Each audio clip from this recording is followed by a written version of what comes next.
After, For 500 years, the Calradian Empire dominated the... After 2 back-to-back catastrophic failures on my last streams of Mount and Blade, decided to start again from the beginning.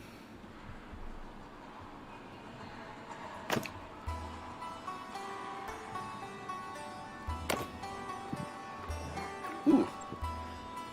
Don't look at my loincloth. That's not appropriate. Shame on you. I saw you peeking. Yeah. Yeah, you. You right there. That was you. I saw it. Yeah. Yeah, don't deny it.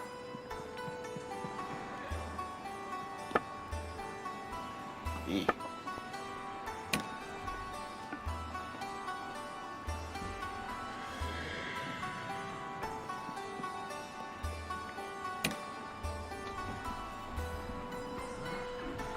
This way? What do you think? I think that the game should be something you should aspire towards, not what you are. Right? Yeah. My beard's darker than that. No. Yeah. No. Nah. Nah. Go big or go home. Better start really quick.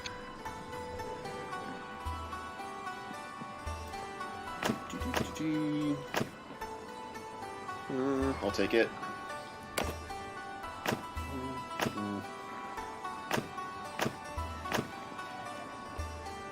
I'll take it. No. No.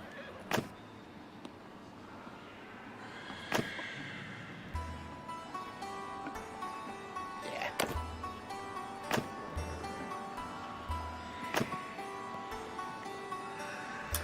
You there, Bisk? Yes, I am, and so are you. What's up? Sorry, I was pushing the button. No, you're good. I don't know if it's supposed to be doing this right now, but it might be me too. Let me reload it first before I say anything. Actually, all it's doing is showing a circle icon going up on Twitch. It shows you came online, but when I click on it, it doesn't actually load, which is weird. Well, But, it shows me online, but it doesn't see anybody watching. So hold on, I'm reloading Twitch right now to see if it's me. just refresh your browser. Oh, there we go. So the big trick here, if you're gonna be doing it right, and since we play as big boys, we need to make sure we do it right, is you don't need engineering, medicine, steward, or scouting, because you can basically have minions do those tasks for you and let them improve those skills so that you can focus more on other areas. Okay, yeah, it was my internet, or my Twitch, I guess. Wouldn't load you for me. And I had to mute the stream too because I was hearing double. I was hearing myself. Yeah. I'm like, that sounds so weird when you hear yourself. You can't talk anymore. You're like... Okay. Yeah, it'd probably fuck you up even worse on a delay. That's one of the craziest things that just drives me nuts is when you... when I was a district manager, especially during COVID, right? Our company actually, rather than furloughing the employees, we actually kept them on and gave them, like... We paid them as if they were working 30 hours a week. And my boss wanted to feel like he was getting his money's worth, because, you know, capitalism. So instead of just letting them be on leave while the store was shut down, he made us, like, do weekly trainings where we were basically writing content and all of that fun shit. Nothing fucked me up more than hearing my own voice on delay. Like, you start talking and then you hear yourself 5 seconds later and you just... It would make me stop every fucking time. Yep. Yeah. Say anything for me. Especially, it's like, if it's like a 30-second delay, whatever. But when it's like a 2-second delay, and then you hear what you just said, and you're trying to hit your train of thought, and then you hear what you were just saying, you're like, exactly. I can't. Wait a minute, was I supposed to be saying the next word or the last word? Yeah. My words are going backwards. What's happening? Twitch is big on that too. Like whenever I watch Twitch, there's always that like 5-second delay roughly. Yeah. Well, it's just messed so bad. I'll say this right now. Shout out to Hater Gaming. If not for him, my stream setup would be garbage compared to what it was. I mean, he got me onto the right software where I can be streaming to multiple sources, and I can even like pick and choose what sound gets carried over and what doesn't. So like, oh, that's cool. Yeah. So I can even be, you know, sitting there watching Netflix on another screen, and they won't hear a thing. Like they don't even know that. Oh wow. Deeply nestled in ADD while I'm playing. Oh, when I get a computer and if I stream, I'll have to get yeah the name of the software at one point. If anybody ever watches my stream and they see me like start chuckling for no reason, it's because I'm like watching a YouTube video and something funny happened. Yeah. Yeah. Or you're just crazy and you start laughing for no reason. I could just be a madman. I do make videos about anarchy. I didn't mean to. Dude, it's not very often that you end up with no good choices. Well... Oh, they're all randomly generated? That's cool. A little bit, yeah, to some degree. Well, I mean, unless you get a bunch of bad choices and you're like... I don't want this one because I don't give a shit about Melee. This is probably the only one that has all that I need. Blacksmithing... I don't even do it. The blacksmithing mechanic in this game is really dumb. Because when you... Like, you have blacksmithing energy, and when you go into a town, you can spend it on crafting weapons or whatever, and you can make a limited amount of profit on that, don't get me wrong. But where it's fucked up is that in order to regain your blacksmithing, you have to sit in a town and let time progress. And, you know... When you're standing still, you're just falling behind. Like, why the fuck? So every once in a while, like, I'll blacksmith something, and I'll come back to it, you know, if months of game time had gone by. Like, maybe if I got captured and I was sitting in jail for a while, it'll refresh itself. But it doesn't even refresh itself when you're sitting, like, in a siege or anything like that. So, like, in my experience, I want to be constantly fighting and constantly killing shit, so that my renown is higher and I'm stronger than everybody else around me. Yeah.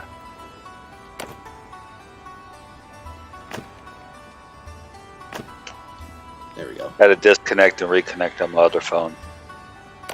I think Discord was helping me lag a bit on this phone, so put Twitch on my other phone. Would you name and yourself... now I don't got any lag. Would you name yourself Menocles? Probably not. It kind of sounds like a disease. Oh, you caught the Menocles? Yeah. Sorry, man. I got a case of Menocles. I can't go out. Exactly. It sounds like you caught an STD from somebody or something. See, this is what I mean. So, like, most people will play on this, so you get, like, 25% the amount of damage as you normally would. Like, nah. Don't be a bitch. Play full Bannerlord. Realistic means you are every bit as killable as every other thing in the game. The Enable Birth and Death, that's the one that people say not to do, because your people will inevitably die faster than they will be born and turn 18. I don't care. We're going hard. You go hard or you go home. We're hard men. We're hard men and we go hard. Didn't I say that to you the other day? And you refused? Well, yeah, but that was on a demo. Like, that whole demo was an hour and it was done. I was really hoping I could get more out of that. And then, of course, this is the difference between whether or not you're playing for keeps. This Iron Man mode right here. I'm actually kind of tempted to do that, but I like to micromanage everybody.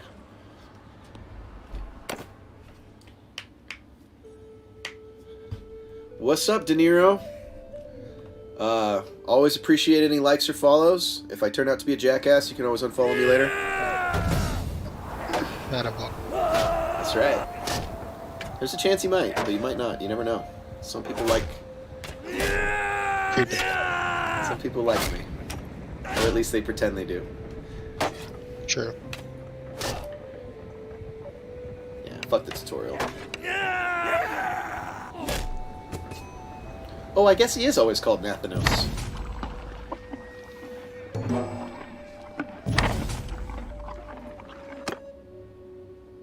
I did not mean to do that.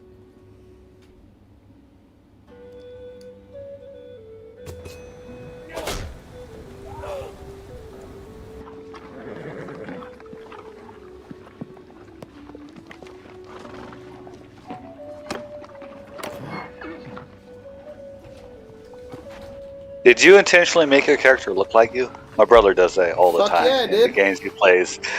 Yeah, I pick a default. I don't have Listen, I don't have the listen. patience to sit here and Listen. custom create my character. I It just takes take a 2 jump seconds. All I do is remove hair and add beard. How hard can it be? button. But look, okay? When you're this sexy all the time, like, why would you change it? Why would I want to pretend to be somebody else when I get to look like this every day? You know what I mean? Like, you know you want it.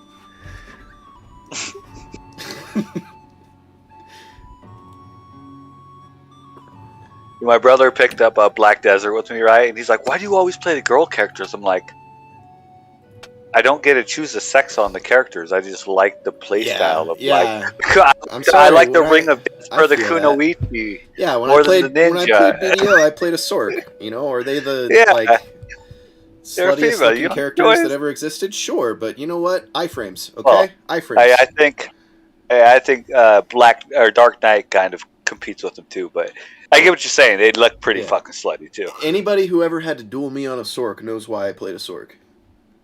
Dude, there were times when I would go out to Fogan's and I would Z-pop and I could grind so fucking fast that my Z would be refilled before the buff would expire. So I could basically perma-Z. And I just kept my crazy. flag on all the time. And if you wandered into my spawn, you were dead. That's it. Like, I would just kill you passively by passing through. That's gotta be humiliating. Oh yeah, sometimes people would get pissed off and they would start, you know, karma bombing me. I'd go to a -1,000,000. I wouldn't fucking care. As a matter of fact, one time I went -1,000,000 on a guy, and then he called in his guild. So they were trying to attack me 6v1 when I was Oh wow, I was like, bitch, I'm a Sork. that's a bitch move. Oh, yeah. Popped Sork. There's no worse place to fight a Sork than in their own grind spot where they're Z-popped. Like, I'm faster than you, I'm nothing but iframes, and I'm gonna tear you up. So I just fucking started killing all 6 of them. I didn't fucking care.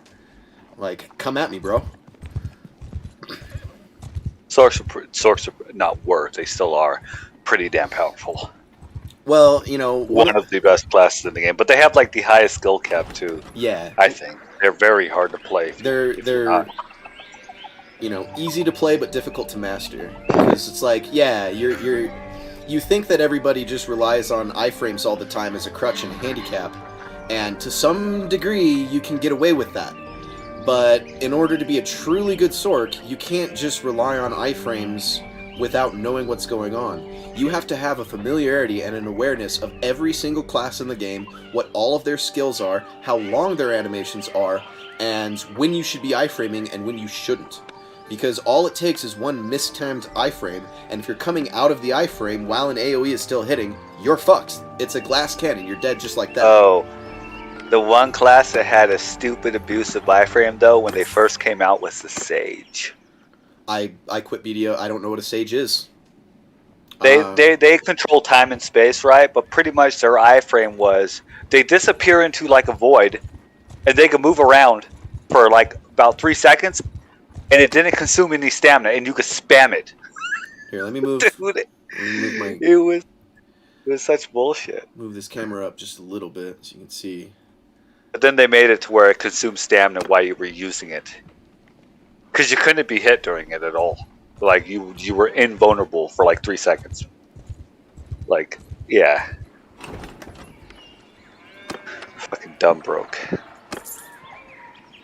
Yeah, see, this is the single most dangerous point in an Iron Man mode. Is in the very, very You have beginning, nothing. when you're first starting out. Especially, like, if it's just you and that's it, it's okay. But when you just have like a few troops, like just enough to slow you down.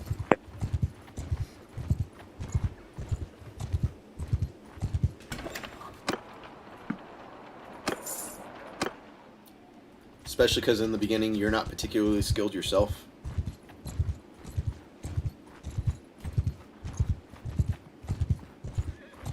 Am I still up? It's showing Twitch is offline now. Currently for me it's still showing. There is the delay though, so I'll let you know in a second if it goes down. Oh, it just came back. Okay.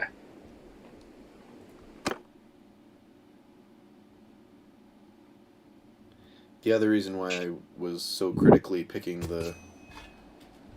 trying to get bow and riding as in there as often as possible is because you always want to start out on horseback with a bow. See how horrible the aiming reticle is in the very beginning? Like you're just kind of shooting in their general direction. I'll know in a second. There is a bit of delay. If it's like in the first one, yeah, the first time I played that game, I died immediately. Like, I tried to shoot a guy with a bow and arrow, and he axed me in the face instead of every single fucking arrow. I'm in trouble. Uh-oh. Uh-oh, uh-oh, uh-oh. Oh, shit. I didn't think my crew was gonna do that poorly. And I have, like, 2 bow skill, so...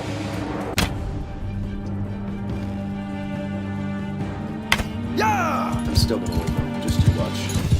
As long as I don't miss too much.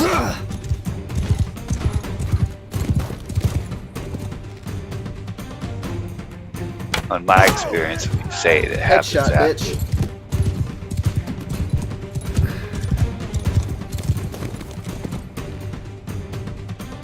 Twitch. Go! How was that a miss?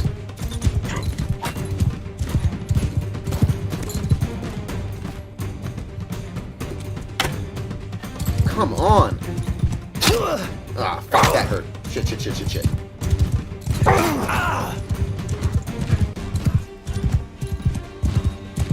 You know, it's like I have the advantage of range, but at the same time, my bow skill's so low that I can't reliably hit him from that far. Okay. Y'all are gonna die. There we go. That's right. Woo.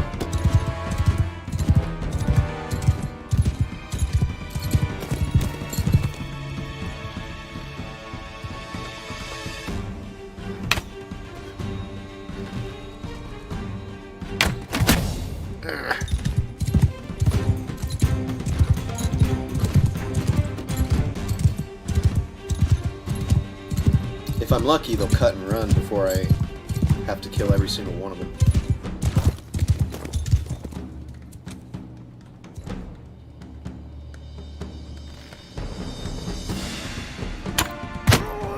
Whoa!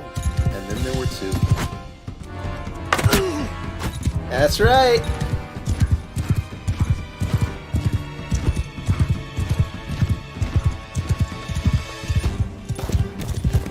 One thing that's also nice is that this game is directional combat. It's exactly the same as Mountain Blade, or Mortal, I mean, so it's good practice, you know?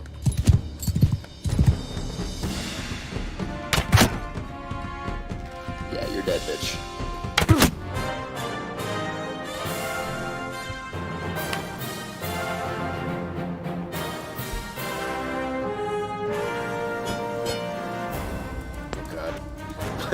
My Have you army ever, just died. God damn it. Have you ever played a game called, hold on, Medieval Warfare? I can't think of the name. I don't Took me a think bit. so. It's like, if you took Call of Duty, then you took a medieval game with bows and arrows like this, that's exactly what it is. Like... Dude, all of my troops died. They didn't just get wounded. So now I'm in an even more dangerous situation. Because I have the wounded members. Fucking slow down. Oh, shit. Woo. God damn.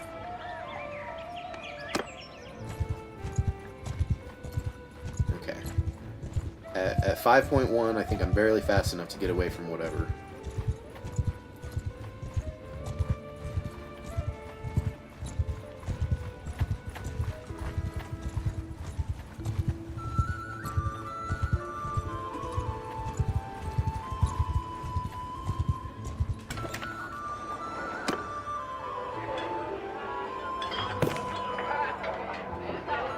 Dude's name is Urgle the Fish.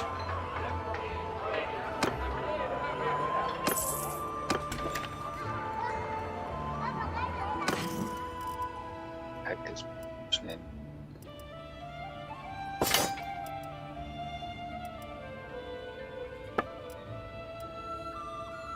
So I'm trying to actually put Twitch on my PS4 because it's still lagging on my other phone, so I'm gonna see if it works better there. I'm not playing my game anyway, so I'm just gonna sit there and watch it on my big screen TV. But this is a bit annoying. I swear to God, I've did this, and it's telling me I've never used it. Whatever.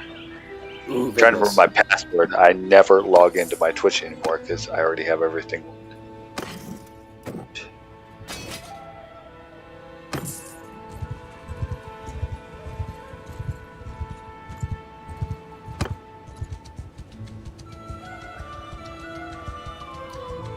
I've played this game enough times to know that in the very beginning, these guys always have really cheap grapes and grain.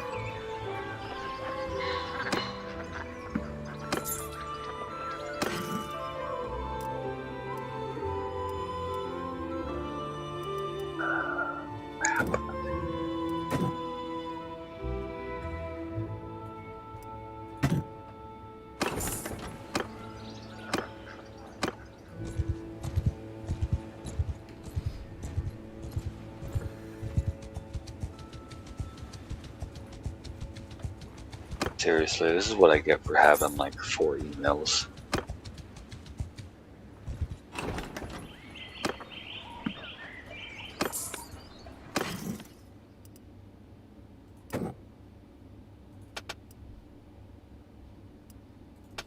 think I'll even overweight myself a bit. Why not?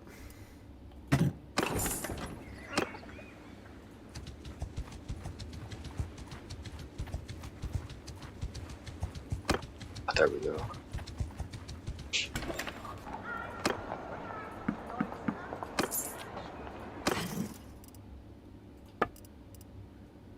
Yeah, and then these guys always have cheap beer. So in the beginning, I usually just run back and forth, beer for grapes. Good way to get started.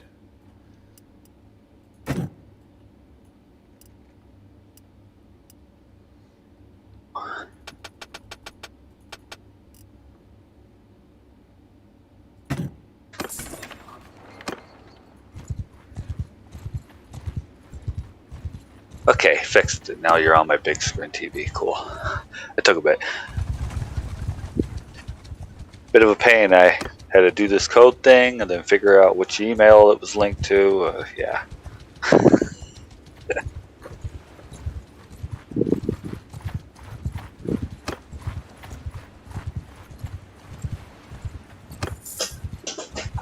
Now let's see if it lags so damn much for me.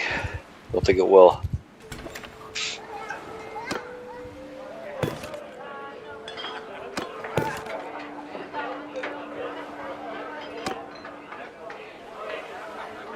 I could have sworn I just saw that guy in the other town. Who? Fishman here. Oh. I think he did say his name earlier, actually. He's following. He's a creeper. Stalkers. Oh, there we go. That's better for butter. Yeah, but you should expect it, Bisque, when you look that sexy, right? Yeah, it's true. It's true. I wish I had enough patience to grow my beard that long in the real world. I would totally braid my beard if I could. Absolutely.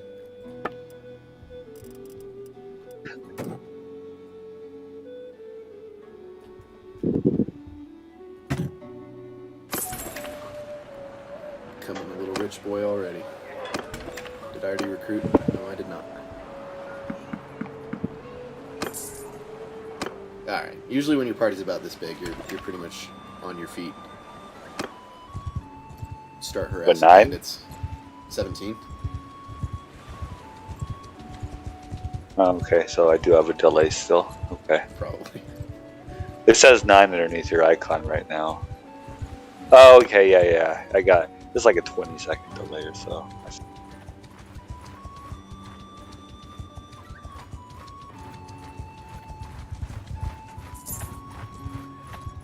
Ugh, that's annoying.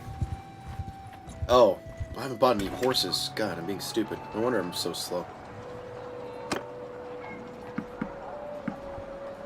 Can't even catch a bandit. It's embarrassing.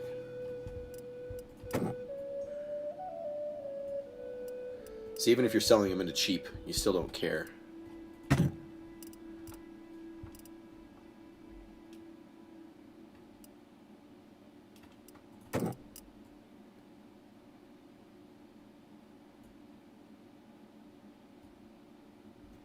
Holy crap, what the fuck?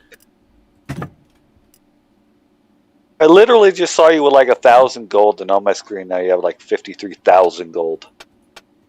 I don't know what you're talking about. I haven't gotten anywhere near there. Maybe You're tripping. I was. Maybe I saw that wrong. It looked like 53,000. Oh man. Maybe like 533. Oh, there was probably a decimal in there, and I didn't see it. There aren't any decimals. Oh, there isn't? The No, fuck was you're I full of seeing shit. then? I don't know. I don't know. Like literally, it looked like 53,000, but maybe I'm just blind. Unless that wasn't a gold sign, it was something else. That's also a possibility. Let's see. Since I'm fairly loaded up on beer, I'm just gonna buy every. Well,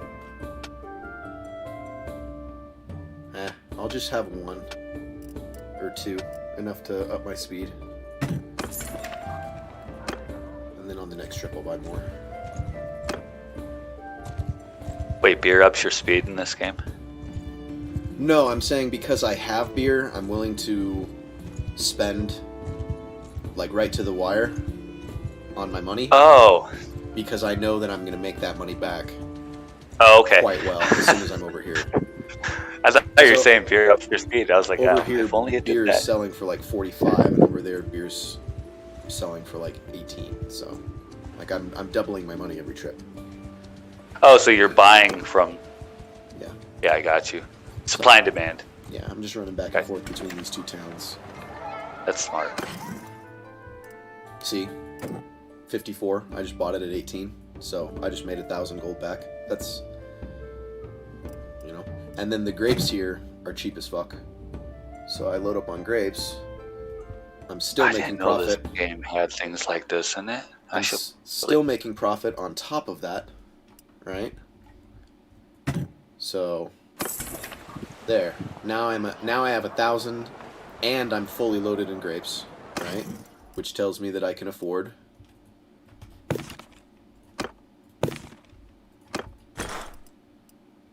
some more horses.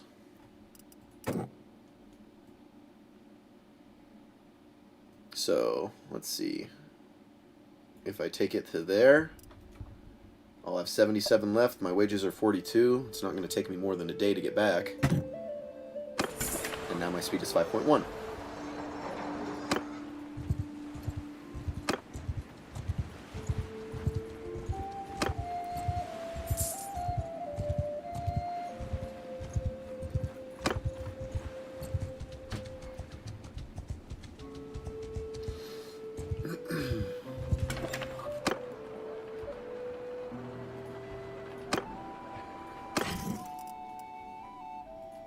See? I just bought them at 6. They're selling at 17. Sell all the grapes. Get my money back again. Buy beer. This time I won't do horses. This time I'll do as much beer as I can get. Oh, you know the money I was seeing? I just realized it's the person you're buying from. It's their money. I saw it in the upper left-hand screen. I was like, 54,000? I looked underneath your little picture, and it says 918. I was like, okay, Yeah, I got it now. You want to start pumping into trade as early as possible, especially because, like, if you noticed, well, I guess there's a little bit of delay. You'll probably see it in a second, but my trading skill's already up to 22. when it hits 25, you get a perk where it color codes all of your inventory based on the price you bought it at. So you know whether, like, when I'm just trading one good back and forth, it's pretty obvious where I'm making money, right? Yeah. But I get what you're saying. It tells you if you're going to make a profit, essentially. it tells you if you're going to make a profit on everything. And then when you Okay. get to 50, That's cool. it does it on the other side. So on the other side, it's basically based on the price that you last sold it at, are you buying it for less? So basically, at that point, all you have to do is go into a town and you min-max. You sell everything that's profitable, you buy everything that's profitable, and then you just go to the next town. And you So when you first start and you actually got to pay attention, then but slowly but surely it becomes, just monotonous. You ain't even got to look anymore. You just know. Yeah, and the amount of experience you gain is typically about the amount of profit that you make. So the fact that I'm running, grapes for beer right now, and beer is making me like 2x profit, grapes are making me like 3x profit, so I'm getting a lot of experience in trading very early. As a matter of fact, I bet you if I just hit done right now, without buying more stuff, see that's got me at 23, I'm a couple points away from 25 already.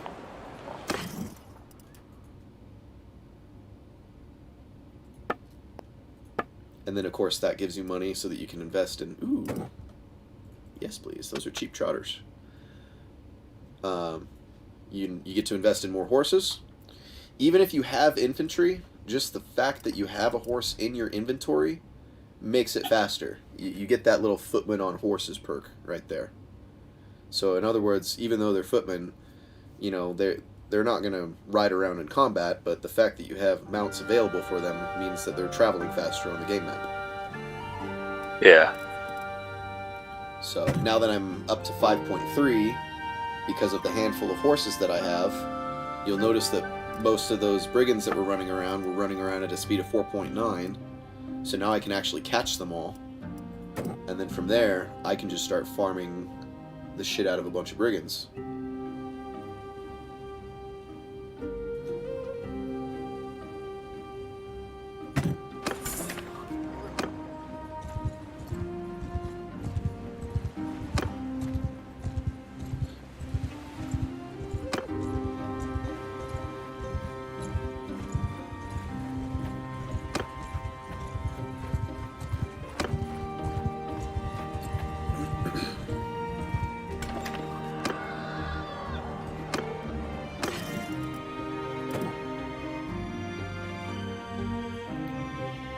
Now I'm getting to the point where I've crashed the price of grapes here to where it's practically not worth it to go back and forth. Oh, still they do. Okay. Yeah, it balances I out like over time. that. Yeah. I like that. To where you overflood the market and now they're worth nothing, essentially. Well, that's the thing. Like, you can see that the grapes are green, right? So I was selling them. I'm already selling them below market value. But because they're so cheap there that I can do that and still make money. But you can see now the beer is creeping up on me too. Now the beer's up to 30. Like, the beer is getting barely worth it anymore.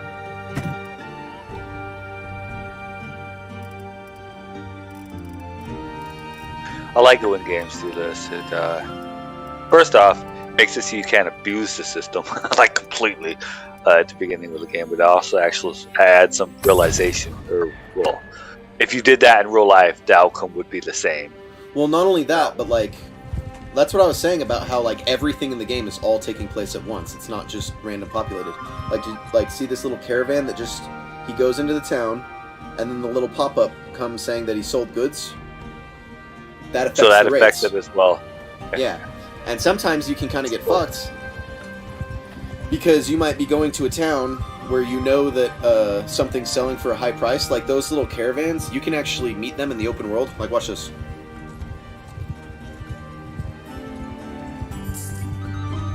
I missed him. He's gonna make it to the town before I can hit him. Caravans are fast, so you kind of got to catch them coming in.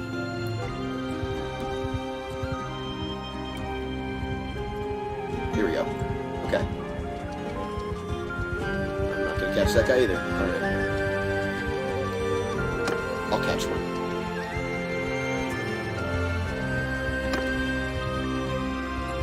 Second, I'm gonna reload it. I'm quite a bit behind now. See if reloading puts me somewhere close. Oof. See, now I can't even sell the beer for a profit anymore. Because it's cheap both places. Fuck. It's a good thing I didn't overbuy.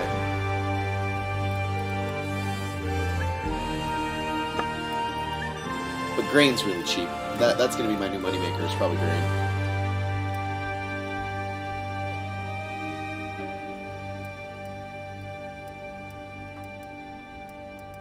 Ooh, cheese? Ooh, that's cheap wine.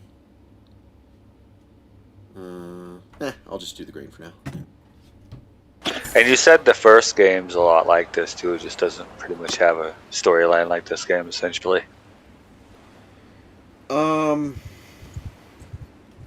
Without trading aspect.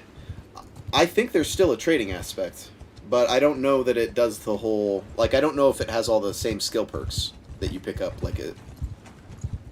Okay. I don't know. I own Mountain Blade 1, but I couldn't never get into it. Unlike this one, I don't know. I'll have to try it and see. I like games like this. Like I play a lot of Elite Dangerous, and they do the same type of thing. Except I don't think the price. No, the prices definitely fluctuate in that game. But I like games like that, adding an economy to it that makes sense. That if you were to do it in real person, like this is exactly how it would work too. I like that. It adds a whole nother dimension to a game. At least I can get rid of the beer here. Grain's just as cheap. As a matter of fact, I'll just use the beer profits to buy more grain.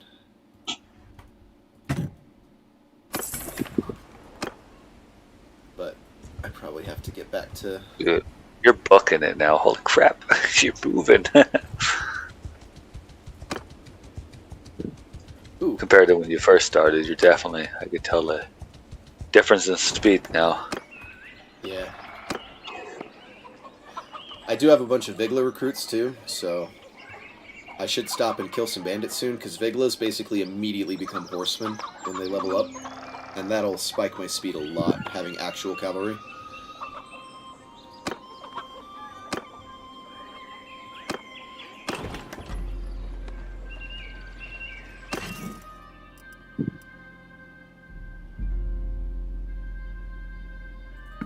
Hey, on PC, do they have, just out of curiosity, I know they don't have it on the PS4, but do they have, like, multiplayer modes and stuff in this, or no? Is this strictly solo?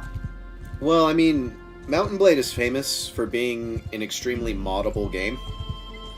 As a matter of fact, I really want to start getting into some of the mods, because I've seen some that look like they're really fucking cool. So I'd imagine that there's probably multiplayer mods and stuff, but I don't think there's inherently a multiplayer on this game, no. Okay. I don't know, I'm speculating about there being mods for multiplayer too. I don't know for sure. I could have totally just pulled that out of my ass and lied to you.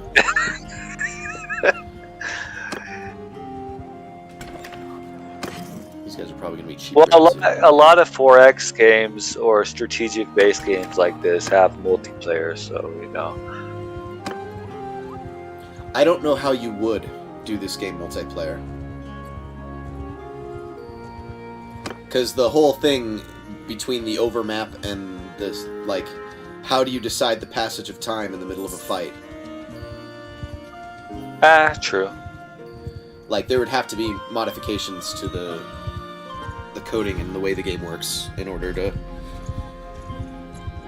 You couldn't just bring other people into this exact framework. It wouldn't work. Yeah.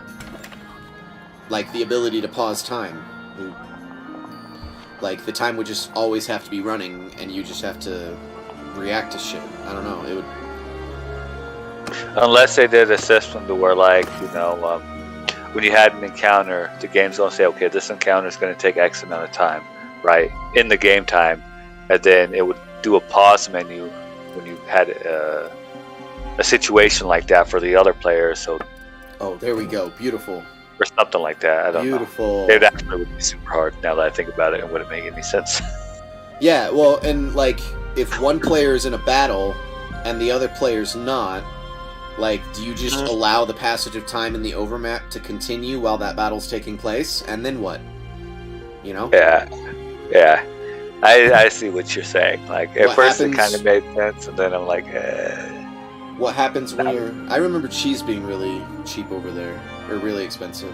I think I'll... Ooh, I'm too broke for that, though. Dude. But when I look at the overview of the map and stuff in this game, it actually does significantly look like a 4X type game. But in 4X type games, everything's in real time, and there is no pausing. So, like Sins of the Solar Empire has multiplayer, but The wars are instanced. So, yeah, yes. how do you have an instance running at the same time that the overmap is Yeah. running? Although, you know what? One kind of interesting thought that I would have is, do you know what would be an amazing game?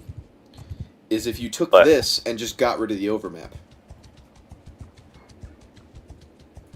Because, like, you can physically enter a town instead of just using the menu on top. Like, you can physically enter the town and walk around it and talk to the NPCs that you can talk to in the overmap. And then when you get into a war, you're fighting on an actual map, right?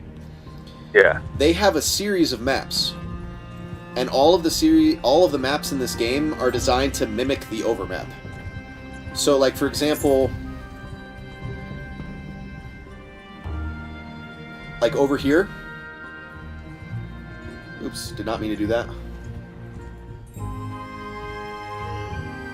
Like, if you look over here, if you were to get into a fight next to this bridge, then in the actual game where you're fighting, you'd be next to a bridge. Right? Ah, okay. So, since they already have, like, maps that effectively make up the entire game map, why not just get rid of the overmap entirely and have the game exist that way all the time? And then just have your army come across other armies on the field. Like, maybe have the map be something you can reference, but then have the army exist in the real world all the time. And don't have an instance battle. Just if you run into each other, you start fighting, and that's that.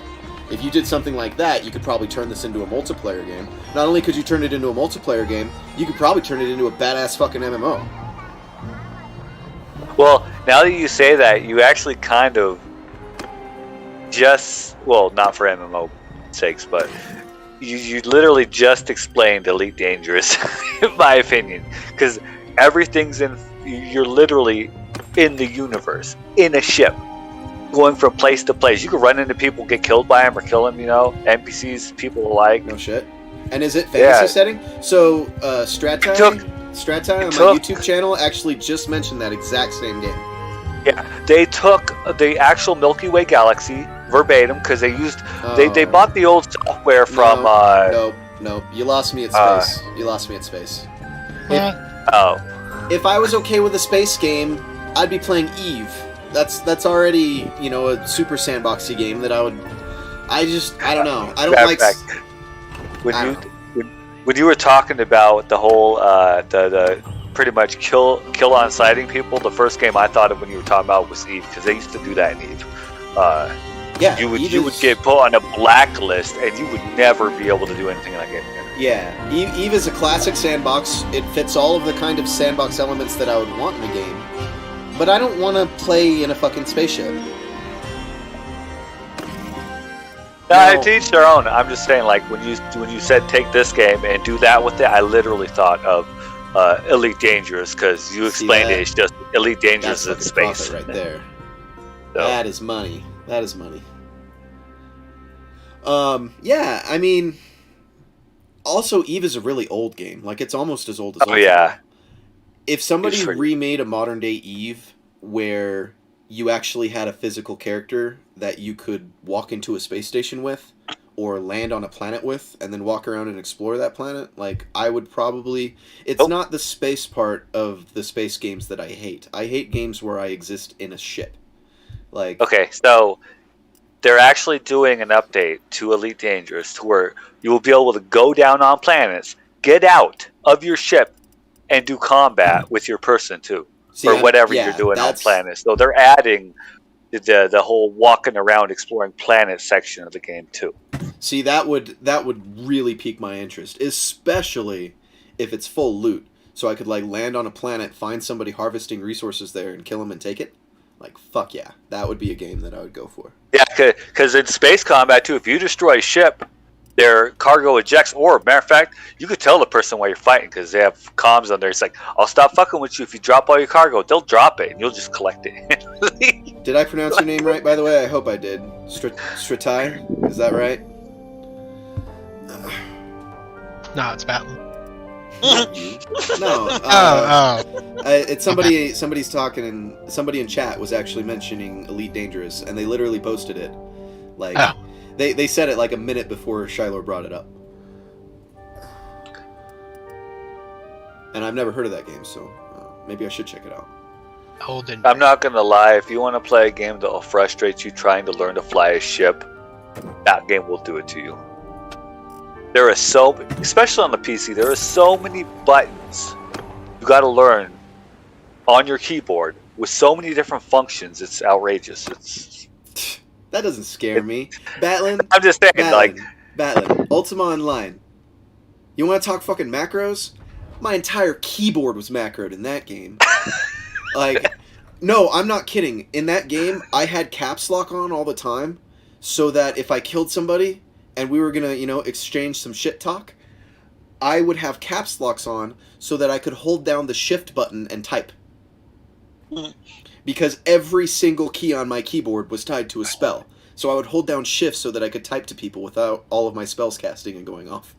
No, we didn't have MMO mouses back then, so... Yeah, I mean, we're talking like, this was like 2004. Yeah, you didn't have a 20-button mouse. Like, fuck that. No. It was keyboard, man. F1 through F12 were my attacks. My number keys were all of my, like, different kinds of debuffs and curses and shit. And then, like, my QWER were all my different, like, heals and cures and like, self-buffs. And then, like, ASDF was, like, all of my teleports and, like, more abstract shit. And then my bottom row was all of my summons. Still think you should try Outland. I did try Outland, okay? I have a character on it. By character, do you mean, like, 700 skill point character? No. Okay. I mean, he hasn't left Haven. Exactly.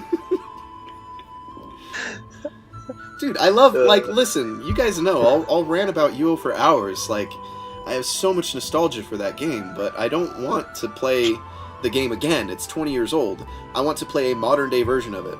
And right now, that's Mortal Online 2. And... But you can't play. Yeah, it's so fucking hype right now that I can't even get into it. No, seriously, like, for those of you that are watching right now, okay? I'm laughing because it's true. I've been waiting for hours right now. Alright? I'm in Mortal right now. I have a nice computer, and one of the perks of it is I can have 2 different games open at once. I'm literally playing Mountain Blade because I can't get into Mortal. I'm just sitting in the queue.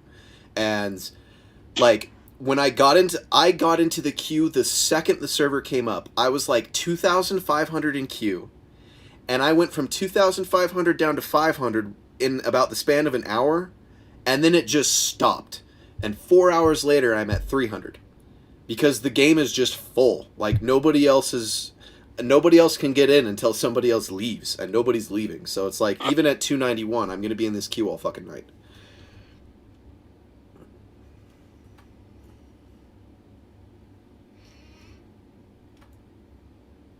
Not gonna lie, if that was me, I don't have the patience for that. I would just log out and not log back into the game until they update that. Yeah. Make more login space. I can't. Like, well, I have a PS4 too, so literally I could probably bring my PC out here when I get one and just sit there and watch it and play my PS4. Whatever. Yeah, so the map style of this game is, pretty identical to Total War, which I love the Total War franchise. I've played all of them. I haven't bought 3 yet. I'm willing to wait until it goes on sale. But I literally have every single Total War game outside of Warhammer 3. And I love the Total War series. I like Mountain Blade even a little bit better. Because when you actually do get into the war, like, you are an individual character with individual control. And then you're shouting out commands to the army. So instead of having, like, a strategy game where you're... clicking and dragging and telling all the squads where to go. Like, you'll see. We'll get into a fight in a second. You'll see. I'll go attack something for you.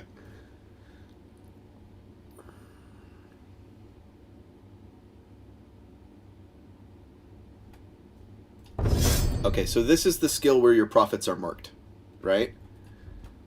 So now, when I go to this town, and I hit trade, you can see. This horse, I'd basically break even if I sold it, that's why it's yellow. I'd lose money on the trotter, I'd lose money on the palfrey, I'd lose money on the grain, right?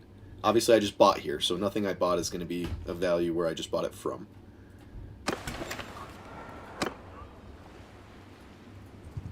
And then when you get to 50, it does it on the other side. It shows you the price that it's selling, or the price that you can buy it at compared to what you last sold it as.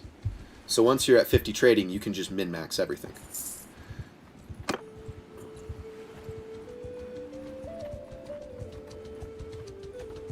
Oof. I would hit that guy, but we're the same speed and I'll be chasing him forever. But as soon as I sell my shit, I could probably come right out and kill him.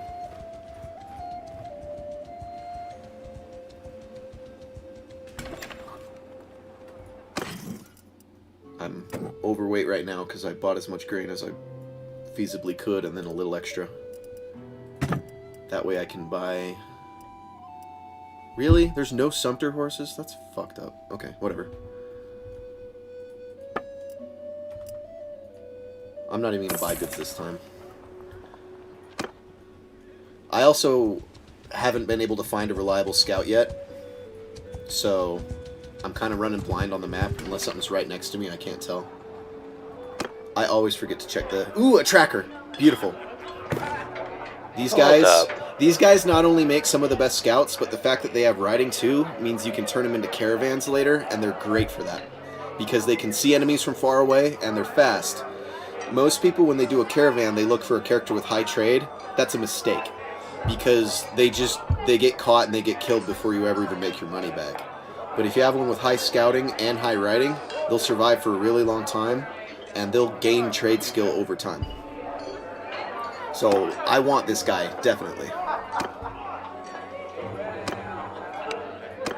I just noticed something, and I actually like this feature, whatever streaming thing you're using. What? There's other guys on YouTube, and I can see his comments on Twitch. Correct. That's yeah, dope. It's sweet. That's dope. It's a whole so I'm multi-streaming to different channels, and then there's a little bot that basically, with the exception of Facebook, anything that anybody types in any chat, it goes to the other ones. So you can talk to each other. That's pretty dope. Okay, so now my speed's 5.2. I should be able to catch this guy quite easily now. Okay, so this is where it gets very different from Total War, right?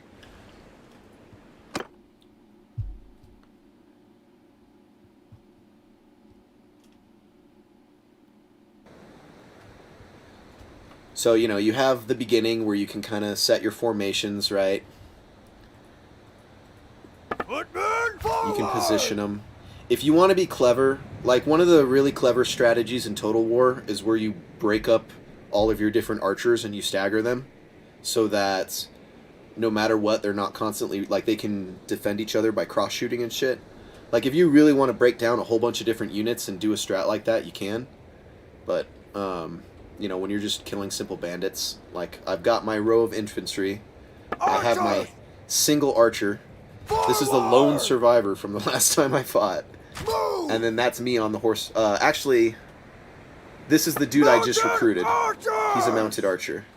And I forgot to put him as a scout. I'll do that after the fight, right? But once you're there, you start, and then you're not just doing it in overhead to control. Like, I'm in the fight, right? So, you know, it's a first-person war. It's fucking cool. So, press 1, tell him to charge, and obviously these guys are severely outnumbered, so they're going to be totally slow.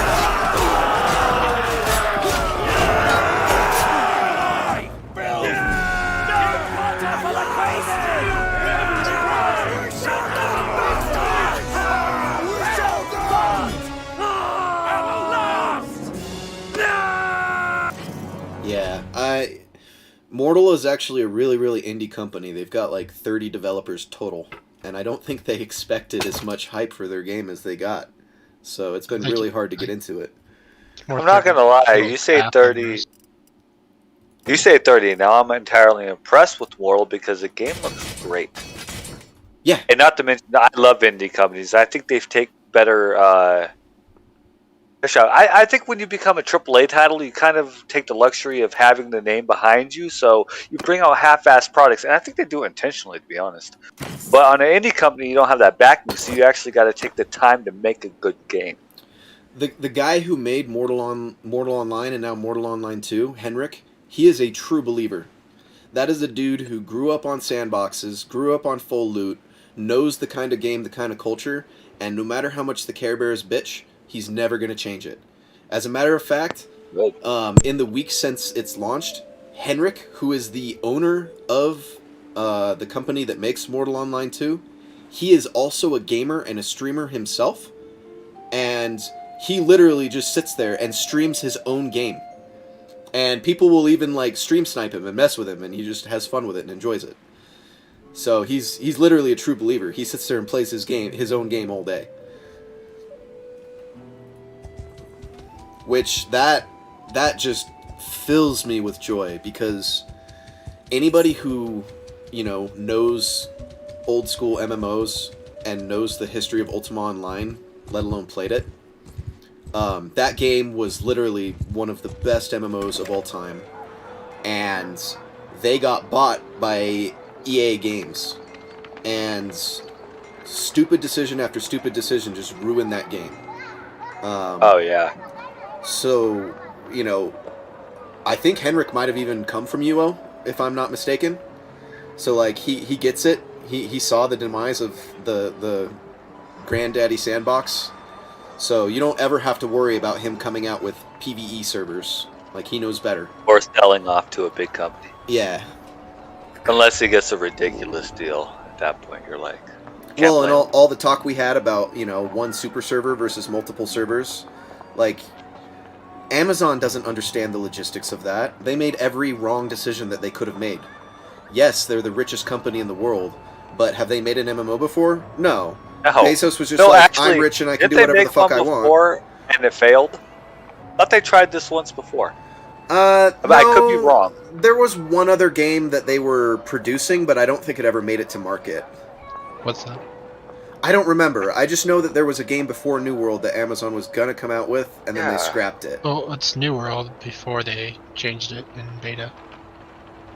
Because New World was more like a survival to begin with. Oh yeah, in the beginning, New World was supposed to be full loot, survival, open world housing. Like, it checked every goddamn box.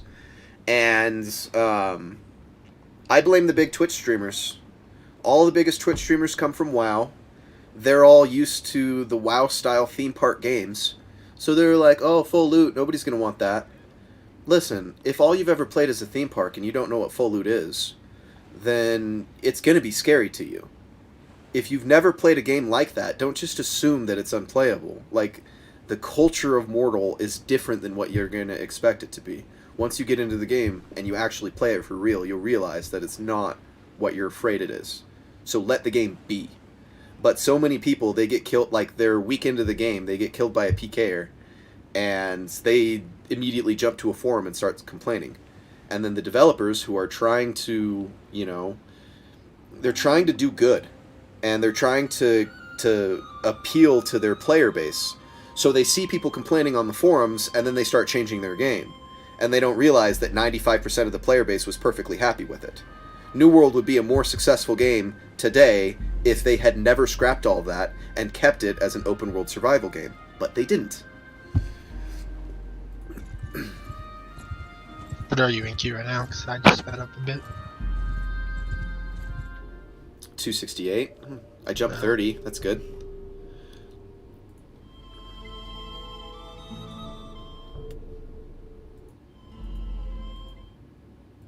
Oh, that fucked me up. Oh, there we go.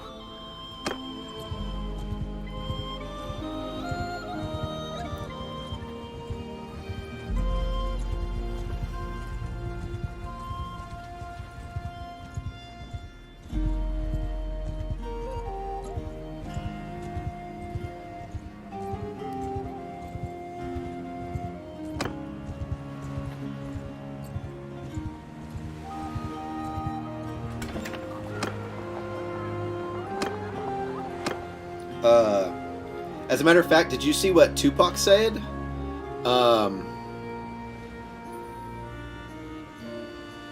Tupac was saying that apparently the player count of New World is down to like 38,000 players on a daily basis. Like, Mortals rivaling that. An indie company of 30 people has a big of a player base right now as New World. And New World launched, what, 3 months ago? Way to go, Amazon. Good job. That's what you get when people get the end game and they got nothing to do. Yeah. They went from a full loot sandbox to the only endgame content being grinding gear for watermarks. Like, how... You had it. You had it. Oh, okay, so the game... I was just doing some research. The game that Amazon had to shut down that was going to be MMO, they were going to make a Lord of the Rings MMO, but they had a conflict with, I guess, licensing with Standing Stones, who makes Lord of the Rings Online. Yeah. So that's what they were going to do originally, and that's what failed. So they didn't even get to release it because of a license dispute. Yeah, I knew that New World was their second attempt. So I read something the other day saying they tried to release another MMO in the past, and I don't remember the article, but yeah. And the fact that Lord of the Rings Online is still out, you know, yeah, I can see why they had a dispute. You never die. You always... So if you go into a battle and you get killed, what happens is that enemy army basically captures you and you become their prisoner for a little while, and you just have to sit there and, like, it's like a reverse walk of shame where you just have to sit there and watch them walk around with you as a prisoner until eventually you can ransom your own release or escape, and then you kind of just have to rebuild from scratch. However, there is a feature in the game that says enable birth and death. When that feature is turned on, your subordinates have a chance to die. So you haven't met him yet, but I have a brother named Nathanos, and as soon as I get to Renown Rank 2, I'm going to meet up with him. You can marry him off to somebody, and then his wife becomes a character in your clan as well. And you can get married yourself also, and as long as you keep your wife in your party or you just wherever you are, at any time you have a chance of getting her pregnant.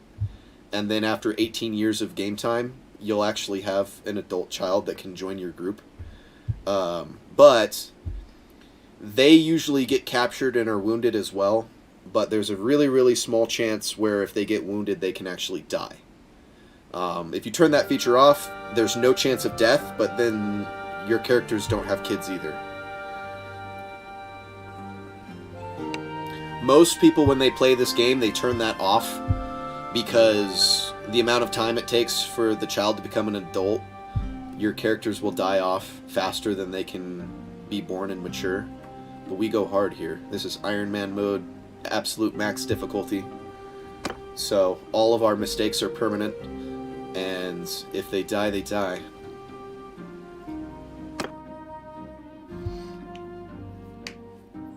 So, just out of curiosity in this game, because when you made your character male, clearly, can you even make a female character you play? Arrows! I don't think so. I've always brushed through it so quickly I never thought to look. Move! I don't know. But I'm only asking because they followed the old rules to where, you know, the female takes the male name, so they go to their clan. Yeah, so You like know? my So brother. if you were a female, would you go to somebody else's clan? How would that work? You know? Probably not. I don't think there is a female. I don't remember. Infantry! Yeah, because clearly you're Move! doing your own clan, or you could alliance with somebody, right? So Yeah. it would completely change the game if you were female, because then you would. The female gets married off, and they go to whoever they married. Then that's literally what you would do if you were female. Attack! Well, yeah. Yeah. I mean, I discovered that by accident because officially you start out with 3 siblings. So you have your brother who's older than you, and So, like, according to the plot line right now, he's out trying to rescue our other brother and our other sister. And then when I hit Renown level 2 is when you pick him up. And all of them. So you kind of like, you watch your younger brother and sister grow up, and you kind of mentor them into adulthood. And then your older brother is just an instantaneous badass. So he's a really good character to have. See, like, Unthruk the tracker here, he probably got wounded in the last fight, and I didn't even notice. Ooh, beautiful. These Viglas finally are...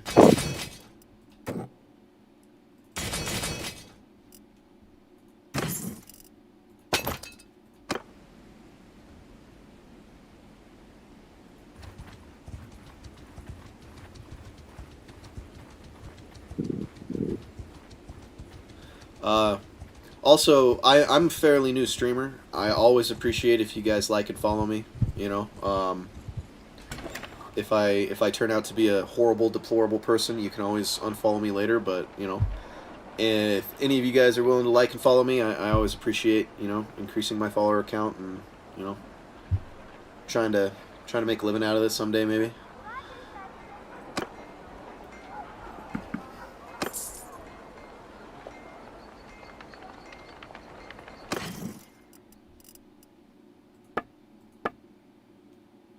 Oof.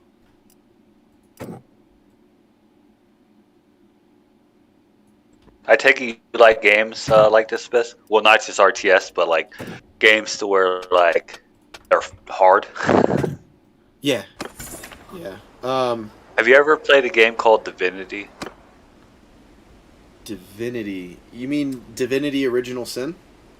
Well, that was one of their newest titles, but they had a couple games back in the day too, when like Beamdog was making. Yeah, those games are extremely hard as well, and when you die, you die. Like, and there is no setting for that. Like, it's just when you die, you can play on easy. If you die, you die. Yeah, it was a cool enough game, but I'm yet to play it all the way through. I played Divinity 1, and I wanted to play that one before Divinity 2, and I could never get through 1. Talking about Original Sin, right? 1 and then Original Sin 2. I'm taking. Yeah. Okay. I mean, I have them in my Steam library. They're not even installed. No, I was just curious if you ever tried them. I figured that might be up your alley. Yeah, they were cool. They're cool. They're cool. For the most part, it's like I prefer sandboxes and then strategy games, and then RPGs in that order. I do not typically enjoy shooters. Yeah, same. With the only Unless I will like shooters if the shooters have progression in them. Like, I'm cool with Mass Effect, where it has like those RPG elements where you have levels and skills that you're investing in. Or at the very least, like Borderlands, I'm down with, where it's more of an open world. Like, that's the one thing I left out. I would actually rank that probably higher than everything else except for sandboxes, are just open world games like the Assassin's Creed series or Cyberpunk. Grand Theft Auto. Like, I really like open world games like that too. But that's because those are just like one player sandboxes, you know? So it's kind of up the same alley. Yeah, I got that. No, I was actually about to say Mass Effect, BioShock, games like that for shooters I love. But like straight like Call of Duty or Battle, nah, I'm not doing Call of Duty. I tried, it's boring. You know, I like to feel like I'm accomplishing something while I waste my life playing video games. So, at least if I have a character that I'm leveling up, or gear that I'm improving on, or, you know, just, I want to feel like there's something that I'm progressing for. Whereas if it's just a rinse and repeat battleground type shooter, I hate it, because I feel like you know, it's rinse and repeat. You never accomplish it. Okay, Street G, I'm kind of upset with you now, man. I'm so upset, man. This guy just said he didn't like Lord of the Rings Online. I never played them. I only like Lord of the Rings Online because... Okay. Oh, I will say this though. I'll call this out to everybody. There is one Lord of the Rings game, well, one and its sequel, that is actually cool as fuck. And if you guys have Xbox Game Pass, I'm fairly certain that it's still on there. I don't know, I haven't played it in a long time. I totally let those guys get away because I was busy talking my ass off. But in any event, Remember this! there's a game called, it's Mortar. We've shown them! We won! Fuck. I know that the Mordor? the Shadow of sequel Mordor? is... Yes, Shadow of Mordor, Yeah. And then and Shadow. then Shadow of War. Yeah. Yeah. Shadow of games are War in fucking awesome. particular, the second one, oh my god, such a fucking good game. You know, it's like, I'm not gonna lie, out of all the games I've played where you have like AI that adapt to your playstyle, dude, that game's insane. Like, you will be fucking people up, and then in the middle of the fight, they will adapt, change their combat system, and then fuck you up. And you're like, yeah. God. But that game, yeah, it's like Assassin's Creed with a siege system, and like it's fucking great. Yeah. Like, it's not, you know, you're going around, you're assassinating orc generals, just like killing, you know, assassinating people in like the early Assassin's Creed games. And it has the same play style of Assassin's Creed where, like, you know, you can dodge and counter attack with Y, or you attack with A, or you do like a roll, you know, like you have to do the right button at the right time against the right mob, and you're fighting a group of them all at once. So like if 3 different things are Y-ing you at once, you can Y 3 times and then block all 3 of them. So it's like there's a lot of skill into it. But then at the same time, as you start getting further into that game, you can start dominating the orcs and possessing their mind. And then eventually you can even go in and start like conquering the forts and making them yours. So you have your own possessed orc army. And then the Mordor orcs will start like sieging yours. So it's, yeah, cool fucking game. Definitely recommend that one. Yeah, I like that game. The game was fun. I never played War. I did play the first one though. Dude, if you played the first one, War is... Because, like, in the first one, they have domination, right? But it's only an immediate thing. Like, you can only dominate the ones around you. They tend to die. But, like, in that game, you actually start dominating the generals. And then the generals start, like... So, you'll have generals that are on your side, and you can basically orchestrate betrayals where you can have the generals attack other generals. And, like... then you can obviously go to the scene of the betrayal and like help them kill, or you can assign them as your guards, so like they'll just follow you around and kill shit with you, and eventually you get to the point where, yeah, like it's you conquer the whole thing, and then you move on to a whole nother region. So it's not just like, I think in the first game there were 2 regions. There was the main one, and then there was like a little smaller one that was like an offshoot. In this one, there's like multiple regions, and you're progressing to, you know, more difficult zones as you conquer the keeps. Nope. 305. Unreal 5, is that what you said? 305. Oh, 304 now. 305. Gotcha. My 1200. Oh, that's your queue. Yeah. That's your throwing of like 1400. sub 305, like an area code or something, you know. No, just my queue. Going ludicrous on us. Base is close. Yeah, I'm getting there. Didn't you post about the server going down earlier? How are you not in? Dude, it sucked. Man, okay, so I saw the server come up, alright? I got into the queue, and the game fucking, like, when I got to character select, it crashed my computer 3 times in a row until it was past the 5 minutes, and I had to restart the fucking queue. Even with 5 minutes, like 10 minutes after it came up, it was too late. It crashed 3 times back to back. Yeah, for me it was too late. Yeah. 1400. Yeah, I don't know what time, how quickly I joined after the queue, but I mean, still 304. Oh, was that like 420 Mountain when it came up? So, Yeah. Well, he's Mountain 2. no, he's No, I'm not. Oh, you moved? Yeah. Yeah. West Coast. It's on Cali time. As long as you're not in Arizona time. Arizona's a fucking hairdryer. My complexion does not match the temperature. Oh, I turned tan when I lived there. That's for damn sure. Yo, Well, I don't tan there's red. some really nice places in Arizona, like Flagstaff. That place is nice. Flagstaff was alright. I'm I sorry, got but there's a not sunburn in the shade in California. there's not a an square foot of overcast land day. in Arizona that's better than anywhere in Colorado. There just isn't. I haven't been to Colorado. I don't think that's true. No, Be there's able some to like. talk about Colorado. At What's all. the capital of Arizona? Phoenix. What? Yeah, okay.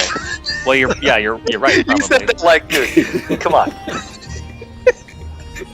Isn't there like a really like almost like jungle like place in Arizona somewhere? No, the whole state's fucking desert. No, you're wrong. There's like a really lush green place, like a nice city. An oasis somewhere. If you get really up into the north of it, where you're almost in Utah, maybe. I know there's like some really nice places in Arizona. I've seen pictures online. Well, that's why I said Flagstaff. Flagstaff is really, really green, to be honest. Yeah. Not to mention during the winter, it's nice. I drove through there during the winter. I love Flagstaff. It's a really wooded area. It's not like open fucking sun, all desert and shit. And I like the layout of the city. It looks cool, to be honest. From a geography standpoint, Reno was actually way better than I expected it to be, and nothing like what I thought it was going to be.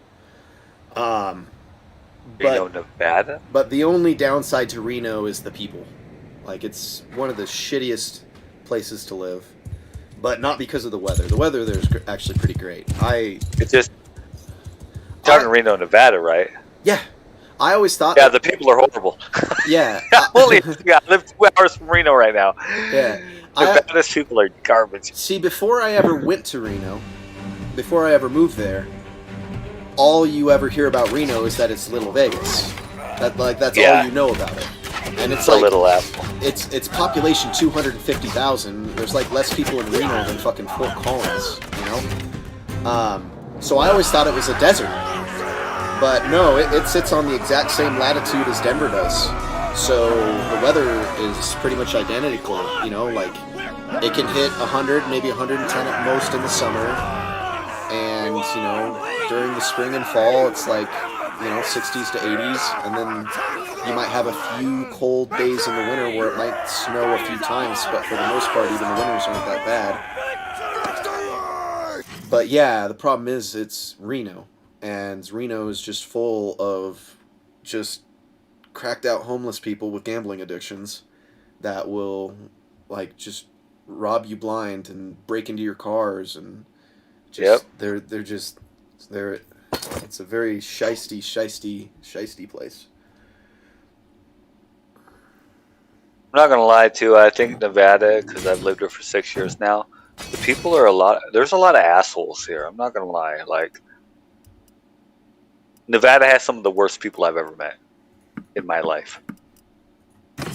Like, that says a lot. I've been in the Army, so like I've met a whole bunch of people from a whole bunch of places, and the people here, they're stuck up, they're arrogant, they're not what they think they are. That's what makes it worse, and I can't take it half the time, so I don't hang out with anybody here. I'm on my own because I can't take it. Like, so if you're a couple hours from Reno, where you're not in Susanville, are you? no, I am I'm east of Reno. Reno's west of me. I live in a town called Winnemucca. Oh yeah. There's a lot of gold. Yeah. So the Walmart in Winnemucca? Yeah. That was one of mine. That was my district. Oh wow. Yeah. So what my job was basically, you know, if you go in there and you go to the electronics department, there's like somebody in a black shirt that's like responsible for doing carrier phones, like Verizon and AT&T and stuff. Oh, yeah. Yeah, I was the district manager of that company in that area. So I had Winnemucca, I had Elko, I had the 6 or so stores in Reno, and then I also had Carson City. And then I had one district that was in California, and then I had 2 districts that were in Oregon. What state are you guys talking about? Nevada. Yeah. Technically, my That's the one district. That's the one with Las Vegas, right? Yes. Yep. Yeah. Yeah. And, Been to Laughlin, I think. But that's the I biggest actually- reason why I had such a misconception of Reno, is because Vegas is 6 hours south. Like, it's at the very, very, very tip of Nevada, and Reno's at more of the north end of it. So, like, Vegas is all desert. It's right next to Arizona, so it's right in that same desert region.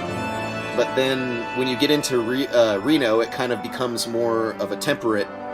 yeah, more vegetation. Yeah, like the climate's almost identical to Colorado. Like, you've got same kind of animals, same kind of weather, all that stuff. But don't And let it not to fool you, mention- because the people in Colorado are an amazing people, and the people in Reno suck. So it's like, don't fool do yourself into thinking that you're in Colorado when you're in Reno, because you'll get into trouble if you do. Also in the cities too in Nevada, it's weird because you'll be driving, it'll be nothing but desert. You'll hit Vegas, right? And it will look green as shit because they have planted the tree. They did everything they need to do to make it green, right? So, dude, Nevada sucks. It's nothing but desert unless you're in the city. Boringest drive ever. And how'd you make it from Reno to frickin' Vegas in 6 hours? The fuck? What were you driving, 100? I mean, I guess That's it, like maybe an it was 8-hour more like drive. 8. Yeah, I don't know. Yeah, it's like a long drive. And Not it's that boring far as off. shit. Yeah, we went through Death Valley. Yeah, it's boring. Oh, you went a different route. If you go directly from Vegas, well, up to Winnemucca, I should say, it's about 9 hours. It's a long-ass drive. And there's like 2 towns along the way, and they're both tiny. It's horrible. Sounds like it's hard. It's trash. It's so horrible. Because I had to drive from Oklahoma. I drove to Flagstaff, drove up through Vegas. Dude, a good chunk of my route was Vegas to Winnemucca. That was like a third of my route. Like north to south, Nevada is deceivingly long. I was gonna say it's only like 12 hours from Denver to Vegas. Crazy, man. What? 12 from Denver to Vegas? No. If you're driving? Yeah. No. Yeah. Well, I mean, Reno was what? Because once you hit Grand 15 Junction, hours? man, 18 like hours? it's flat and I can see it goes that. quick. I suppose it depends on the route you take. Well, you take 'Cause 70 to whatever. I know Reno to Salt Lake City is 4 hours. Yeah, and then Salt Lake Yeah. City. No, it's more than that. It's probably No, it's more more. like. Oh, no, okay, no, sorry, 6. Because Yeah, from it's like here 6. to Salt Lake, But then 4 from hours. My bad. then from Salt Lake to Denver is like another 8. So yeah, it was like a 15-hour. Yeah, but drive. if you're doing like Salt Lake, I don't know. I just posted that That in was chat, like- dummies. You what? I posted it in chat. Oh, yeah. 11 hours, 15 minutes.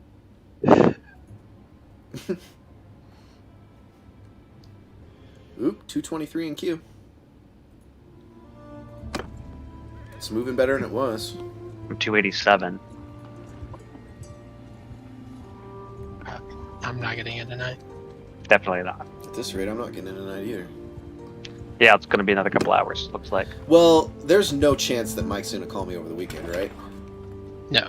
Okay, then I'll stay up late and be a hermit. Woo-wee, that's money. They rolled back, and now I don't have a book on because I haven't been able to get in for 2 days. Oh, I rolled back and saw that my book that I put on it just started basically. Yeah, I know my book's gonna be done for a while now. Oh, mine should be done actually too. It sucks. I actually dominated my first horse. That sounds gross. I know. I was just thinking the same thing. I'm like, wait, what? I've already made that joke to him a half dozen times. First It's time I not heard really it. taming. It's funny. No, you're dominating that horse. Exactly. Which is saying something, because usually the horses dominate you. True. Damn. Shots fired.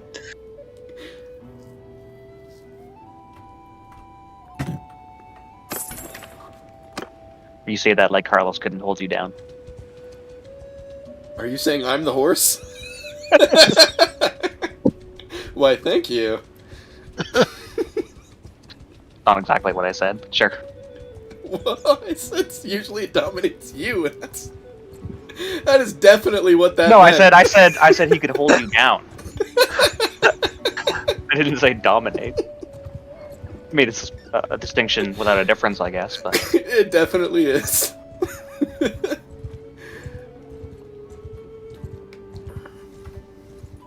But that also means in that analogy that I'm the horse, so that's the thank you part.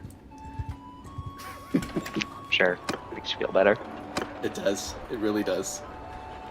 Are you able to open Outlands while being in queue? Yeah. See, my computer crashes for some reason. Oh, not my computer. My Mortal crashes. That's unfortunate. Yep. Do you still have it on windowed? Nope. I put it on full screen. I'm in full screen window. Just curious. Yeah, I tried them all. I don't know what it is. Weird. Although you could probably play Outlands on a potato. Mm-hmm. So I go just knock out some easy quests or something while I'm in this eternal queue. So I can't jump on BDO. Yeah, no, I haven't been on BDO in like. I think I did. I logged on once when the server went down real quick, but that was about it. Yeah, I want to log in at least for an hour this weekend to get the last 2 rewards. Besides, before it's just med frags. Wards for what season? Oh god. No, just your Lord. login rewards. Oh, login. Okay. No, I don't do season characters. Yeah, no, I don't. I just I do. It's so easy. Like in 3 hours, I'm fucking 60. Whatever. You're Yeah. easy. You're right. You're not wrong. Generally, I people mean- who are right are not wrong. I mean, the gear doesn't benefit me. It's just the level character for like your daily pay, I guess. Well, I'm doing it currently because my character list isn't full, and I want the family whatever to get more silver income Oh, every yeah. single day. So I'm just making a bunch of First off, I get a 61 done in like a day, right? And then I mirror it and get 2 61s for the price of one because I ain't got to work for the second one at all. How do you mirror it? You get this hourglass from Fugar, and you could make another character. You could turn your current season character into a normal character and take one from your list and turn him into a season character. So you pretty much, and then it takes your combat point or not combat points. What is it? What's that gotta Skill, do your with self combat some skill points, whatever the fuck they're called, skill points. It mirrors that, and it mirrors the level pretty much. But it's a season So character. yeah, and it turns that one into a season character. Does the season character just get deleted at the end of the season? I would assume. No, they go into your normal pool. I guess turn that into a that'd be non-season character. kind of worth it. Yeah, and not to mention, there's a lot of rewards in the season pass too that you just get because doing it. And there is an XP boost as well on top of your other XP. I think it's during the weekend. It's 150% combat experience or 250. I don't know. You'd have to look at it. I don't off the top of my head. It's 100% more than during the weekdays, but there's constantly an XP boost and also combat skill point boost too going at all times. See, I'm just at the point where I just want better gear. I feel like I'm a little behind. Not to mention, here's another benefit of seasons, and I really like this. This is the biggest reason why I'm doing it. At the end of the seasons, you get this ticket where you can change one of your season gear into a boss piece of gear, right? And it drops one level. So if you get all your pieces to pin, you can get a free piece of Tet boss gear. That's like 2 billion roughly, depending on what you take, worth of silver for a piece of gear every season. Pretty sure someone said you can't sell it though. Bullshit. You can. I don't know who said that. But then again, you play on PC. I play on PS4. Maybe it's different. I don't know. But it's just it's a free piece of boss gear. I have one on. Well, I have a couple on my my Corsair, and I could sell them. I could register them on the trade market right now if I wanted to. I guess that might be worth it. Regardless, at the end of the day, it's like it's a piece of tap boss gear. Even if you can't sell it, sell the one you can sell, upgrade that one, whatever. It's going to remain on you. Once it's pinned, you're not going to sell it anyway. So yeah, I'm at the point where I just need to. I'm on the quest to pen my gear, so I can't sell it anyway. Yeah, because I took a Corsair. I think it was her awakening weapon. I'd have to log in and see, but I could put it on the trade market right now if I wanted to. Like, it's not like that shit you get from the Crows merchant where you get like the tongue breads, whatever, or one of the other 3 pieces, and you got upgraded through them, but it can't be registered on the trade market at all.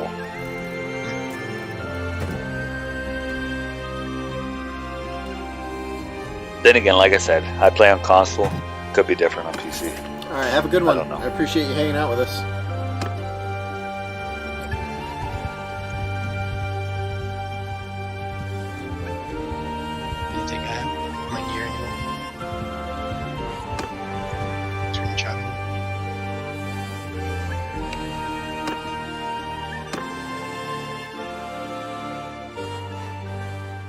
I'm not gonna lie, I got bored of the game. I only play when the new season starts. I get my shit done, and then I don't play it again for a while.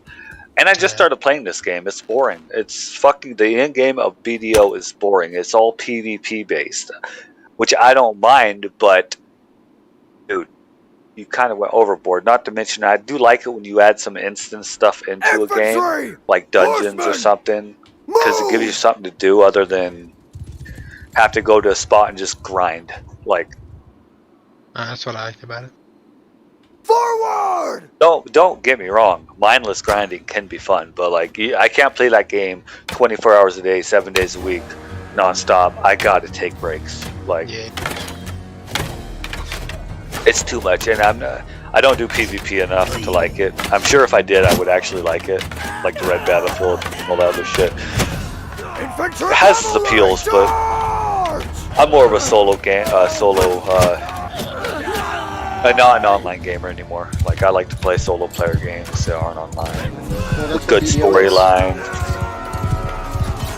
What, a solo player game? Yeah, don't you know BDO is just a solo player game? I'm not gonna lie, dude. Yeah, I'm not gonna lie. When I jump in and I go to my guild, any guild I've been in, I'll ask them, hey, y'all want to do this? I get no response. I'm like, dude, I'm playing an online game, but I feel like it's a solo player game. Literally. It is. Like, you can't even trade. You can't even... like...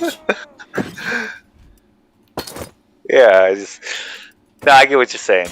Yeah, I do feel like I told my brother that one day. I'm like, this is an MMO that feels like a solo player game. I swear to God. I don't know. It gets boring after a while. Like, I haven't even played it. I haven't played it for a year, and I get bored of it. Like, Bisk, would you play Legends of Aria? Legends of Aria? I mean, I have it, cause... okay. But no, I never got into that one. Because they have, like, the UO mod version of that, right? Mm-hmm. Yeah. The UO mod version is just literally UO. Pretty much, yeah.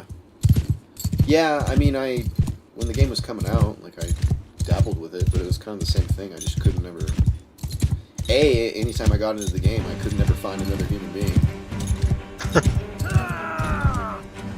what's it called? Legend of Aria? Yeah. Old game? No, it's not an old game, but it's like it's an Ultima Online clone. So it's a clone of an old game. It has an old feel to it. Nostalgia feel, yeah.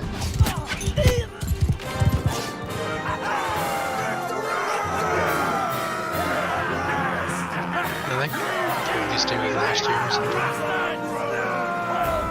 Or 2020.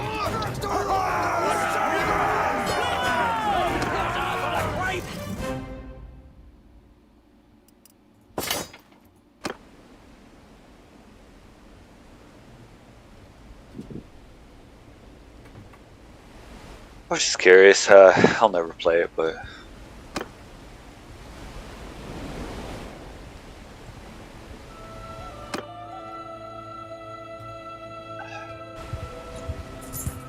I don't know, I'm just looking through my Steam queues to figure out what to play.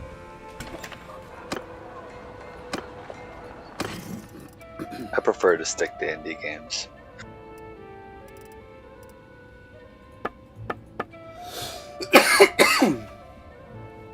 Are you into roguelike games? Yeah, they're all right. I don't really go looking for them, but they're. Have you heard of a game called Hades? That game's pimp. It's an indie company game, Supergiant. They made a game called Bastion, another game called Pyre. A couple games, but all their games have been like hits in my opinion. They're all really good. Hades is fucking fun.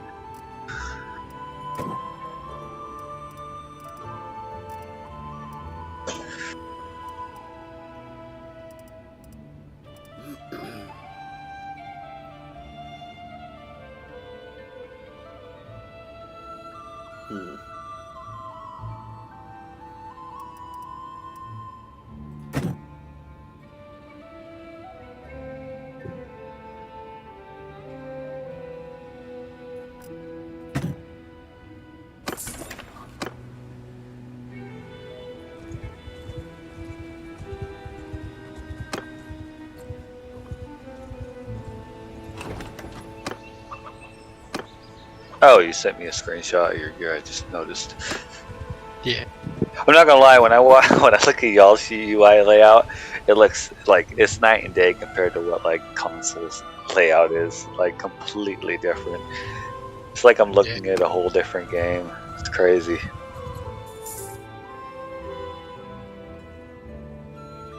There's a way to like change it to the new one, but it's just used to the old one. There's some of like the actual main menu I like the UI of the console better. I'm not gonna lie, the layout of the gear, I feel like when you look at the console version, like the where it's placed, it makes a little bit more sense. But I don't know. I still kind of like the layout of what the PC does a bit better still, even though it's a little bit more confusing since I haven't played on console for like 6 years. Mm.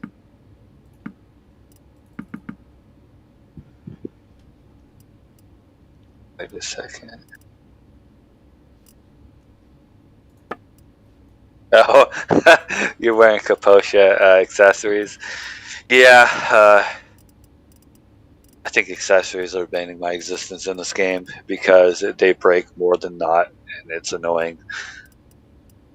Yeah, the earrings it's basically what I'm working on next.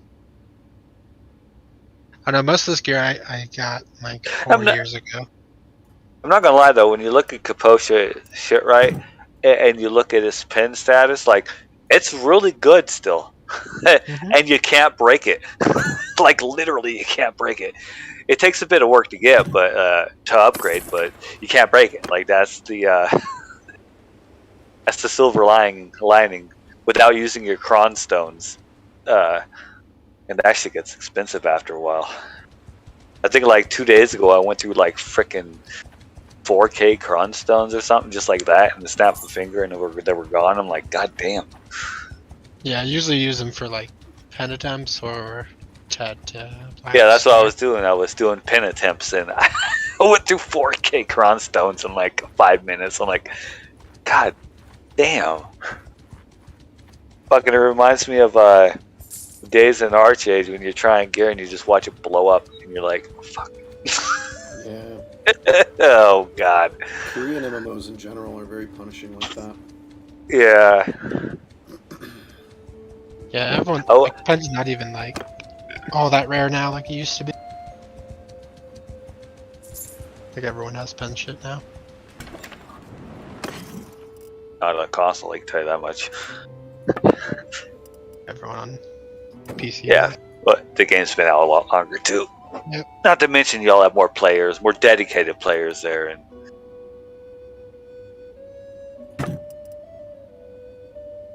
I feel like a lot of the the console players were rejected players on PC that sucked, so they came over to console to try and be gods. Fresh start. No, literally, you know how many people I heard say, "Oh, I played on PC." I'm like, "Why? You come here because you sucked on PC, and you want to be the top dog over here?" Look out here.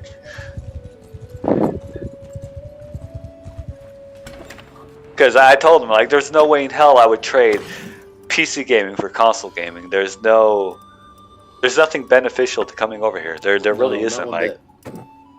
yeah, exactly. Like, I played on both. I know. Like, and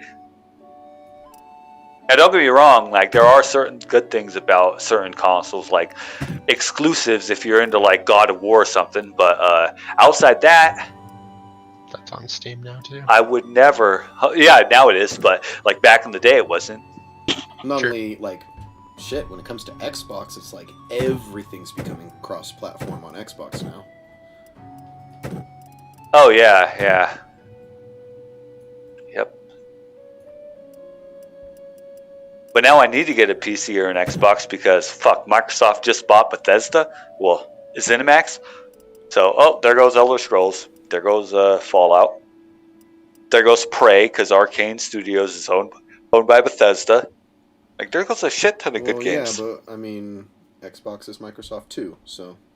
Yeah, I know it's going to come to PC, but for me as a PS4 player or a PlayStation player, now I got to buy a PC or an Xbox to play those. That's what I'm saying. Like for me personally, it sucks. But then from what I heard, the new Final Fantasy is going to be PlayStation only because Square Enix just agreed to give Sony exclusive rights to all their future games. So those aren't going to be on PC or Xbox. It's fucking annoying. You got.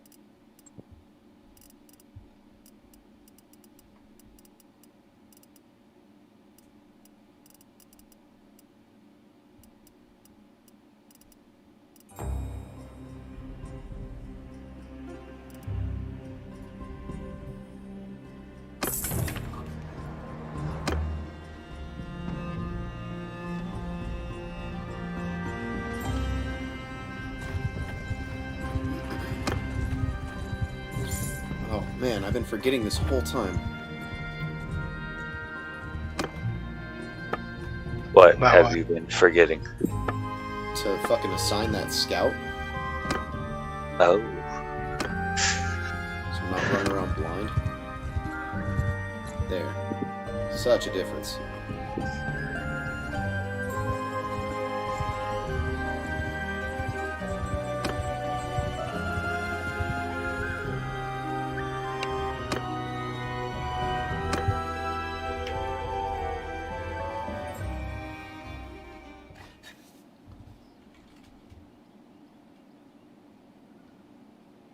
Oh, they're toast. Footmen! Cavalry! Move! I feel like YouTube gets more viewers than Twitch. Which, As a whole, probably. yeah, I'm looking at your Orders! stream and I'm watching the comments too, and like all the comments are YouTube.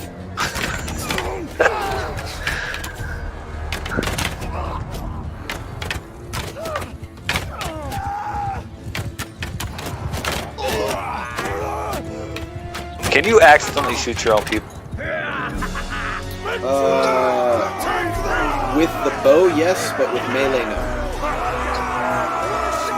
Oh.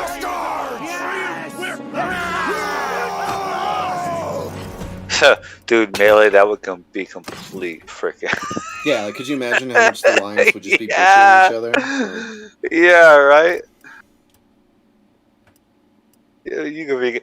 You're better off going archery at that point because you'll just kill all your people too, or they'll kill you on accident. Or they'll kill each other. Although I don't think they can. I've never seen them friendly fire each other. I've never seen an archer hit an infantryman. Just me. You know, sometimes it happens. Every once in a while, I'll just like it. Especially happens when I'm in sieges. You know, but usually I'm accidentally killing some other guy's troop. You know, I'll just shoot somebody in the eye and I'll be like, oops. Yeah. Especially when, they've already breached the walls and you're sitting at the bottom trying to, pick off the archers. And one of your own guys just, comes by and kills the archer you're shooting at, and you shoot him instead. Yeah. You're like, oh, shit, my bad.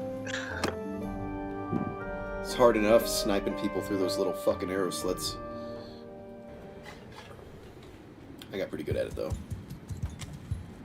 You can't tell now when my archery is at, 10, but once it gets better to where the reticle just gets a lot smaller, a lot faster, and then I start fucking shit up.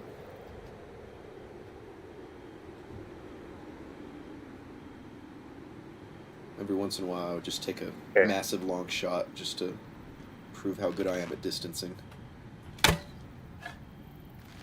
Like that.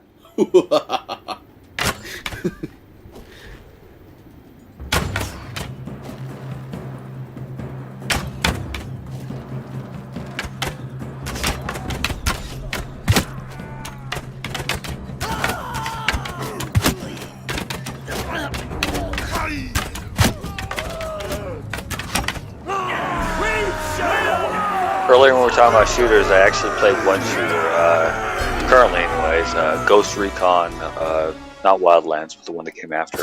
Can't remember the name right now. But speaking of taking shots at distance to prove how good you are, I do that shit all the time with a sniper rifle, trying to beat my last record. It's like fucking 700 meters. I had to aim like freaking 20 feet above the silhouette just to hit him. And I'm not gonna lie, I got lucky. I took like 6 shots on him, finally hit him. I was like, aha, I'm good. But really, it was just all luck.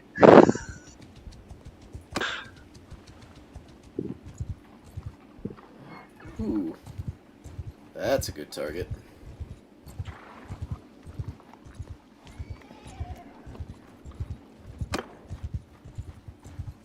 Need to get a hold of some fucking war horses. Half of my archers are... The particular archer tree that I went down, the reason why I go down it is because the final level is a mounted archer. So, my ultimate goal is to make every unit of mine mounted.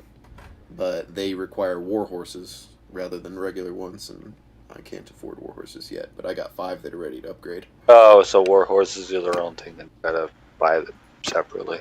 There's all kinds of different kinds of horses. Well, there's a variety.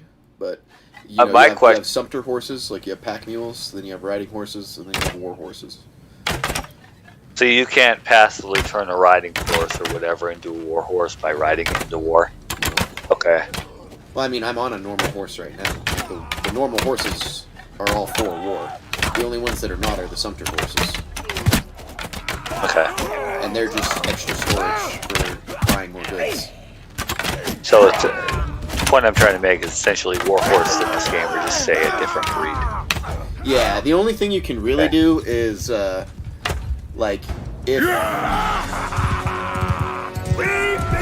you get to the point where your riding skill is 150, there's a perk you can pick up where... Let me finish this guy off real quick. Oh. You body blocked me, dude. Anyway, I'm not gonna lie, in the wrong context, that could be taken the wrong way.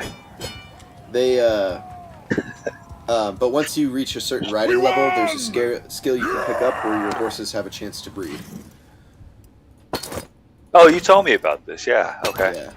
So that's usually what I aim towards, is in the very beginning, I try to have a little bit of every single kind of horse, so that eventually once I reach that point, I can just start raising every kind of horse that I could want. See, that's the one guy that I let get away right there.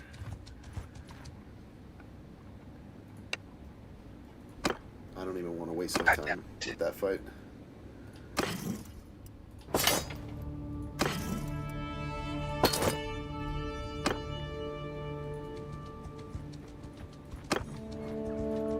I'm trying to move out of trading for a little while and go into just killing every bandit I see, because I want to get my renown up and get Rathanos.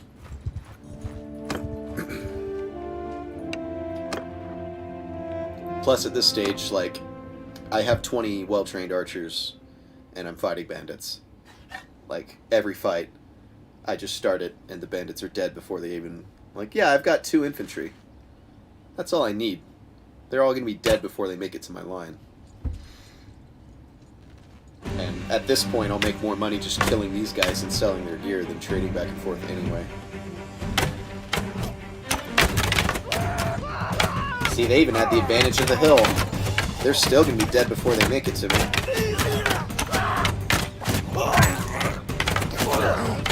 Bye, Felicia.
Literally everything in that town is expensive.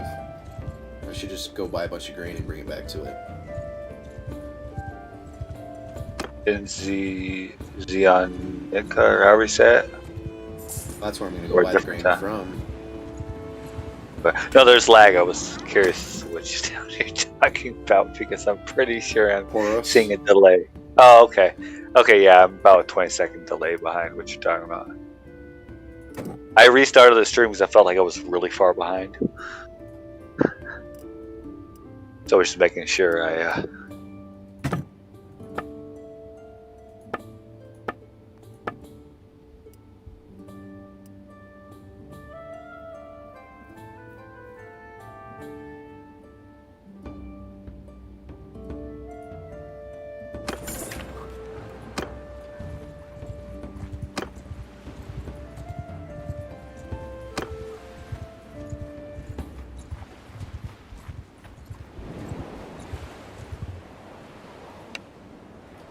I finally come into a decent chunk of money,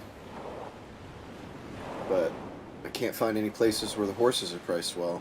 They're all expensive everywhere. I even sold most of my horses because I couldn't pass it up.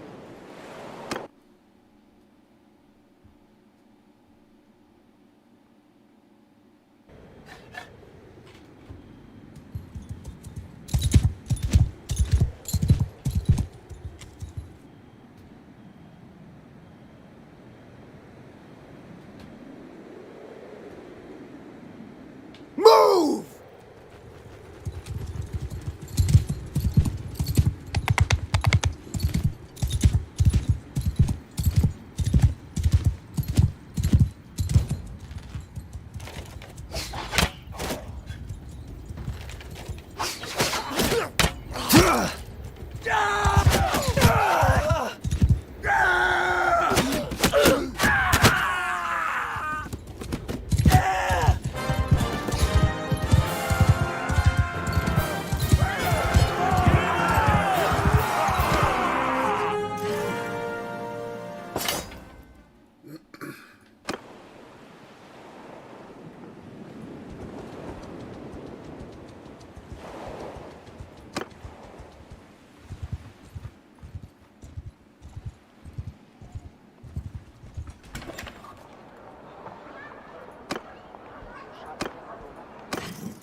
Oh, never mind.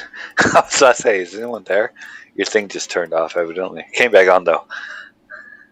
Thought my internet might have went out.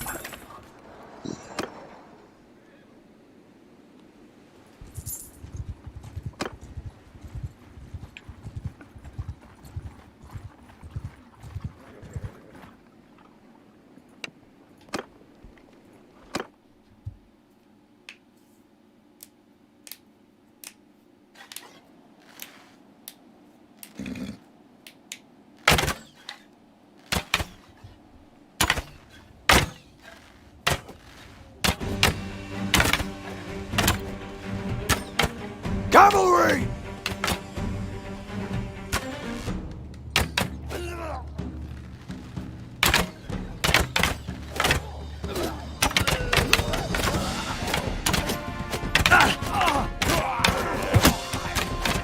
Charge! We shot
Look at them run!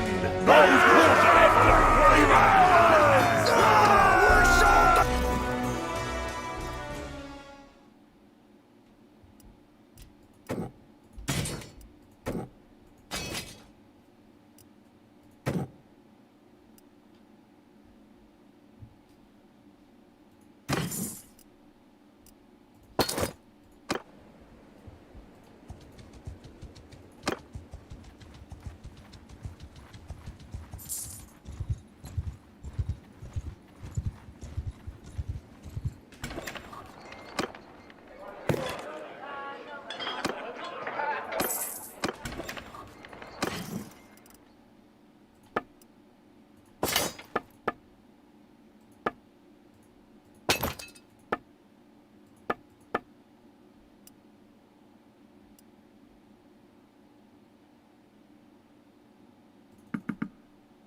Infantry! Forward!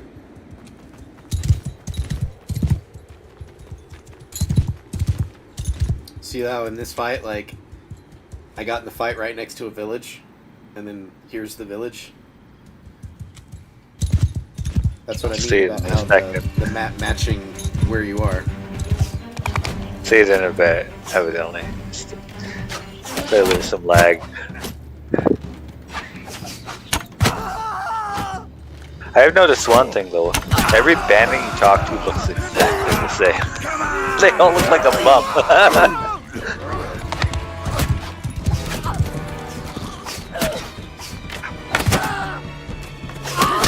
Oh no, I see what you're talking about now. Yeah. I like that, it's cool.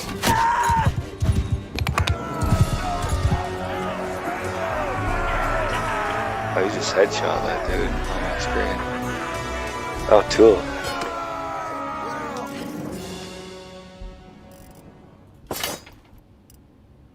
Dude, you hit that guy with the arrow and he kept running towards you. No. He like balls. shot that dude. You shot that dude in the neck or something, and he just kept running. It's like, dude. And then this one guy's running from your whole freaking. Everybody, he's trying to get away. Like, dude, it's done. Just stop. You're done. Yeah, that's one of the biggest misconceptions about like true history Soldiers! versus what you see in video games is the idea that like Move! people always fight to the last man.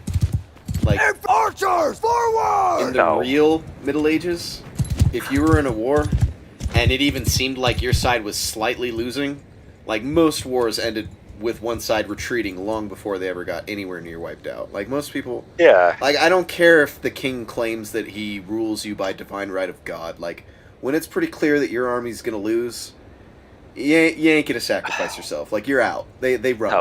No. Like- Yeah. Like real warfare in the medieval era was actually a lot less lethal than we make it out to be in like entertainment today. Like first of all, the weapons weren't that deadly. Like you take an arrow and you're fucking gone. You're probably not dead, but you're not gonna keep fighting. Like you're done as soon as you get hit. You're like, all right, Yeah. I'm out. And the bulk of war back then was archers. Like even just the concept of everybody having a sword. Like no, not true.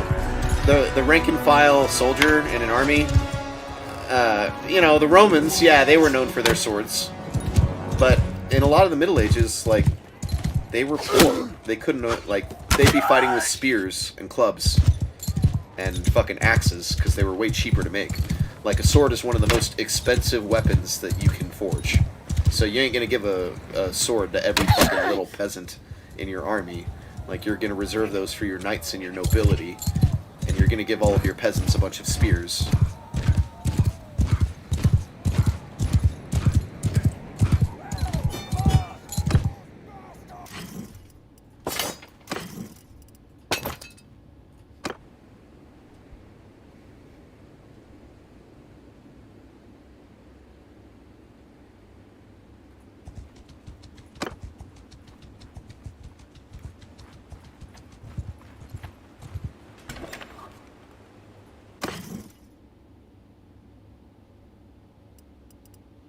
Ooh, beautiful. Cheap chargers. Just what I need. Sorry, I was muted. No, you're definitely right on that. Like, the whole concept of a knight, and with like King Arthur and all that, where they use the sword to bestow the knighthood, it carries weight. Because, like you said, swords were hella more expensive back then than a spear. Spear's a piece of wood. Swords you have to craft, you know, and all that crap. You got to craft a spear like that. And yeah, movies and games kind of make that combat back then like, oh, all these deaths. It wasn't really that many, clearly. Especially Vikings. Like, whether you're watching the series Vikings or Last Kingdom or any of the TV series involving any kind of Vikings, and you watch the fights, and it's like, yeah, they have a lot of axes. Like, they get it. But at the same time, the army's like 50% swords. And it's like, no, man. Like, you might have a few of the guys that would have swords, probably because they killed a rich Englishman that had a sword. But the vast majority of the Vikings are going to have a wooden shield and an axe. Like, they were not rocking swords. They couldn't afford the metal. And they didn't have the... You know, it's not that they didn't have the technology. I mean, that's another big misconception, is people think that, like, Damascus steel is somehow, like, a unique, better kind of steel than they ever knew how to make in the Middle Ages. And it's like, no, man. They were better at blacksmithing then than we are now. As a matter of fact, that causes some of the biggest... it causes some of the biggest misconceptions about swordsmanship. is how inferior modern day replicas are to the real thing. You know, I mean, here in 2022, if your only experience with swords are ones that you bought from like a vendor at a Renaissance fair, like they're not making swords on anywhere near the same quality that a blacksmith would. So, like, usually when somebody picks up a real sword, like a good sword, a sword that's meant for war, they're surprised, and they're surprised at how light they are. Like, people think swords are heavy, and they're fucking not. Like, they're well balanced, they're very light to where you can swing it very quickly with nothing but the flick of a wrist. And, you know, if your experience with swords is from a Renaissance fair, where you're buying this gigantic 6-foot-tall broadsword, and even then, it's made so poorly, where the hilt is way too big, the crossguard's way too fat, the metal's way too thick, like, everything about it is wrong. And then if you picked up a real one, you'd be like, holy shit, this thing's 6 feet tall and it's still only 4 pounds. Like, it's, you know, it's nuts. But, you know, that's the truth of it. They were expensive, but they were masterful pieces of equipment that, you know, modern day replicators just don't, they're not spitting them out at that quality to sell at a Renaissance fair.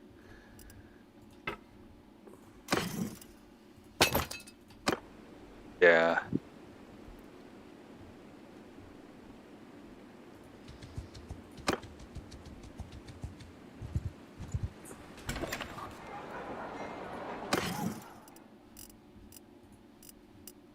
I don't know, for some reason when you said that, the only thing I could think of is, you know, if you ever played Final Fantasy VII, Cloud with that big-ass Buster Sword on his back. Yeah, it's like, okay. That's what everyone wants to be. Dude, logically, you're not going to pick that sword up. It's going to remain on the ground because it's too heavy. Logically, you wouldn't want that sword. I know, right? Because the metal is so fucking thick. Like, you could make the metal significantly thinner, the sword significantly lighter, and it would be more deadly and a more effective weapon. You wouldn't want a big clunky beast like that. It's stupid. But, I mean, don't get me started on fucking inaccuracies. I mean, shit. Every time you see somebody do a 360 spin while they're swinging their sword, you just want to fucking facepalm. It's like, dude. Yeah. Like, yeah, people always expose their backs in warfare. Yeah. No. Like, no, man. No. You can get the exact same amount of momentum and the exact same amount of force by doing this. Like, if somebody's guard up, and they have their sword up, and you're here, right, swinging at them, and you want to hit them from the other side, because, you know, they're blocking with their left, and you want to hit them on their right, you wouldn't do a 360 spin to hit the guy. You just do this. Like, that's all you have to do. And at no point are you vulnerable. At no point is your sword not in front of you, protecting you. Why would you turn your back to the enemy and have your sword on the other side of them? It's suicide. And anybody with more than a half a second reaction time is just gonna fucking stab you in the back while you're spinning. Yeah. Oh, man. He's trying to make it look cool in the movies. Or video game too. Oh yeah, that's absolutely what they're doing. But the thing is that like you can make choreography that is true to the art of swordsmanship, and still have it be really cool and really interesting and fun to watch. But there's nothing worse than when a movie tries to be interesting by just like throwing more people at a fight. Like, oh look, it's 2 versus 30. Look at them fighting 10 people at once. And then if you actually, like, pay close attention to the fight, like, it might look flashy, and it might be amusing to watch, you know, like a well-choreographed dance. But when you watch and you see one guy block 3 different weapons simultaneously, and they're making it look like he's this master because he can block 3 people at once, but if you actually, like, pay attention to the video, it's because they're swinging at the sword. Like, if I block one guy and his sword is caught in my crossguard, why would the second guy swing at my sword? And then all of a sudden, like, all 3 weapons are locked with yours at once, and you fling them all away, and all 3 of them spin away, like the sheer force of you pushing them makes them all fucking fall away.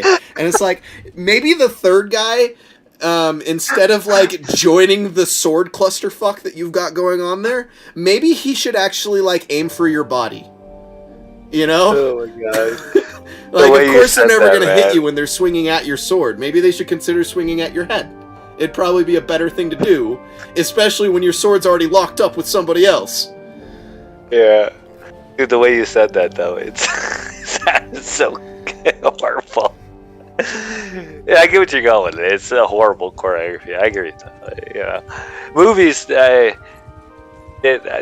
I can't do it when I can't take it when they do that. Games are a different story. It's whatever. It's a video game. Cool. Nothing's ever accurate in them.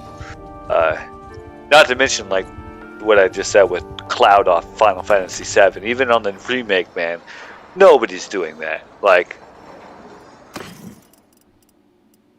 but that's the point of video games. To do shit you wouldn't normally be able to do. Ever. Well, okay. Well, video games, video games are video games. There's actually, like, in theory, you're playing the video game in a way that is smart, right? Like, would you do a 360 spin every time you swung your sword in a video game? Like, just for flair? No. You want to kill the guy, not impress him with your acrobatics. Like, it's like, have you seen that old YouTube video of, like, a couple of Street Fighters? And there's this one dude that's like doing 360 backflips and roundhouse kicks, and he's like doing all this puffery and like all this acrobatics to show how fancy he is. And the whole time the other dude is just sitting there, just like in his guard, ready. And when the dude's just sitting there doing backflips, like he eventually just gets sick of the theatrics and just walks up and fucking punches him in the face when he's in the middle of flipping and knocks him the fuck out. That. Yeah, I think I've seen that. Yeah, like that's... add swords to that, and it's not going to be any different, right? Like, when you're spinning around like an idiot... Okay, if there's one thing that gets me, it's nunchucks. Alright? Because, like, if you have an understanding of the way nunchucks work, it's all about centrifugal force, right? When you see somebody spinning nunchucks in front of you, like, wah, wah, wah, wah, like, look at this impenetrable barrier I'm creating by this nunchucks that I'm spinning! Dude. Like, I'm sorry, but do you know what's a better weapon than a nunchuck? A fucking stick. Okay? If you have a nunchuck and I have a stick, and you're spinning it in front of you like you have this airtight defense, all I'm gonna do is I'm gonna hit you with my fucking stick. And you spinning the nunchuck is not gonna stop the momentum of my wood coming down on your face. Alright? When you're spinning the nunchuck, it's doing one of two things. It's either swinging backwards towards you, or swinging forwards towards you. Does another object bearing down on you, like, does that thing spinning prevent its momentum in any way? Fuck no. It does not. Like, not only that, but like, one of the other things about a nunchuck is it actually limits your points of attack. You can't hold the nunchuck in front of you and stab somebody with it. You can't, like, you have to start in a certain position in order to have the momentum to end in a certain position. So your strike points are actually more limited than if you just carried a fucking stick. Yeah. Not to mention the force of the impact by adding that chain in between your two sticks actually reduces its force. If you take that nunchuck and you whip it at somebody, that chain isn't going to give it more momentum. Whereas if you took a stick and you did the exact same whipping flick motion, the tip of that stick would have more force than the nunchuck ever does. Yeah, no, definitely. The other thing that drives me crazy in movies is when people are in the bind, right? And the idea behind the bind is like, alright, I swing the sword, you successfully block, and then we just sit there with our swords locked in place, and we just have a pushing match to see who's stronger at pushing against the other person's sword. Like, and usually that's when they throw in their little monologue to, like, have some drama between the two. You'll never take me alive, right? That's the dumbest thing in the world. It's like being in the scramble in wrestling. Like, when you are in the bind with swordsmanship, you have an abundance of options that you can use, and standing still is the worst one. If your sword is crossed like this, and you're blocking their sword, and they're putting their weight on you, and you're putting your weight on them, then what you do is you twist your wrist, and you turn to the side. And the guy's momentum will take him to the floor, and bop, dead. You stab him in the fucking back as he's falling. Like, you don't let somebody just push their momentum on you like that. Like, that's leverage, bro. Use it. Like, all you have to do is twist your sword in such a way that you can then hit him with it. It drives me nuts when you see that shit.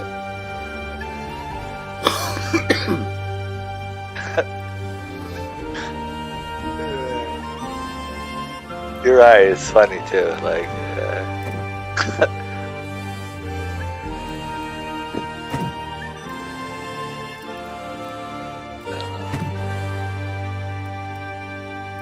when you were talking about the nunchuck thing, the first thing that popped into my mind was Michelangelo from the original Ninja Turtle movie, right? Yeah. Because he's sitting there spinning his... Dude, he's fucking around. Does that spinning thing, but both the nunchucks are off of his hand, and they're both on his finger. I'm like, what the fuck are you doing? What the fuck, dude? It's doing nothing. Yeah, it's doing absolutely nothing. At any time, the guy could just come up and hit him. That's not protecting you. He's looking at his fingers, blowing on him. Yeah. It was strictly for comedy. I guess. Yeah, exactly. Like that movie was comical. It's the whole point of that was making a joke of people doing flashy intros, right? Like, obviously it was, they meant it to be funny. But yeah, I mean, when you think about it, like Michelangelo is the most likable character because he's so goofy. Has the most useless weapon. The most useless weapon out of all of them. His weapon does nothing. But you remember that scene, right? And then the Ninja Clan breaks in, and Michelangelo gets his ass beat. Literally, he gets whooped. All of them get whooped, really. But I think what they were doing was like, yo, it's actually useless. And they were trying to say that without saying it. It's like, they're still teenagers, man. They might be Mutant Ninja Turtles, but they're still teenagers. They're clearly not acting very smart. Yeah, exactly.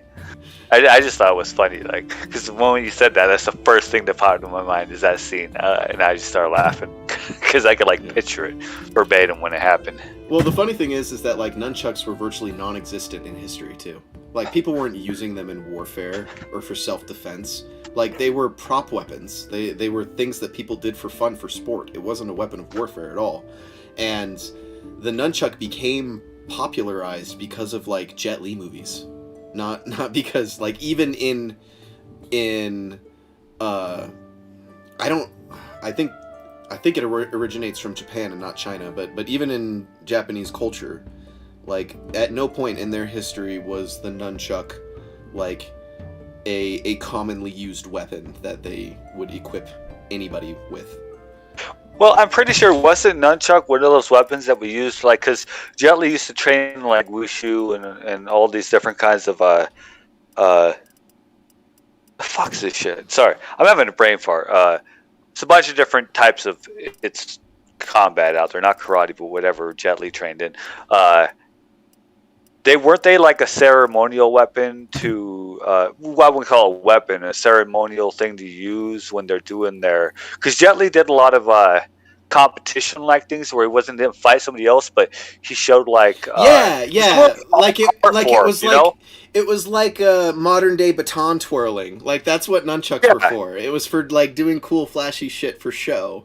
It wasn't a combat weapon. It's not anything, it's not anything that anybody would actually choose as their weapon of choice. Like, I'm sorry, if I was looking at a wall of weapons and there was a nunchuck, and next to that nunchuck was just a big fucking stick, I'd pick the stick. It's called Kung Fu. Why couldn't I think of Kung Fu? Oh, Jesus. Wushu's a form of Kung Fu, and they have many forms. But yeah, that's what I was trying to think about. I was tripping over my words because I couldn't think of Kung Fu. Jesus. But yeah, like they had said, Jet Li, like, that dude fucking won, like, I don't know how many different ceremony type competitions to where you're not really fighting somebody, you're showing like the grace in your motions and shit like that. You're going through all of the motions, but not really fighting anyone. Yeah.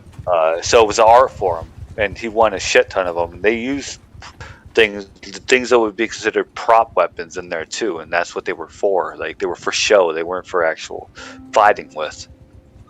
Yeah, exactly.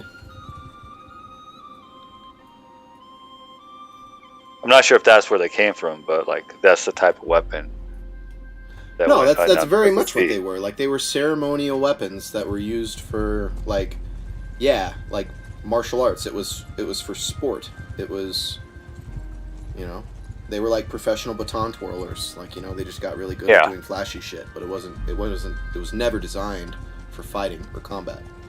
But, you know, you see Jet Li spinning one around, and, you know, all of a sudden you want to do it in the head with it, and you're like, oh my god, that's so fucking cool. It's like, it's cool, it's fun to watch, it's an entertaining weapon to see, but, you know, no, I don't want one. You want to know something that makes the nunchucks completely and utterly useless? A spear. I have a long pointy stick, and you have a weapon with utterly terrible range. Like, you'll never get close enough to hit me, for one. And two, it offers no defensive capabilities either. You can't block with it. Even experts of nunchucks that are massive advocates will acknowledge that if somebody is attempting to strike you with a nunchuck, the only effective defense is to dodge. There is no such thing as blocking with nunchucks. Like, you can't block with a nunchuck at all. Yeah. Dude, you know what you made me think of?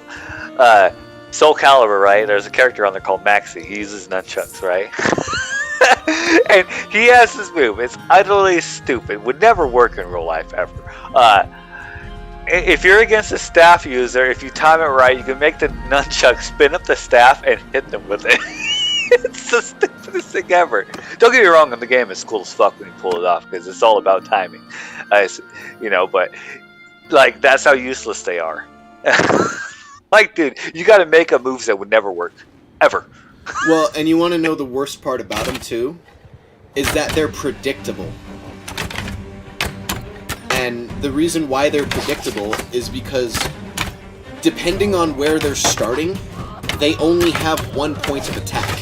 So, like, for example, if somebody's holding the nunchuck with this hand, and they put it in their armpit, what they're doing is they're winding it up for a strike.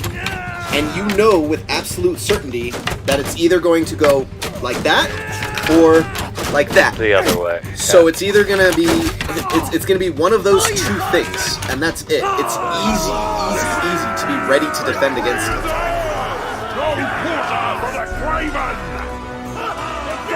Yeah. I see why they use them in movies, though. They're definitely flashy, okay? Yeah. But they're very impractical. Very impractical. It's about as practical as quadruple blocking 4 different opponents at the same time and flinging them all away. From sheer strength. Yeah. Yeah, come on now. That's not happening.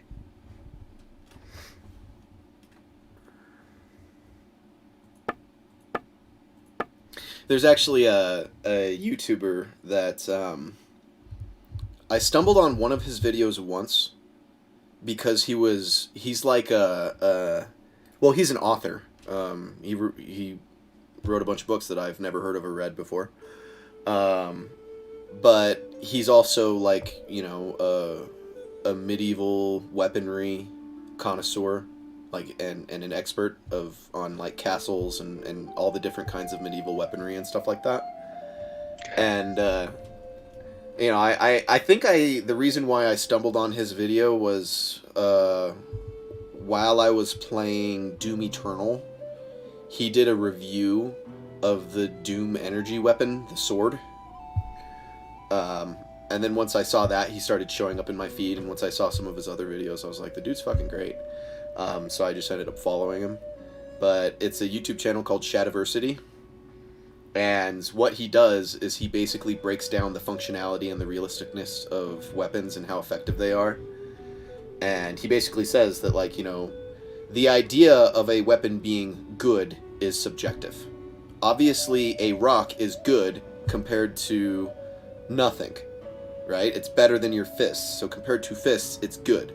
But compare the rock to any other weapon, and it's a bad weapon, right? And he basically said the way that you come from subjective truth to objective truth is by comparing weapons to other weapons, because that gives you an objective frame of reference. So instead of just saying that it is abstractly good, it is, you know, good in comparison to all of the other weapons of its class. And that there are, like, well-established criteria for what makes a weapon good versus bad, and there's like 6 different categories, right? The category is like the ease of what kind of force multiplier it offers. So in other words, how much force you have to put into it versus the amount of force that it exerts, right? So in that category, a crossbow is significantly better than a bow, because with a bow, you have to use the force of drawing the bow back in order to create the force of the arrow being released, right? Whereas with the crossbow, how much force do you have to put into it? You pull a trigger. Significantly less force, right? But one of the other ones is like the lethality of it, like how likely it is to kill you, you know. And then other ones are like the weapon's reach, its range. You know, obviously a ranged weapon is inherently better than a melee weapon. And he basically breaks everything down into categories and ranks all kinds of weapons. And one of the other categories is like the amount of situations in which the weapon is useful, right? So like in theory, if you're talking about one-on-one combat and we're limiting it to exclusively melee weapons, the most powerful and effective weapon that you can have in one-on-one combat is the spear. If you have a spear, you can beat basically almost any other weapon that is melee. However, the catch to that is when you're outnumbered, because the spear, since it only has the pointy end at the very tip and the rest of it is blunt, it becomes significantly less effective when you're dealing with multiple opponents, because you can effectively only strike one opponent at a time. And when you look at that scenario, the longsword becomes more effective because the longsword has the capacity to damage multiple opponents at once. So, you know, he breaks down like all of that shit. And it's really cool and really interesting, and you know, he brings technique into it and all of that. He did a review of the newest Star Wars movies, where like, you know, the two characters, like the black-haired guy and the girl, they're fighting in like the throne room against all of those like red armored Imperial guards, right? You gotta go. Yeah, find sorry, that. I switched. Yeah, I know what you're talking about. Sorry. You gotta go find that video, because that video is like one of the best breakdowns of just god-awful, unrealistic choreography. He breaks down this one scene where one of the guys like takes his weapon and he splits it into dual daggers, right? And there's one scene where the girl has the lightsaber over her head, blocking an overhead strike from one dagger, while the other dagger was sitting in front of her stomach, like her back is facing the camera, and you can see her arm up here blocking, and then you can see the guy's other arm like past her with the dagger at her side, completely exposed, like perfectly angled and ready to just stab into her gut at any minute. And instead of doing that, he like pulls the dagger back and retracts it and pulls it away from striking her, and then as it crosses her body with her back blocking the camera and you see his arm come out the other side, the dagger is fucking gone. Like they must have done a cut during that scene, and at the other end of the scene the dude just doesn't have a dagger anymore. It doesn't get thrown away or anything like that, it just fucking disappears, right? And then at the very, very end of that very same motion, she's blocking him, and then she immediately collapses to the ground before he ever even touches her. And then once she's on the ground, he wraps his arms around her like he's got her in a lock. but the whole time he's like he's grabbing her forearm, right? And her elbow is just bent over his forearm.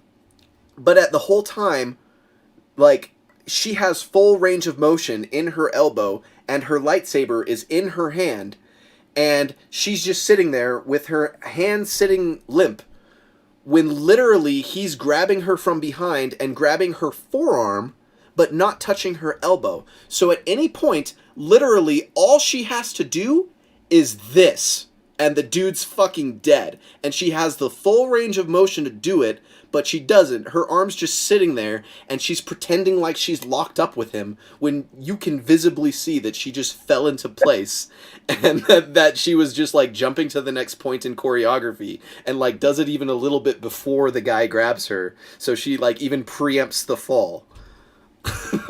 And you watch the whole thing, and it's so god-awful. And That was the last one, right? yeah, it's the very last one. Yeah, the very yeah. I know exactly what scene you're talking about, actually. Yeah, and they do that too. Like, there's one scene where the dark-haired guy literally, like, he blocks one guy and he has him in his crossguard, and the other guy, like, swings his whip at the sword, and then the third guy takes his lance and, like, swings it at the sword, so all three weapons strike the exact same point so he could block all three at once. And it's like, dude, you have a fucking halberd, and you're the third person to swing, and you swung at his sword? Like, stabby stabby, my guy, he's exposed. It's, the whole thing is just awful. It's funny. Oh, man. But, like, I've seen a lot of choreography in movies that are very questionable. And not even just combat, but movies with combat. Like, I've seen other movies that have nothing to do with combat. Choreography, and they fuck it up. Well, and another thing that kind of drives you nuts is when, like, even in their own, like, world, they're not consistent, right? Oh, yeah. So, like, for example, like, there's, I think in that very same movie, at somewhere along the way, there's this enemy that has, like, throwing stars, right? And they throw the stars at one guy, and the stars pierce straight through the armor into his chest, killing him instantly, right? Yeah. And then, that exact same person with those exact same stars throw it at a different person with the exact same armor, and that person, like, deflects it with their arm or something. And it's like, bro, you already established that those stars can penetrate armor. It's like, what the fuck? Yeah.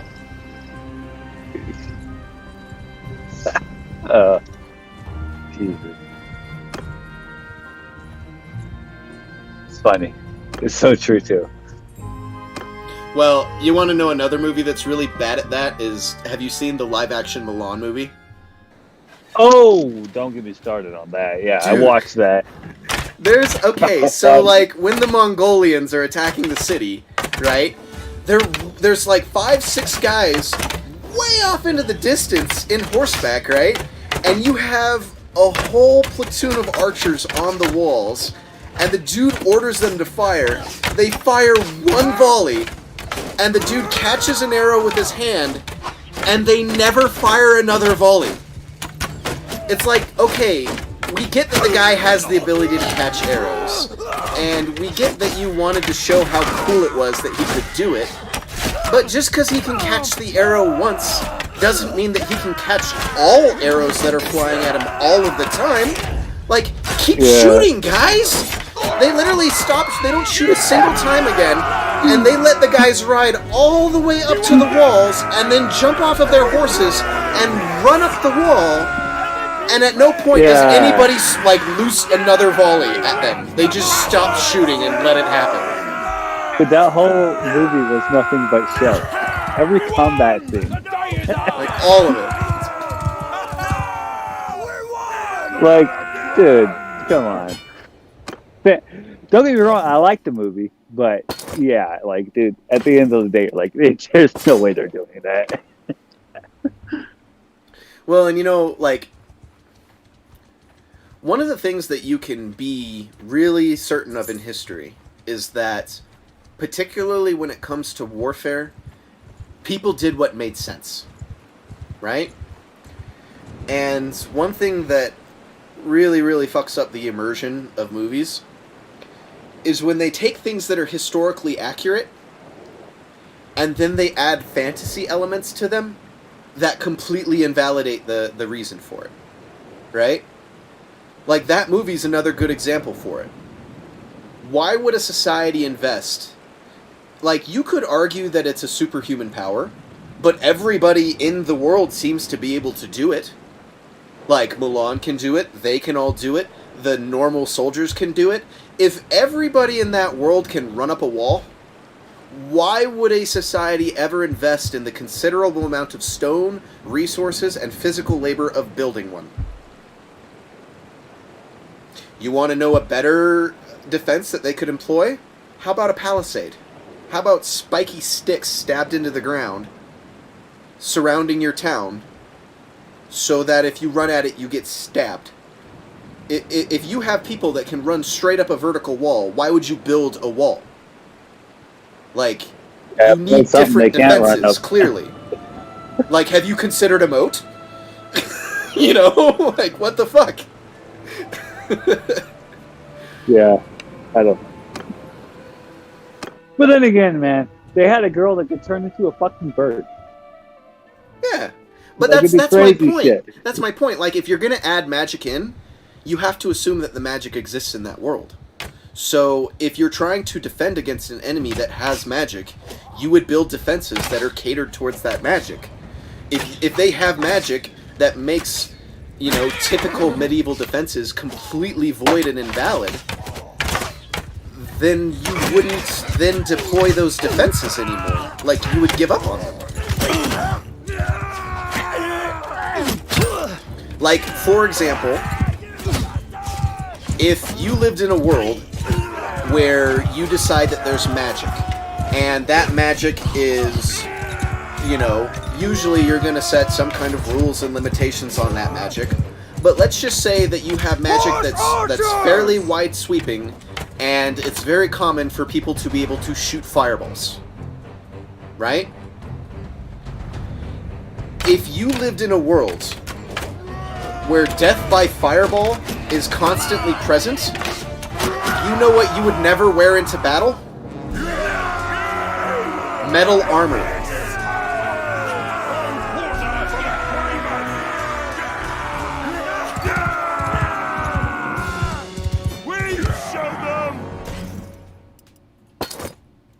Think about how incredibly difficult and expensive it is for a blacksmith to make a piece of solid plate mail, right?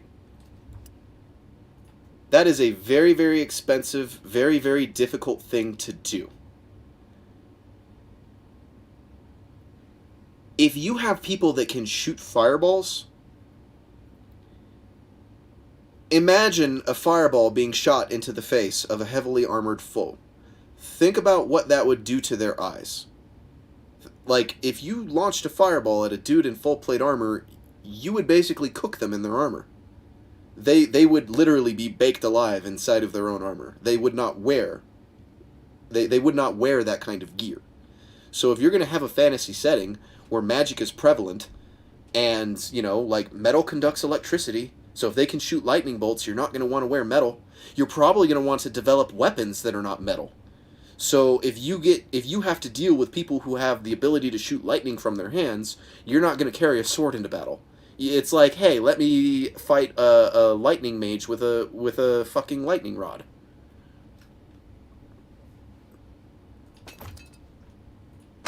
More realistically, you'd want to probably make your hilt out of rubber, if that's an option. But you would certainly be making all of your weapons out of wood.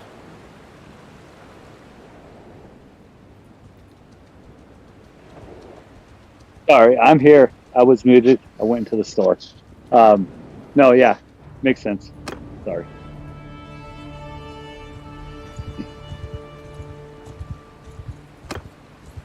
I left my house for a bit. Can you hear me? Yeah. Okay, cool. Making sure the headset was actually working. I'm not talking. You can't hear me. No, yeah, no, that makes sense. Definitely.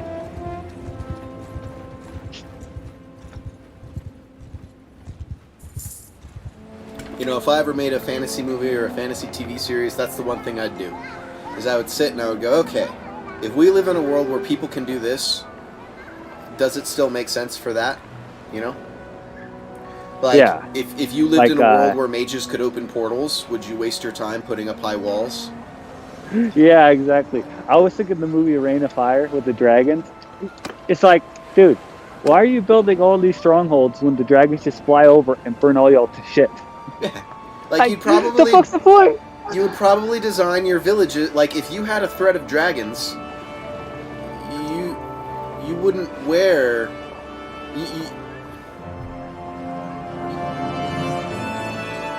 If you're dealing with dragons and you're an adventurer, you gotta ask yourself, what kind of weapons are you going to use? Like, you would probably carry around crossbows, and you'd want the biggest, most powerful crossbow that you can possibly have, because you want to be able to fire extremely quickly and then get away. Yeah. You wouldn't waste your time wearing armor, because the dragon would just cook you in your armor. You wouldn't even necessarily bother wearing leather, because it would defensively be worthless, and you certainly wouldn't carry any melee weapons. You know, like, if you had to hunt a dragon, probably what you would do is you would try to set up a series of ballista that you would place into equally distanced different locations. That way, no matter what, if the dragon's breathing fire on one ballista, you have two other... Like, you would create a crossfire, is what you would do. So that no matter where the dragon is, you have something that can be shooting it. And you would spread out. You would diversify your forces. You would put them in different places. You would have 2 or 3 guys in completely different areas, you know, strewn across the mountainside. At every peak that you could fit a ballista, you would have one. And if the dragon came to breathe fire on one, the guys would be fucking taking cover behind the rocks, while all of the other ballistas would be firing at that area. You would, yeah, I mean, like, you would deploy reasonable tactics to deal with the threats that are in front of you. Yeah. That's also assuming you ever had a chance against a dragon. Yeah, you wouldn't. I mean, more realistically, you're just dead. But they would try. They would try, you know. They certainly wouldn't defend against the dragon by locking themselves in a stone fort. That's for damn sure. Yeah. You'd probably move to a more nomadic form of life. You wouldn't even settle in a specific area.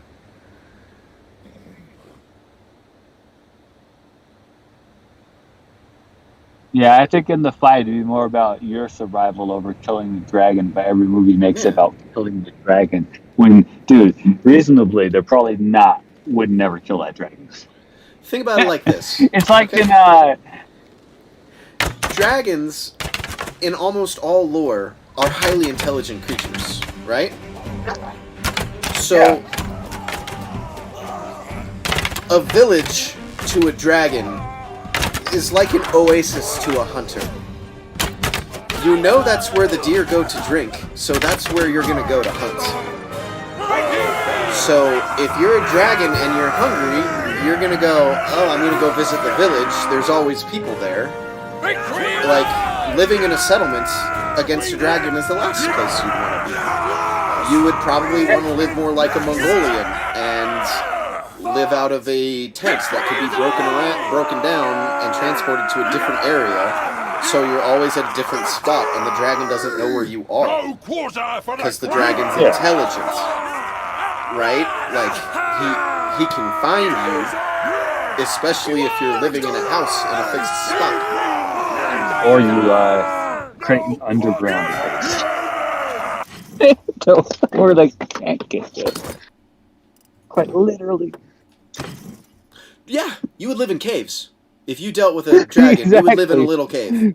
And Specifically, a I've very seen small movies where- cave. yeah. I've Very seen narrow movies cave. where they're in a cave, but the opening's big enough for the dragon to get into. That's not helping anything. If Because the now, guess opening, what? no, If you know they're what? in the dragon, If you had a cave where the opening was big enough for the dragon to fit through, what you would then do is you would take the cave entrance and you would fill it with rocks. You would Yeah, leave a but hole you big see enough for those- you and nothing else.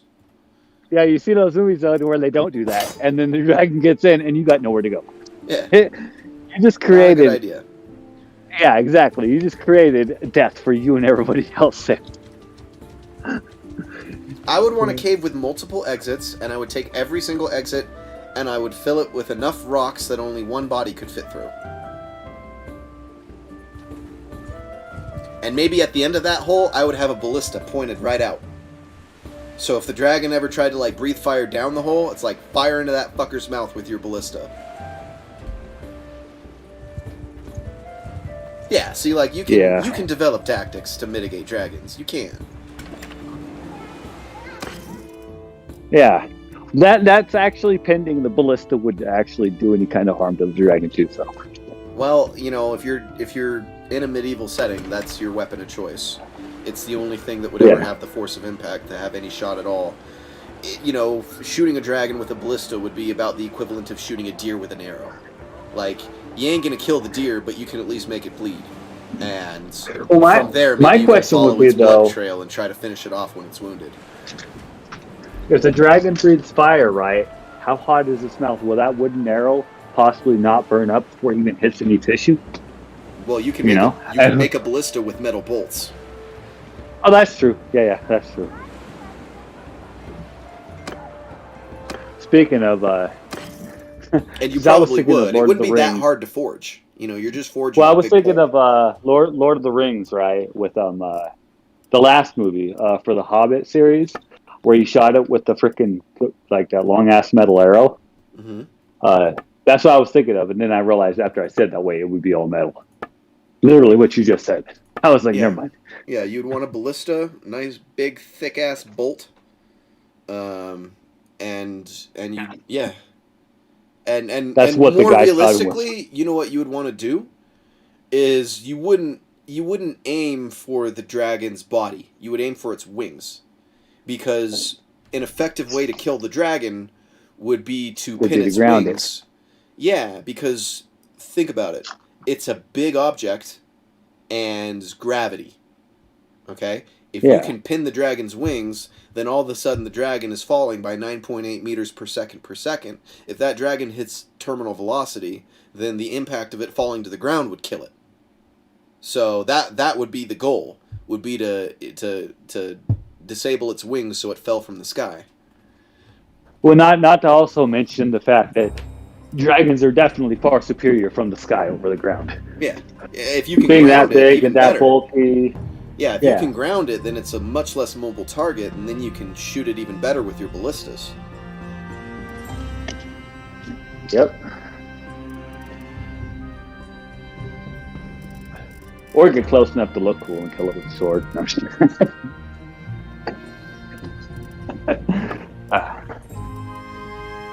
That was a joke. Clearly.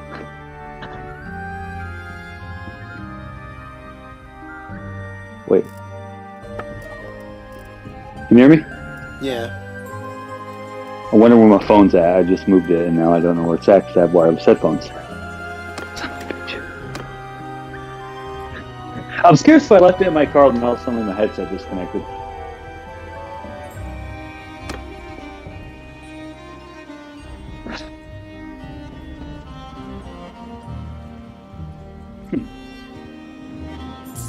Well then.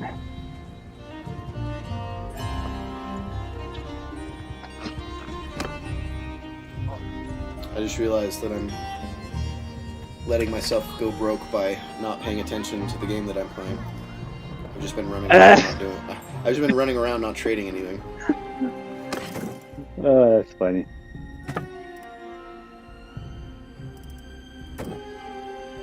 Seriously, I'm... What in the fuck, man? What did I do with my phone? Here somewhere. If it was in my car, I would have disconnected.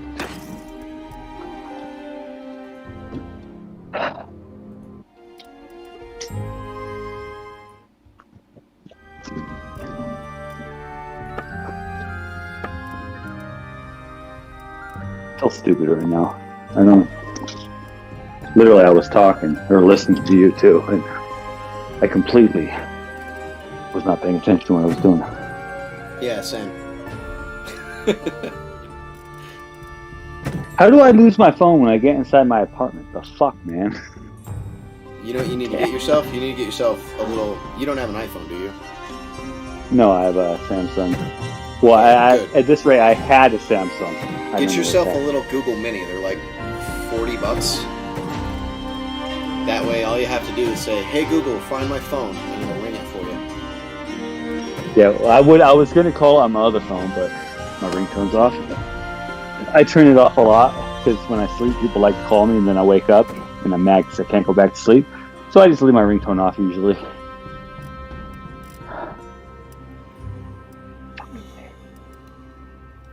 I wonder if it's actually in my car. My Bluetooth could connect from here.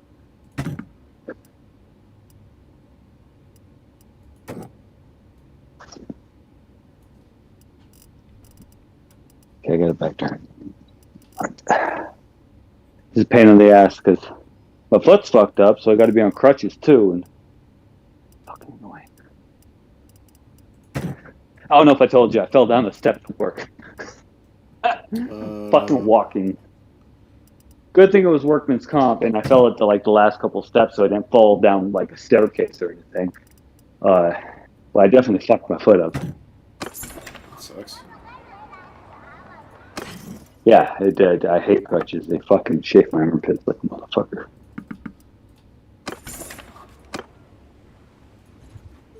And my brother called me. He's like, "Hey, you know around work they're saying freaking you're milking this, right?" I'm like, fuck what they're saying. I just find it funny people are actually talking about me. And that's like earlier when you were talking about people in Nevada, people being garbage. That's what's so funny is that's literally what they are. They're fucking trash. There's no sugarcoating it. You hit it on a dot. So I hate Nevadians. Really do. They're so full of themselves.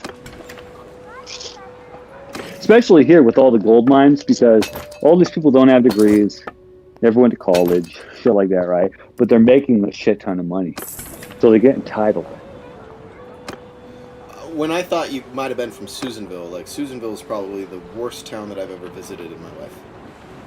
There was nothing worse than Susanville. I had one store in Susanville, and it was like the mall to them, you know, and just they were some of the most just like small, just little podunk, just they were all so goddamn racist. Like, it was ridiculous. I couldn't even send... Oh, wow. I couldn't send somebody up there unless they were white.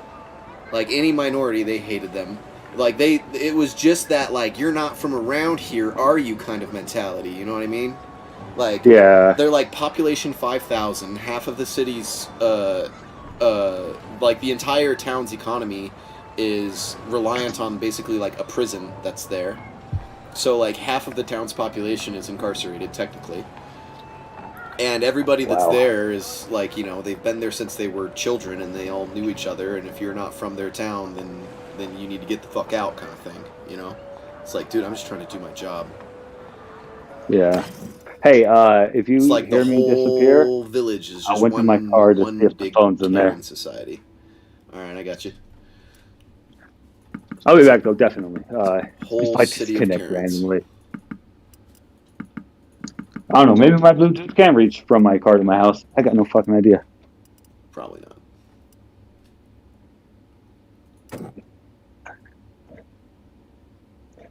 Well, we're about to find out. Well, I am, anyways.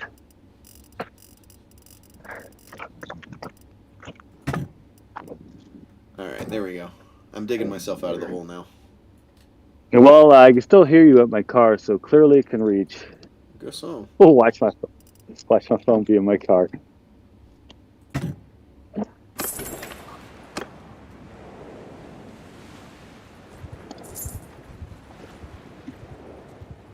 Hey, guess what? It's in my car.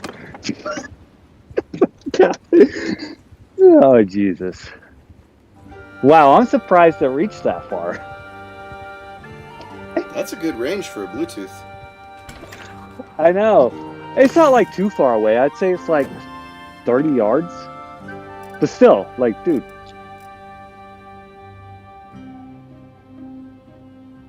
That's crazy.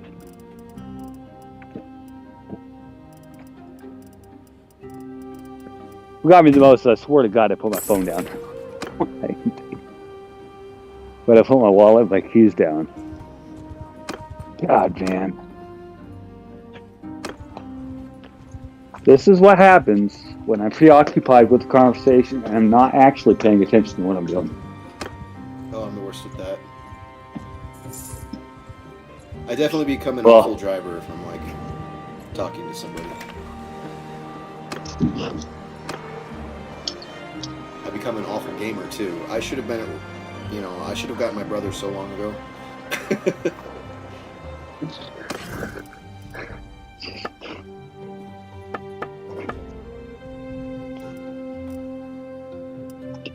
Oh, man. I've pretty much reverted back to just transporting grain back and forth between Boros and Zionica. I'm gonna lie though, I'm definitely gonna play this game later on. It's a good game. I never really gave it a good chance. Well, I don't have Bannerlord, I have the first one. I never really gave it a good chance because I did the tutorial right and I got shot in the face.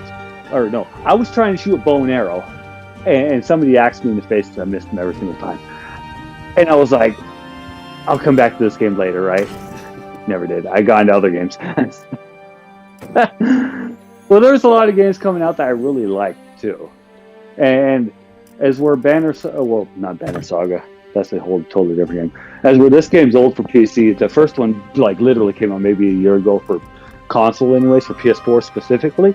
So it's more newer to the console people. And then we had a whole bunch of other games come out. So I can't play 25 games at once. I gotta like go in I do. in order. And unless I have a good I did. solid MMO sandbox, that can keep my attention. Other than that, if I don't have a good MMO that I'm playing, I will jump from game to game to game so much. yeah, but when you come back to the games, you seem like a kind of person that if you do that, you come back to the game, you could pick up where you left off, right? And be just fine. You remember everything. Me? If I don't play a game for a while, I come back to it, I am so lost I gotta restart. And I've restarted a few and it's become so obnoxious to me to do that I try to finish the games first. Or I know I'm gonna end up restarting and I don't want to do that. I think it depends on the game for sure. The one game that I'm very, very bad at coming back to, though, is definitely the one that Strat-Eye was talking about earlier. Why am I spacing on its name? Now I'm spacing on it too. Total War. Yeah, Total War. Anytime that I ever come back to Total War, like, I think I've only finished a campaign of Total War once, ever. And every time I ever come back to that game, I always start a new one, because it's like, you can't just pick up in the middle. This game, honestly, I've already restarted this game 4 times. But... well, you're used to it. You're playing on the hardest difficulty. Yeah, well, this is only the second time I've done Iron Man, but that's actually kind of why I played it 4 times. It's because, like, the very, very first time, I was kind of just messing around, and I didn't know what I was doing. And then the second time, I'd kind of figured out what kind of class I wanted to be and what kind of civilization kingdom I wanted to play as. So I played a second time, and then I was actually doing pretty well in that game, so I was like, you know what, I'm going to go for fucking Iron Man. And then I just had catastrophic failure in that, so now I'm to 4.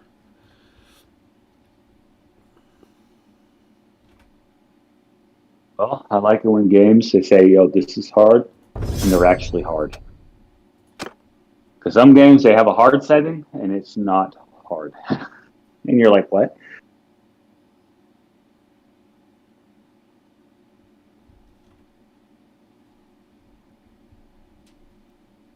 Challenge is definitely good. To a point. And then you got those other games too, right? They have this super hard difficulty, and you try to do it, and it's damn near impossible. You're like, Yeah, what the I mean, honestly, I usually try to play a game as hard as possible within reason. Yeah, Like, you know, some games though, they're just not a reason. You're like, what the fuck?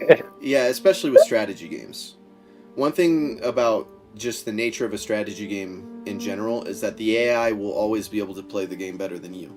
Because the AI has the advantage of knowing everything that you're doing all the time and can react to you. So if you have a really, really difficult strategy game where the AI is like trying to beat you in every conceivable way, like usually in a strategy game, the whole point is you take the AI and then you dumb it down enough that you can beat it. Because, if you leave an unfettered AI to play against you in a strategy game, it's always going to win. It's like trying to play an AI against chess, Joe, I was actually about to bring that up. Chess Like, it already AI knows is every cool. variable of every decision that you could possibly Yeah, make and what all of the exactly. outcomes are, so it knows the best move to make all the time.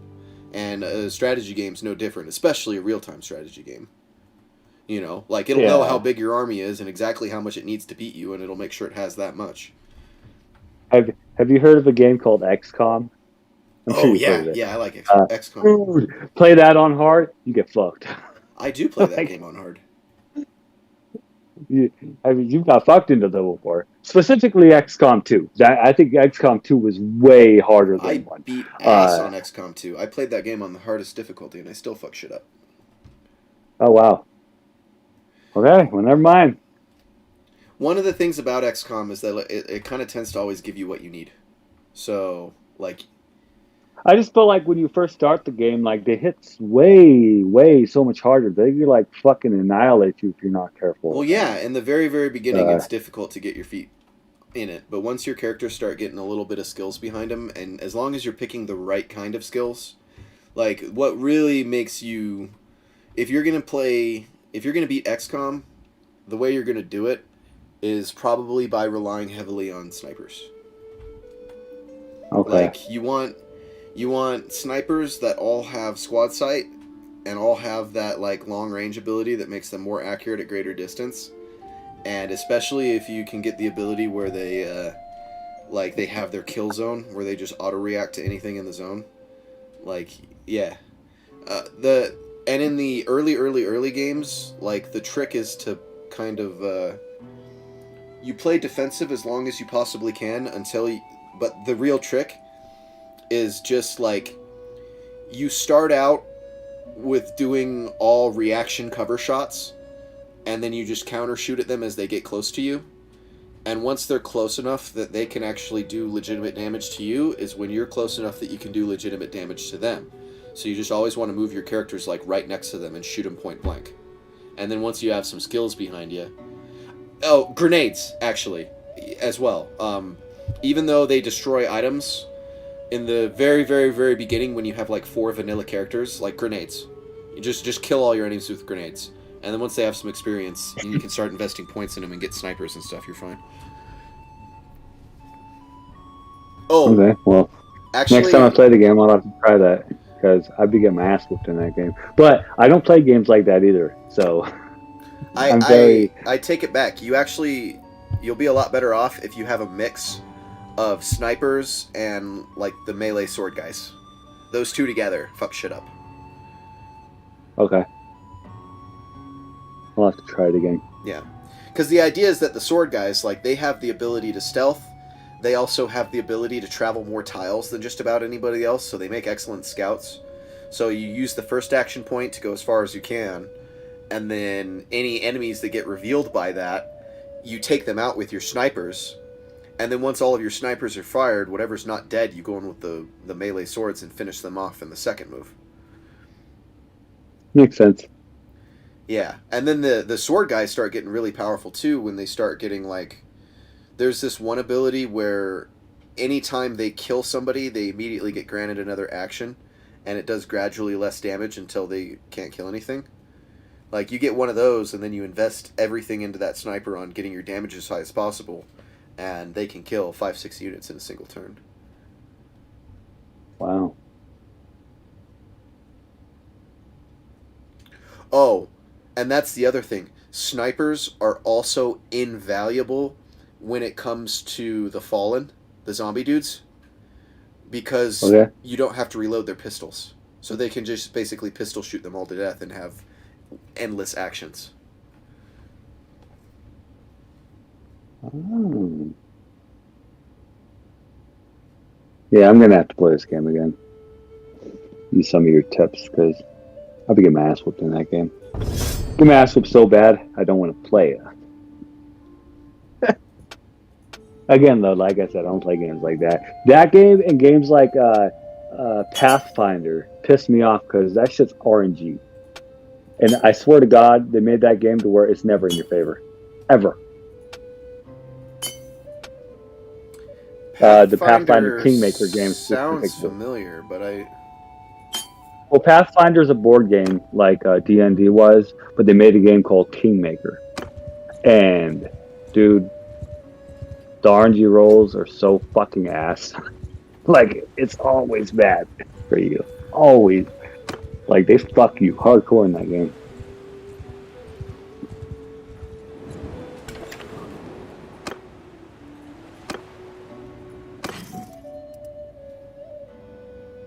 I think it's called Pathfinder anyways. that sounds familiar. I feel like maybe it's a game that I contemplated buying on Steam, but maybe never actually did.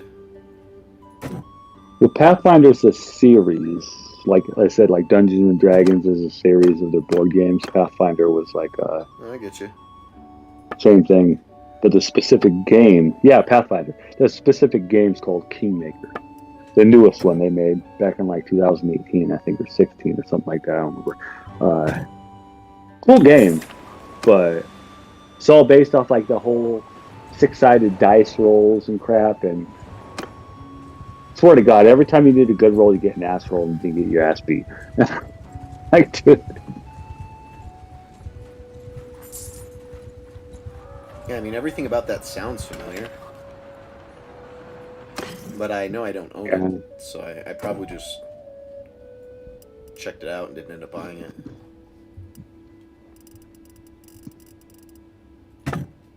Yeah, it's a pretty unrelenting game. Fun though, I do like it. It's fun. It's the same turnstile combat. Well, you could shift between two modes, like turnstile type combat, like Divinity was, or you could do real time as well. Clearly, real time's the more difficult challenge. But regardless, it's a pretty hard game only because of the RNG built into the game. Like, Dude, I need to get the fuck out of this area. I've been chilling in the same part of the world this whole time, and like nothing in Poros is worth, like, it's all expensive. I can't find anything worth selling. And yet I keep going back to Poros over and over and over again.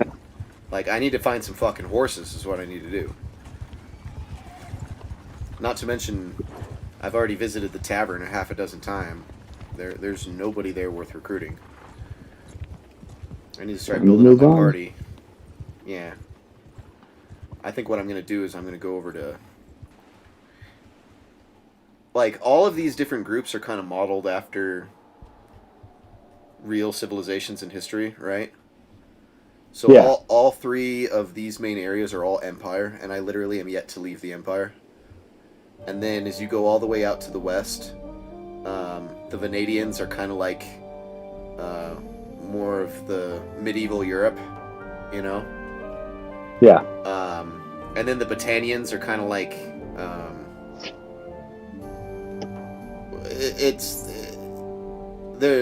They're similar to...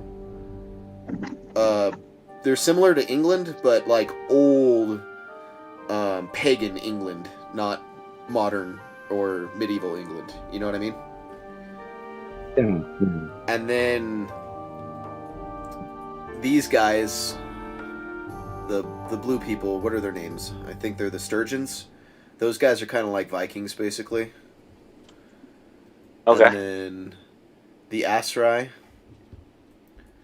are the yellow guys down here. They're kind of just, you know, desert Middle Eastern type.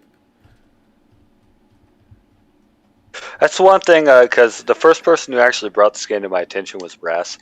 Yeah.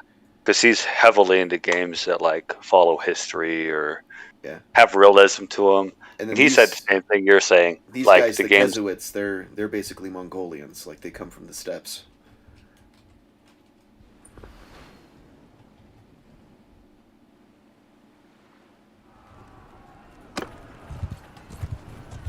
But definitely, the more I watch you play this, actually, the more I want to actually play it. So there's a lot to it. I like games that are like this.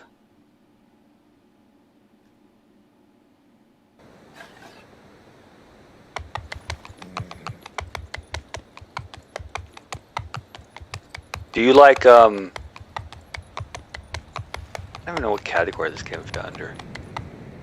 You ever heard of a game called Darkest Dungeon? No. To give it a check, see if that's something you're into. It's difficult, it's fun.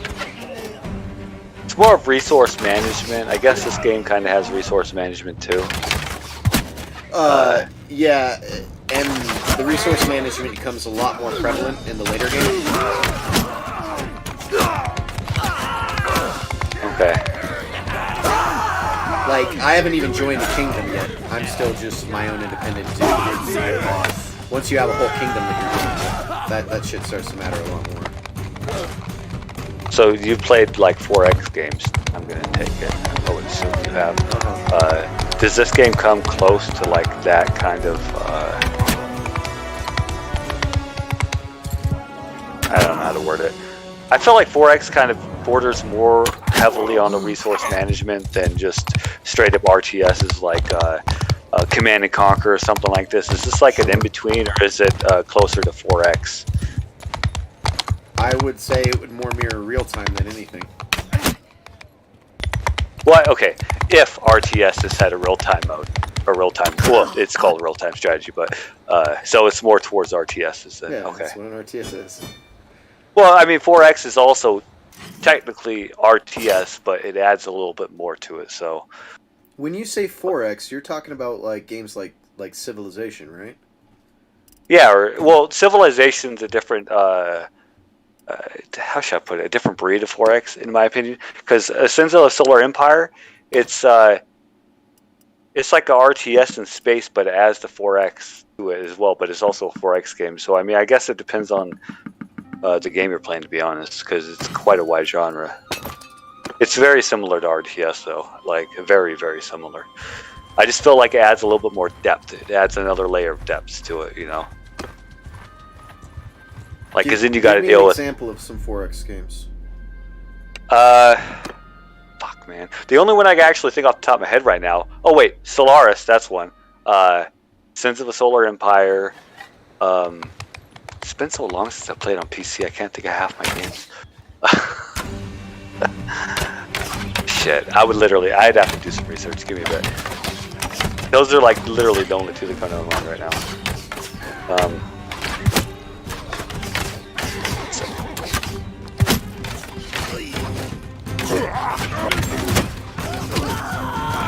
Yeah, so Solaris is the first one that pops up. Civilization is also a 4X game. Oh, there's one. Age of Wonders Planetfall. Oh, I played that. That one. Yeah, I can't believe I couldn't think of that one. That's one of my favorites. Yeah, those type of games. They do what RTS does, but they add... It's a turn, but it's, at the end of the day, they're all turn-based strategy games, though.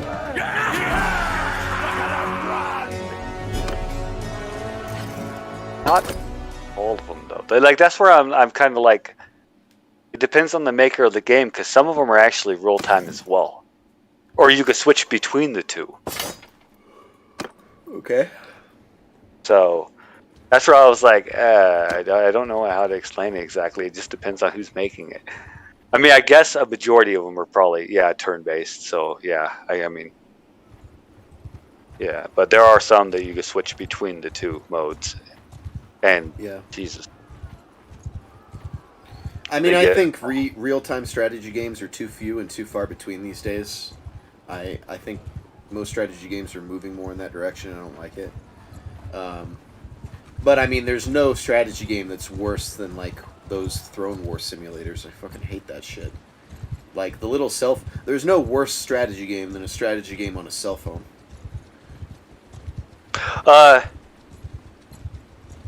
I would agree, except there's one game on the cell phone that exists. It's called Star Traders, and it's on this list. And I actually own this game. Star Traders 4X Empires. It's made by a company called the Tressi Brothers. They're two people who made this game, so completely indie. Well, you know what I mean when I'm talking about like Throne War simulators, right? Like all of them are always pay to win. They're you're talking about like Game of War. Or, yeah, no. I got you. Dog shit, awful. Okay, no, I know what you're saying. Like you have to be awake 24/7 because somebody will like attack you and wipe you out. Yeah, and take your shit. Yeah, these games suck. And like the only way you could possibly keep up is by forking hundreds of dollars to like always have shields up and always be this and always have that. It's like, no, fuck that. Yeah, okay. My brother was actually the other day, speaking of Throne Wars type games, was like, you gotta come play this game, man. I'm like, I'm not into those games. No, thank you. Oh, here, I finally downloaded it, right? So I've been playing for about a week. And I can't say I hate this one. I tried Game of War back in the day. Fuck that game. Fuck that game with the passion. My finally fucking joins me. But no, I'm actually playing one right now because my brother requested me to do it, and I still don't like it. I'm only doing it to do something with him because he moved away. There was one game like that I played and I actually got into for a long time, but it was because the game was inadvertently broken. Like they had this thing called the Wheel of Fortune, and you could basically like manipulate it to where you could spin the wheel forever. And like that's all I did was like such a great. I just exploited a bug, and that's all I did. So I ended up becoming one of those like whale empires that would come in and wipe everybody else out. Without spending any money. Yeah, it was like I was a whale, but I fucking wasn't, you know? Oh man, that's funny.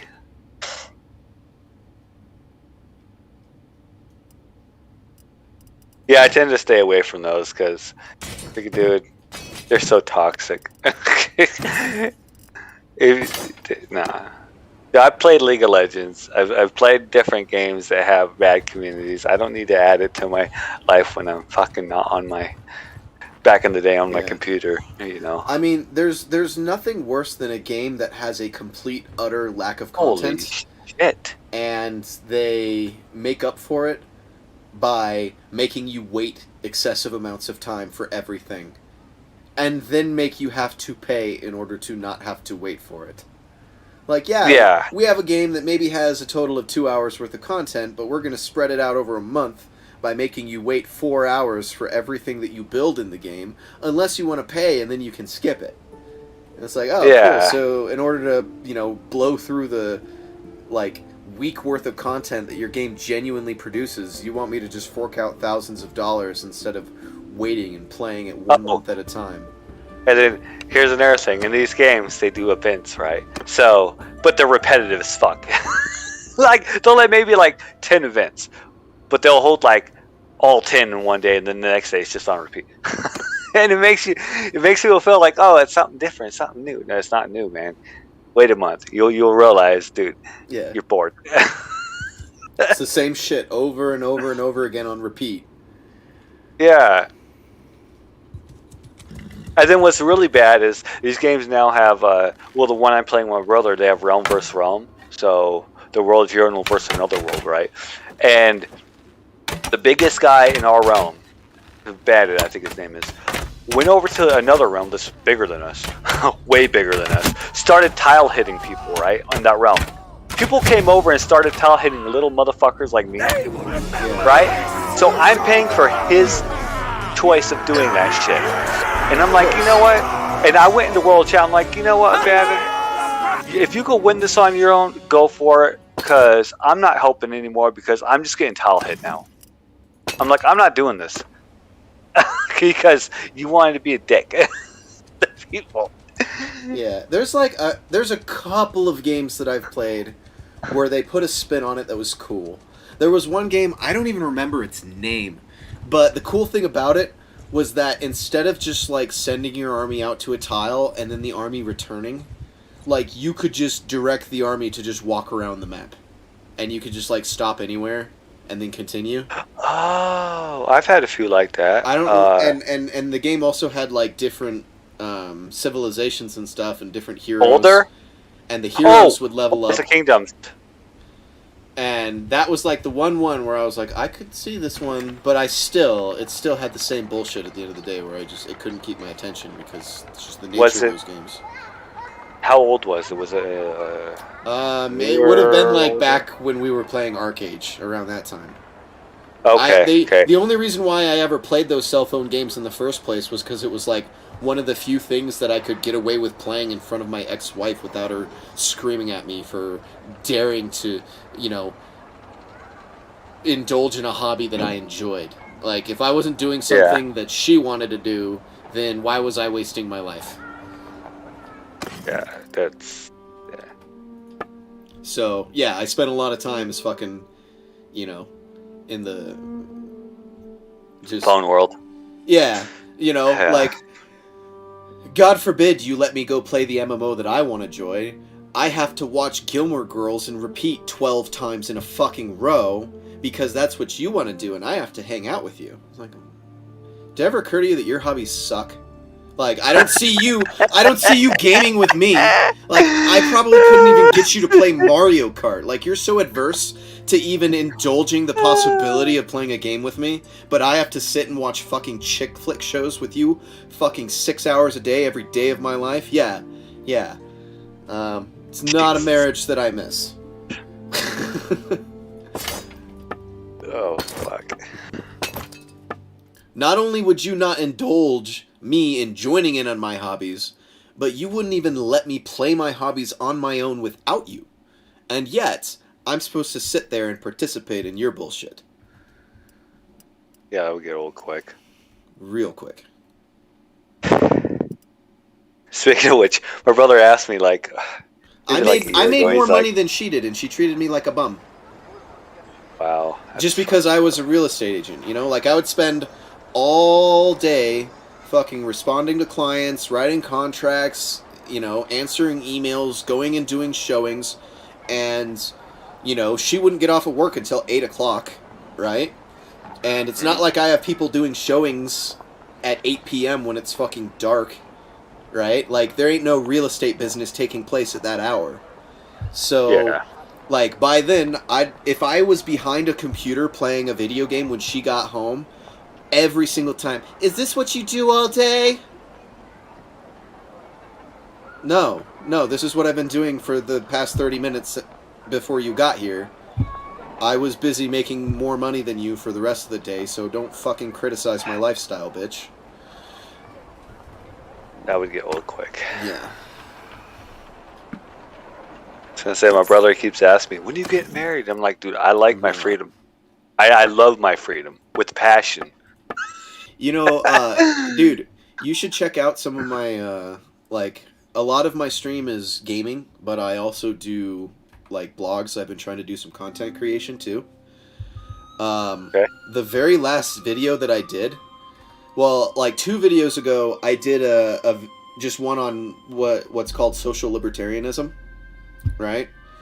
And it was just, it was just flexing my knowledge of civics, really was all it was, right? But when I did that video, I actually got a lot of positive feedback from people. Like one guy was like, I really, really like this because I feel like you're filling a niche in the, content producing world that's lacking. Because there's plenty of, progressive and liberal commentators out there like David Pakman or Sam Cedar or the Young Turks and all of that. But literally every progressive media commentator that exists, all they do is just deliver the news to you and give you the commentary on the news. And he was like, I really like the idea that you're actually going into history and you're explaining the history of where these different philosophies come from and what they really mean. And like I got a lot of feedback about how cool it was that I was going into the history of it and like explaining where libertarianism comes from, because it does come from the French Revolution. And they were so excited about the history of it that I did a second video where I was basically just delving into basically one of the founding fathers of the Anarchy Party. His name was Benjamin Tucker. So the whole video is about anarchy, and anarchy as a government system, and how it's a real thing, and it's not just, you know, everybody murdering each other in the streets, right? And one of the things that I really, really like about Benjamin Tucker, other than the fact that we share a last name and there's a distinct possibility that I might be related to him in some way, is that he was a proud anarchist, publicly and vocally so. He was a proud atheist, also vocally so. Keep in mind, this man died in like 1930s at the age of 85. So he was alive from like the 1850s to the 1930s. And wow. The dude was an atheistic anarchist. And there were 3 institutions that he said that he hated more than anything else. And one of those institutions was the institution of marriage. Like, he hated the concept of being married because he considered it a coercive institution that was anti-liberty. And he's right. Especially, like, nowadays marriage has been even more romanticized than it was back then. Back then, marriage was barely coming out of being, like, an exchange of property rights.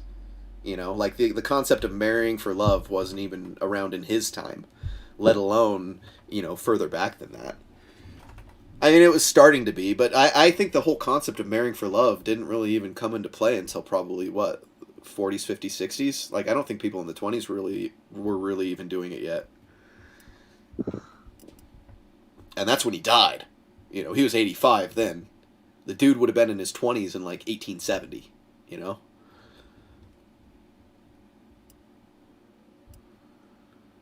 Well, that was random. Not you. I'm sure there's lag in your Twitch, clearly, but your cat just randomly touched your head.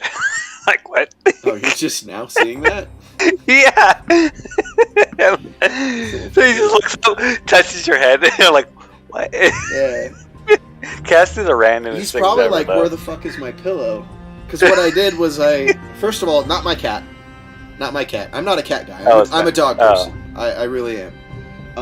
But my brother is a truck driver, and this cat used to be a trucker cat. So he would take the cat on the road with him all the time. And he was saying that the cat has just been getting sick of going on the road, to the point where, like, he would run and hide whenever he would try to take the cat. So he basically just asked if I could, like, watch him for a while and, you know, whatever. But I took a blue tote tray and I put it right here. And usually I put a pillow on top of it so that he can just chill next to me and watch the screen. So he's kind of my little streaming buddy. But yeah, if usually when he first comes up, he'll like paw my arm and try to get my attention. But I don't even have a pillow on his tote right now, so he's probably like, "What the fuck, dude?"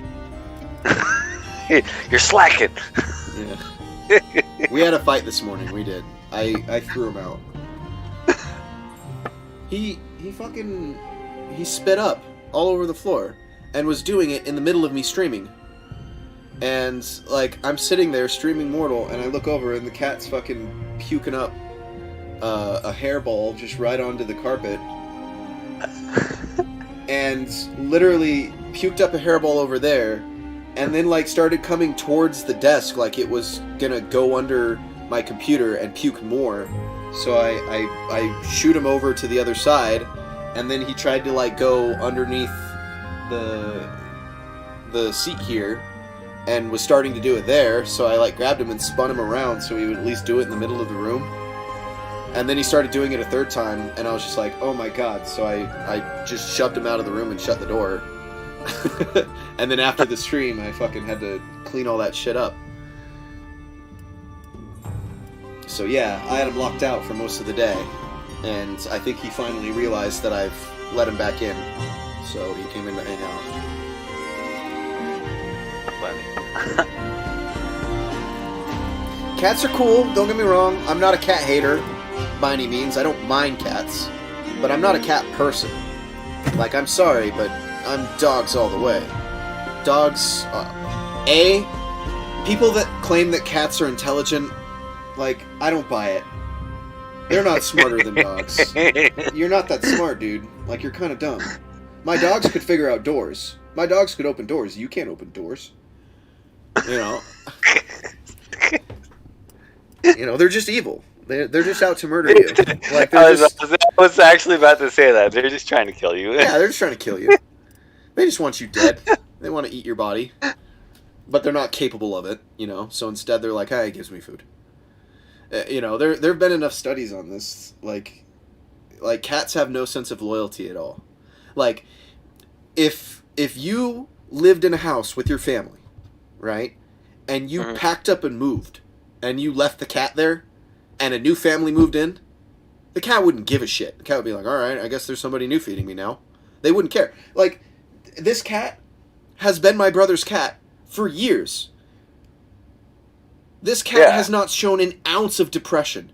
This cat has not shown an ounce of longing or missing my brother at all. He's just like, oh, there's a new human here now. I guess I'll fucking paw his head instead.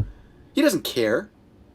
But like a dog has separation anxiety from you. A dog. Oh no, misses yeah, you. definitely. No, Like, definitely. The worst part of my divorce was that she kept the dogs, and hearing about how Zoe was so traumatized by the fact that I disappeared and didn't even, like, she didn't know what happened, so she started, like, panicking and rubbing her nose on the ground until she was Right. rubbing her nose on the floor until she was bloody because of how much she was panicking about the fact that I wasn't around. And, like, she was having genuine anxiety because she didn't know what happened to me. This cat doesn't give a fuck that my brother's not around. At all. Dogs are definitely At all. Does loyal. not give a shit. Like, my brother had 2 wiener dogs. Well, Doberman Pinscher / wiener dogs. One was Poncho, was his dog. Dude, this dog was so loyal to my brother, like, I don't know. I've never seen a dog this loyal to anybody. But then he bought the smaller dog for his wife. Her name was Piper. Well, I came home when she was a little baby, right? I was in the Army. Came home, and I hung out with her for like the whole month, right? She got so attached to me that she didn't want anything to do with my brother or his wife. And whenever I come home on leave a year later, like, she don't want shit to do with them. They'll call her. She won't go to them. She'll sit on my lap. She'll be the happiest dog ever. My brother's like, what the fuck did you do to my dog, man? He doesn't even like me. I'm like, I didn't do nothing, man. He's like, you just bonded with her when she was young. I'm like, probably. No, it's true. Okay, so I'm like, I don't have any dogs at the moment just because, you know, life. I've lived in what, like 4 states in the past 3 years. Like I have been A lot of moving. Yeah, I have been a nomad since my divorce. But one of my friends had a dog named Gracie, right? And I'm really good with dogs. I'm really good at training them, and I also am really good with communicating with them too. Like, I understand nonverbal dog language as well as anybody, right? Yeah. And all 3 of my dogs, like Zoe, we got her when she was 9 months old, still fairly young. The other 2 I raised as puppies. We got them both at like 8 weeks and 12 weeks respectively. All 3 of them were extremely well trained. Like, my 2 puppies could sit, roll over, do all that shit when they were like a couple months. And so they knew how good I was with dogs, and they had just gotten a puppy like immediately before going on vacation. So they asked if I could watch the puppy. And I taught the dog 3 tricks for the week that I was watching the dog. So, and it was the only 3 tricks that she ever learned, right? And then I gave the dog back to them. And as the dog grew up and became an adult, they never once took the dog to a dog park. It was an only dog, which, if you're going to get a dog, get more than one. Because they'll... Anyway, so they never took the dog to the dog park once in its entire life. And by the time the dog was, like, even 6 months old, I could come over to their house, and the dog would get so excited. It was an excited peer too. So like I would. Yeah. And the worst part is that like they would bring the dog over to my house. The dog would get so excited that it was seeing me, and then it would piss on my carpet because it was so excited. Yeah. And I told them time and time and time again, when you come over and you bring Gracie, don't just come in. Let me know, and I will meet you outside so that the dog can get to. I know that it's an excited pee. I understand that the dog is happy to see me and releasing its bladder. Let's have that take place outside before we bring him in. Yeah. Right? But the funny thing is that that dog ended up getting really, really aggressive and really mean to everybody but me. Like, the dog was snapping at other people, growling at them, just brazenly hostile. But I would come, and the dog would start wagging its whole ass. It would be so happy to see me. And then it would flip over on its belly, because I was the one that taught it to roll over. And just, like, sometimes it would just flip on its belly and just start peeing into the sky. And yet, everybody else that dog came across, it just wanted to murder. And it's like, and they ended up giving the dog up. They ended up just giving the dog away, because they thought that it was such a bad dog, and it was untrainable. And it was like, really? Because she was a mighty fine dog when I had her. Like, you guys were the ones that fucked her up. She's still good to me to this day. You trained 3 tricks to the dog, and they thought it was untrainable. Yeah. Like, as what? a puppy. Yeah, like that dog could sit at 12 weeks, and you're telling me that it can't be trained? Chances are, well, you already said it, they ignored it, one. Come on, man. Well, and in hindsight, the reason why the dog was so hostile was because they were abusive. Like, they were a very abusive household. They were abusive to each other, and if you are in a violent household where the humans are violent to each other, then the dogs become violent to each other. Like, that's what they do. They pick up off of you. They learn from you. Yeah. That pee thing's funny, though, because every time I come over to my brother's house, even when I got out of the army, like, I swear to God, the last 6 years she did this all the time.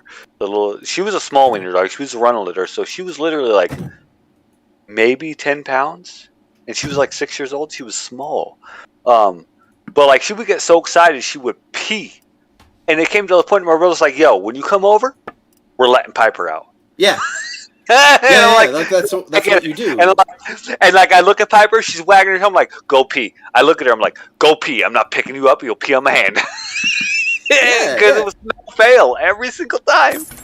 You know what? At the end of the day, like, an excited peer, that's one thing that you just can't train out of a dog. You can't train a dog to not be fucking happy. You just can't do it. Yeah. And it would be cruel if you did. So you accommodate the dog, yeah. Like, whenever you come over, it's like, yeah, alright, I'm here. And then let the dog out into the front yard, let it get all excited that you're here, and then go in together. Which, by the way, if you have a dog that's territorial, that's also an extremely effective method as well. Because some dogs are not aggressive to other dogs all the time, but they will be aggressive to other dogs that are brought into their territory. Like, for example, Zoe was like that. Zoe was a very lovable dog. She was not aggressive at all, but she liked her privacy and she liked her space. So usually if we invited somebody over and they brought their dogs with, like if they would bring Gracie over or any friends would come over, in the beginning, Zoe was a jumper.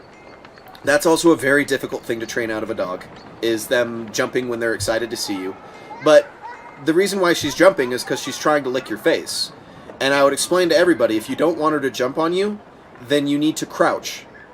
Like, she doesn't jump all the time. She only jumps when she's first greeting somebody new. So, when you come over and you see Zoe running at you with her ass wiggling and her being all excited and happy, crouch down to your knees and she will come up to you and she'll just like lay her body into the side of you and get pets from you. But if you're standing up, the reason why she's jumping is because she's trying to reach your face. She wants to be as close to your face as possible. She wants to see your face. She wants to be right up in your face. That's why she's jumping on you. And after you've been around for 5-10 minutes, she's used to you and she's not going to keep jumping. But the flip side of that is that if you're around for too long, if you're hanging out at my house for 2-3 hours, eventually she would get sick of you. and she would go into her kennel and hide from you. And if you brought other dogs and those other dogs didn't get that, and she went into her kennel and was hiding from you, and then the dogs would try to go into the kennel after her, she would she would growl at them but when a dog is growling at another dog, you don't yell at them and smack them, you let them, because that's how dogs communicate. Growling is not the same as biting and attacking. So you need to allow dogs to growl at each other so that they know their boundaries, and that they're like, if every time one dog growls at another, you separate them and you yell at them, they're going to growl at each other more. The point is to let them get their growls out, yet let them get used to what their boundaries are, and then they're fine. And if you regularly acclimate your dog by taking it to dog parks and stuff like that, it knows how to communicate, and it will do that without overstepping the line. Whereas when a dog is not used to seeing other dogs at all, in any capacity, and then all of a sudden you bring a dog into their territory, like, yeah, they might fully attack it. They might see it as a genuine threat because they're not used to having other dogs around. And yeah, Zoe would get grumpy if you were around for too long, but it wasn't the same thing. But on the flip side of that, one way that you could definitely prevent that from happening is if you have a dog that you know is, like, for example, that dog that I was talking about earlier, Gracie, she was aggressive. She became aggressive towards my dogs too sometimes, even though, like, they were some of the only dogs that she wouldn't instantly attack because she at least knew them as a puppy, right? But one of the things that I always told them is, you know, they would always want us to come over and do barbecues and stuff and ask us to bring our dogs. And when we would say, okay, but if we're going to bring the dogs, then you need to let Gracie out before we let the dogs in.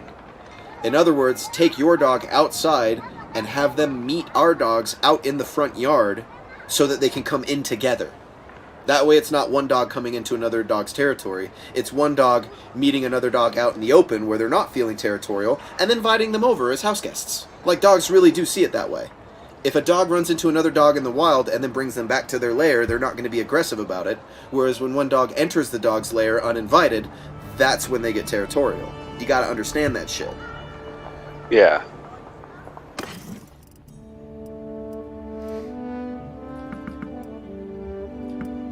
When my brother bought okay, so he had 2 wiener dogs, I said before. Then he goes and buys a Belgian Malinois, police dog, pretty much, right? As a pup. His name was Riker. He brought him into the house, and I was, for like, I swear to God, for like the first 2 or 3 months, all Poncho and Piper did was bark at this dog, right? Like, just loud as shit, would never shut up, right? But eventually they get used to the dog, and next thing you know, they're all best friends, right? They had him for so long. Yeah, well, the trick is to let him. Like, if you shut it down, it'll continue for longer. Let him bark at each other. He only ever shut him down when it's about nighttime. He's like, okay, I gotta separate y'all. I'm trying to sleep. Yeah. Right? He did that.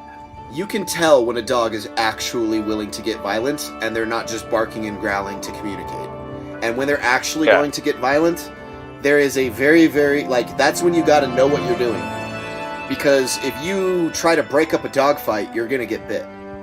And the way you break up a dog fight is you gotta come in underneath the dog, and you gotta grab them by their chest and pull them back.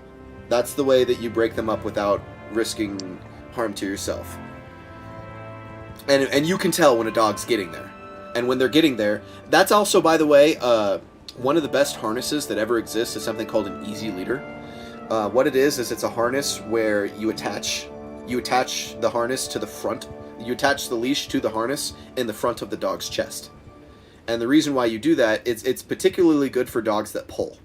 Because if the dog tries to pull, it just causes, like, whenever the dog starts to pull, the momentum of the leash on the chest just spins the dog around so it faces you. Yeah. It lifts their back up. Yeah, it basically makes it so the dog can't pull. Yeah. When it tries to pull, it turns its own body around to face you. And it's the same thing, like when a dog's aggressive and you want to stop it from attacking something, get in front of the dogs. Like, you got to reach up underneath the dog from the back and grab it by the chest and pull it backwards. They can't do shit when you're like that. Yeah. I never had to do that though, because none of my dogs ever would ever actually fight with anybody. Yeah, when my brother brought Riker, like, as a baby was fucking like 4 or 5 times bigger than these two dogs, like, right? So they're barking, and I'm just looking at him. I'm like, what are y'all doing? I'm looking at Piper and Punch, like, why don't y'all just chill? You're not gonna beat him. Like, that dog will whoop your ass. Like, dude. And Riker wasn't barking back. He was like silent. He was chill. But they took a power barking at him, and I was like, I said always the small dogs. Why is it always the small dogs, right?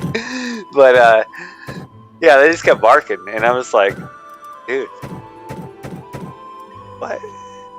You want to know a little secret? This is probably one of my best secrets when it comes to dogs.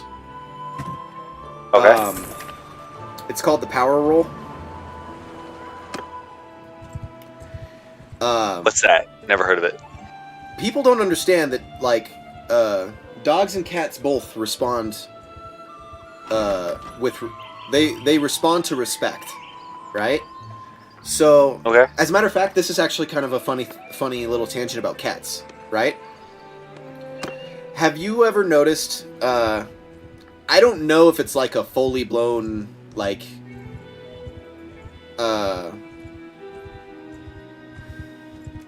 I want to say trope, but it's not a trope. But it's a fully blown superstition, I guess. The idea that cats are inherently drawn to people who hate them. Have you heard that? You especially hear it from people who hate cats. I always hear it from people who hate cats. They're like, I hate cats because they always come up to me and they always try to mess with me, and I want them to go away. Okay. There's a reason for that. And the reason is that making eye contact with any predator is basically a challenge of dominance. Right? Okay. And the inverse of that is also true. Averting your eyes from them is a sign of submission. Right? So, one of the biggest mistakes that people who hate cats do is they never try to look at the cat, and they always try to ignore the cat and pretend like the cat's not there, because they are afraid that if they acknowledge the cat will then come up to them. And that, ironically, causes the cat to do that very thing.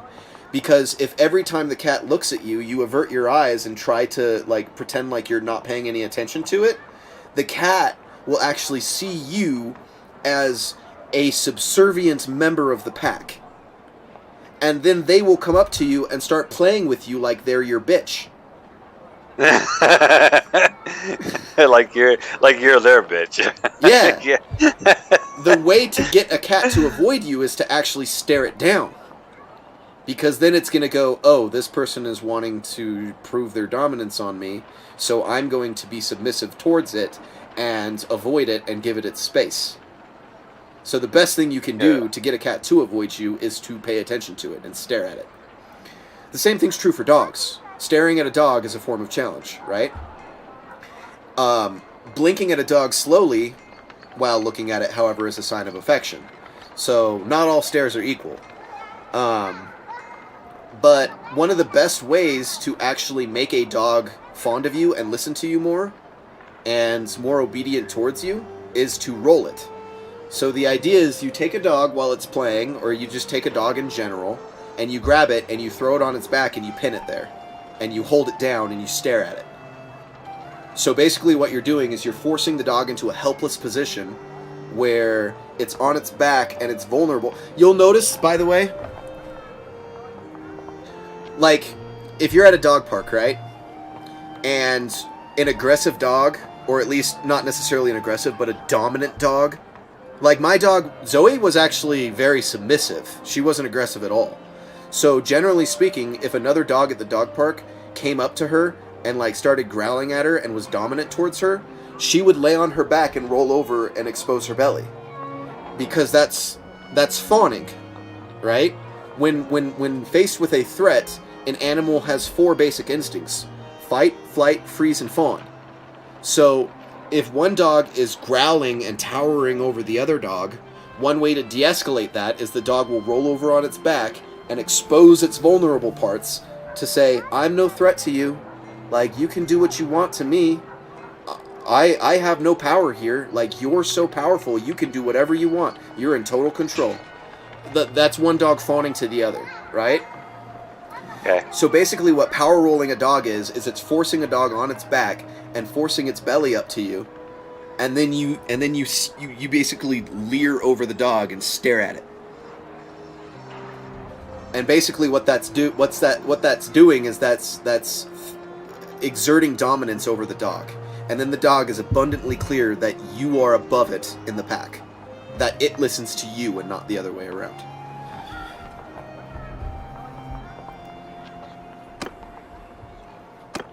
Okay. I haven't owned a... Matter of fact, I've never actually owned a dog. The only dog I've ever liked a lot was my brother's dog Piper that thought I was his owner. But I've never actually owned a dog, so I couldn't... First off, when I'm in the Army and I live in the barracks, I can't own pets. And ever since I've been out, I've been in apartments where I can't own pets, so it sucks for me. Yeah. I do want to own a dog eventually, because my brother actually had to kill Piper. He was moving, and when his wife moved to Detroit, I took the dog because it was basically my dog anyways, but that dog is no longer an apartment dog. When that dog's alone, it doesn't shut up, evidently. Okay? So my next door neighbor's like, dude, your dog don't stop barking. Like, all it does is bark because anxiety issues. Yeah. It's never been alone for like the last 15 years of its life. We had Poncho or Riker. Poncho died. Riker got sold. So she was literally here by herself when I was at work. So my brother ended up having to put her down. Matter of fact, he put her down when I was at work. Because first off, she started having seizures and then fucking shitting and vomiting all over the place. Yeah. So he put her down. But I want to own a dog again. I just can't right now. I still live in an apartment and I can't have one. Yeah, I feel that. I mean, I'm kind of similar situation. But I'm not gonna lie. If I got another dog, I'm 100% sure I would get a dog that looked like Piper, because I don't know. I had a strong attachment to that dog too. So it wasn't just the dog was all about me. I didn't care about the dog. I definitely cared about that dog. That dog was awesome. So, I'd want another dog of that type, like small dog, not a big dog. Yeah, speaking of barking, there's really only one effective way to break a dog of a barking habit, and it's not to yell at it until it's stopped. It's funny, like, yelling at a dog that's barking is one of the worst ways to get it to stop barking, because then it just thinks you're barking with it. Yeah, exactly. I was just thinking, it's like, hey, he thinks you're joining it. Mm-hmm. No, the way you prevent a dog from barking is actually teaching it the trick speak. Because if you can teach the dog to speak, then it now knows a trick associated with barking. And then when you want it to stop barking, you just say, no bark. And then it's basically saying, don't do that trick. And then the dog doesn't do it. The way you teach a dog to speak, by the way, is every time it barks, you go, good speak. That way it associates barking with the word speak. And then, of course, you teach the dog no. So you say no speak, and then the dog goes, oh, I'm not supposed to bark.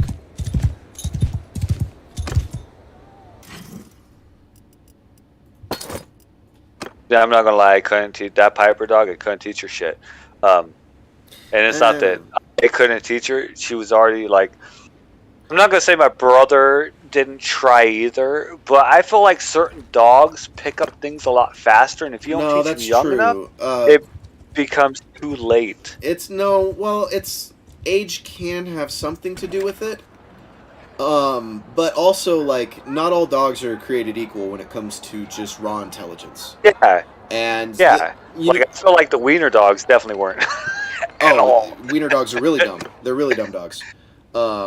but actually, and also as just a general rule of thumb, the smaller a dog is, the dumber it is. But that's not a golden hard and fast rule, because there are always miniatures, right?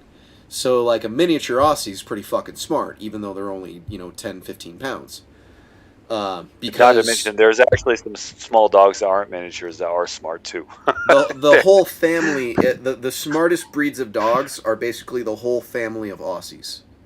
So, Border Collies, Blue Heelers, Red Heelers, and Australian Shepherds all come from the same lineage of dog. Okay? Okay. And they all tie back to basically British colonization. Okay? Hold on. Just out of curiosity, Australian Shepherds are like the traditional police dog you see in movies, right? With the pointy ears and stuff, if I'm not mistaken. Aussies actually don't generally become police dogs, but that's not because they're not really intelligent. It's because they're not violent. They're not aggressive. So usually, in my experience, it seems like for police dogs, people usually go for like a Doberman Pinscher or something. I don't know. The Aussies, well, here. I know Shepherds are used as. I'm not sure which Shepherds. German Shepherds are very common as police dogs as well. Okay. But that's because they have a good combination of high intelligence and high aggression. They're both smart and aggressive dogs. They have. Well, I knew there was a Shepherd that was used. I wasn't sure if it was an Australian Shepherd or German Shepherd. Another Shepherd. Yeah, a German Shepherd and an Australian Shepherd are night and day. The German Shepherd has a lot of wolf in its DNA. As a matter of fact, any Aussie family breed tend to not get along with wolf dogs. So, like, a German Shepherd is not that far off genetically from a Husky. And then, of course, you have, Huskies and Malamutes and all of those, like all of the snow dogs they're much closer genetically to a wolf than dogs that have been domesticated for a lot longer. And with the Aussie family in particular, they do not get along well with wolf dogs, because the whole point of Aussies is that they're genetically bred for hundreds and hundreds of years to be sheepdogs. So they, by their very, we have genetically bred them to be adversaries of wolves. So, if you have a pack of Huskies at the dog park and a pack of Border Collies, they're not, bad things will happen. Whenever I was at the dog park, if somebody brought a bunch of Huskies, I would be inclined to leave. Because Huskies are already much more aggressive to begin with. And, wolf dogs, they don't see other dogs as even their same species. Sometimes they just look at them as animals they can eat, especially little ones. You don't want to have a Husky near a little dog. Unless, and that's not exclusively true, right? Obviously, if you take a dog from a puppy and train it well, it doesn't matter the breed. They're all going to be good. Yeah. But I was about to say, you get these dog families where they have 4 or 5 different Huskies. They're just a Husky family. And, you're just asking them to form a pack. And when they form a pack, they get aggressive towards anything that's not in it. No. When I was younger, we had they were the Caldwells, okay? But they were a weird family. I don't know. Her ex-husband would come over during the summers, right? George Kivy was his name, and he had a Husky, okay? An Alaskan Husky at that, right? It looked like a wolf, for real. Yep. But it was the nicest dog I had ever met. Super, super, super nice. And they had a dog called Rufus. Don't get me wrong, they're not typically aggressive towards people. They're typically aggressive towards other dogs. Yeah. Well, we had a couple small dogs. We had some poodles during the time. We also had I don't think it was a golden retriever. They're bigger, but it was like a miniature one, essentially, kind of like the Benji dog, right? And then they had a dog, Rufus, which was a black lab. But that dog was nice to all dogs. But like you said, it depends on how you train it. And I just think George Kivy actually trained his dog well, and the dog just Yeah. It was literally the nicest dog I ever met. Okay, I take that back. Second nicest. The nicest dog was a German Shepherd somebody else had. I think it was some kind of Shepherd anyways, but that dog was the nicest dog I ever met. And then his dog. But both very nice dogs. Even though they looked very intimidating when you're like 8 years old and the dog's 3 times your size. Yeah. You know? But yeah, no. So my point was what you said with like is how you train them. You're 100% absolutely correct. Definitely Here, on that. these are Aussies. If I don't know how delayed the stream is, but these are Aussies here. So, going back to, colonization, right? So these dogs' ancestors were basically sheepdogs in Ireland, okay? And the dogs that remained in Ireland are the ones that evolved into modern-day border collies. Ironically, the Australian Shepherds are the dogs that were brought to America. So they're American dogs. Whereas the Blue Heelers were brought to Australia. The Red Heelers were also brought to Australia, but one of the things that's unique to Australia is that Australia has dingoes. And dingoes are big old canines that would fuck up a little Aussie, right? Especially the Blue Heelers. So, like, what they did was, since the dingoes were so much bigger than the Blue Heelers, these are Blue Heelers, all they did was they bred the Blue Heelers with dingoes to make Red Heelers. And these are the Red Heelers. They look a lot like Blue Heelers, except for their coats are usually red, and they're bigger. All of these dogs are some of the smartest breeds of any dog. However, the one that reigns supreme among them all are the ones that never left the island and stayed in Ireland. And those are the Border Collies. Zoe was a border collie. So you had a super intelligent dog. She was smart as shit. That dog was so smart it would piss me off. Because she would learn things that I didn't teach her. And it would... Okay, first of all, when I talk about dogs opening doors, like, that dog could open any door it wanted. And the dog understood the mechanics of a door, too. She was also smart enough that she could tell the difference between all of my different pairs of shoes. So, if I put on dress shoes, she knew that that meant that I was going to work. So, if I was just laying in bed, and I got up, and I walked over, and I put dress shoes on my feet, she would walk over and walk into the kennel and lay down and wait for me to close her in.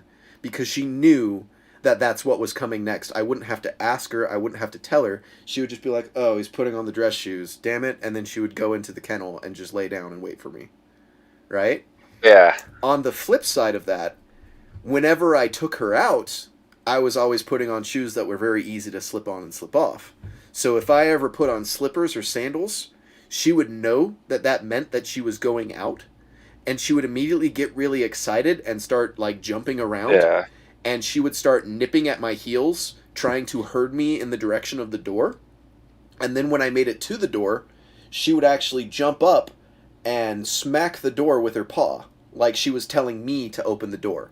And it always pissed me off, because I'm like, you don't fucking tell me what to do, dog. I'm the one that's deciding to go outside and take you potty. You're not going to herd me to the door and then slap the door handle like, open it, bitch. Like, but that's what she did, right? and she knew. She was smart as shit, right? The other dog was Lily, right? She was supposed to be a mini Aussie, but she was a rescue. And we think that she was mixed with a wiener dog, because she looked like this, except she was really flat and stubby. So she looked like a border collie that got, smashed by a press. Okay, so she was just a long and stubby dog. But the funny thing about Lily is that even though she was younger than our youngest dog Jax, she was definitely the most submissive of the pack, and you could tell that she was definitely on the bottom of the food chain. But at the same time, she was the sweetest, most affectionate out of all of them, and everybody thought that she was really, really mean. And the reason why was because she, like I said, she was at the bottom of the totem pole. Like, Jax, even though Jax was a smaller dog, he was a male, he was very territorial. As a matter of fact, as Jax was starting to get older and growing up, Jax was, like, starting to challenge Zoe. And they were butting heads because Jax would try to, like, attack Zoe and dominate her. And Zoe was like, no, I'm the alpha bitch. And they would fight over it. But Lily knew that Lily's place was at the bottom of that totem pole. But actually, dog psychology and human psychology actually line up quite a bit in this place. Human beings become depressed when they are alone. But keep in mind, that's a common misnomer. Human beings do not become depressed when they are alone.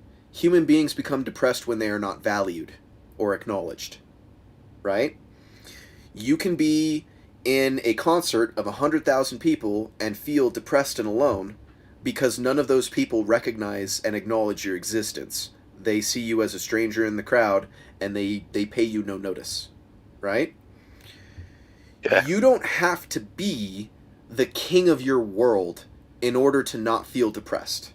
You don't have to be the, alpha dominant figure in your society. You don't have to be the king. As long as you feel valued, you can feel valued at the bottom of the totem pole. That's true for humans, and that's also true for dogs. So even though Lily kind of accepted her lot as the weakest, most submissive dog in our entire unit, she still had her role that she served, and she was very, very happy that she served it. So she was the happiest, friendliest, most lovable dog out of all of them, because even though we were all dominant over her, we recognized her value. And one of the things that she would always do is, I would always like to call her the groundhog of the pack, because Zoe and Jax, if they were just laying on the bed sleeping, Lily would always sit and act as the gopher. So she would always sit and be on alert and looking around. And if she ever saw any movement or anything amiss, she would start barking. But it wasn't a low, deep, violent bark like I'm about to kill something. It was more like sounding the alarm. She wasn't barking out of aggression. She was barking because she was alerting the other dogs and warning them that something was there. And people didn't understand that distinction, so everybody always thought that Lily was a mean dog because whenever anybody would come over, Zoe never barked. Zoe never barked. Ever. The only time I would ever hear her bark is when she would spot a cat outside. She was not she did not like cats. The only time I ever heard her bark was at a cat. But she otherwise never barked. Never, ever, ever, ever. Lily would bark her little ass off. Like many little dogs do. But usually when little dogs bark, they're not barking aggressively. They're never going to attack you, right? They know that they are small and weak and submissive. So instead, what they do is they act as the scout. And they're always on alert, keeping their head on a swivel, looking around, and if they see anything that's at all suspicious or at all noteworthy, the reason why they're barking is because they're getting the other dog's attention and going, hey, hey, hey, guys, look over there, there's something over there, guys. Like, that's what she's doing. And Zoe would then get up. Zoe didn't pay attention to her surroundings, because she was the alpha. So she would be totally checked out, just laying there, while Lily was looking around making sure that there were no threats. So she was literally just acting as the lookout so that the other dogs could sleep in peace without having to worry about what was going on. That was her role in the pack. And because of that, whenever anybody would come over and she started barking her ass off at them, and Zoe wouldn't, Zoe would just come up and say hello to whatever Lily was barking at. So then everybody would think that Lily was a mean dog. And it's like, no, man, she's just warning the other dogs that you're here. But you'll notice she'll stop barking in a couple minutes, and then all of a sudden, she's so fucking lovable that, you know, she was the sweetest dog on the planet. And Jax was just... We knew exactly what he was. He was a mini Aussie Sheltie mix.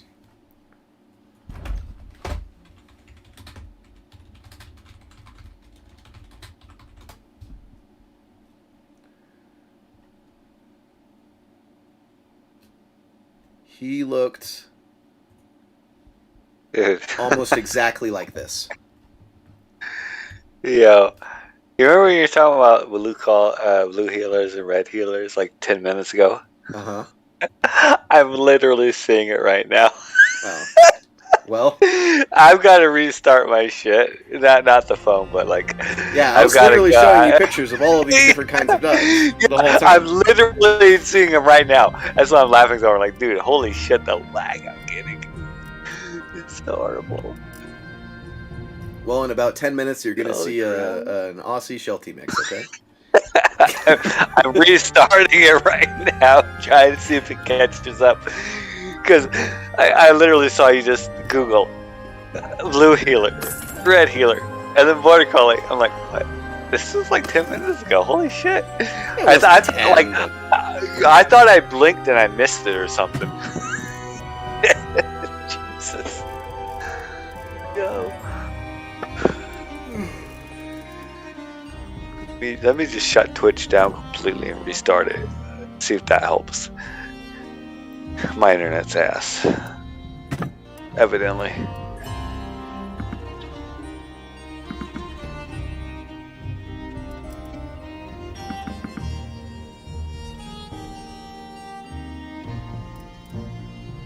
Yeah, let's try to fix it anyways. Oops, I just gave myself a herd.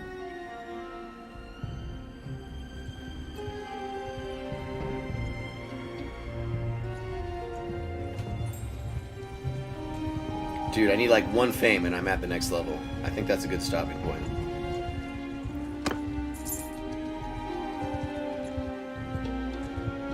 Have you even looked to see what your Q is on Mortal recently? Oh, 14. Oh wow. Oh, you're almost there. At this rate, I'm basically just going to log right in and just immediately become a ghost and go AFK in it. Correct. And then you're gonna wake up. Emergency server maintenance happening next time. Yeah, I guarantee you maintenance is... Like, they've done maintenance at like 3 a.m. the past couple nights in a row, and it's 1:13 right now, so we all know what's coming. I'm going to get in just in time for him to shut it down. Well, that's weird. I restarted Twitch and it still has you on the I forgot, I should Google for border collie. It could very well be that my stream itself is that far behind. Like, maybe the stream isn't uploading as quickly as I'm recording. So it could be Possibly. I mean, I've been streaming for fucking hours by now. The stream itself is probably behind. Yeah, no, like literally where it left off. I shut down Twitch, I bring it back up, and it's exactly where it's left off, like it's froze or something. Well, normally it doesn't matter, right? Like, Yeah. Oh, there it goes. You're good. ooh, that's some cheap olives. Oh boy. Oh boy, that's money right there. Oh. I need to liquidate everything and buy as many olives as I... Holy shit. I'm about to get rich on those fucking olives.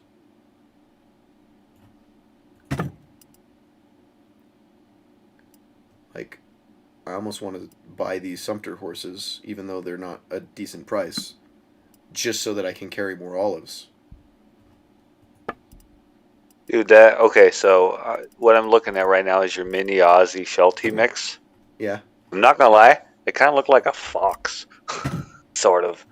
Yeah, he did. He looked like a little fox. Multicolored fox, like, yeah.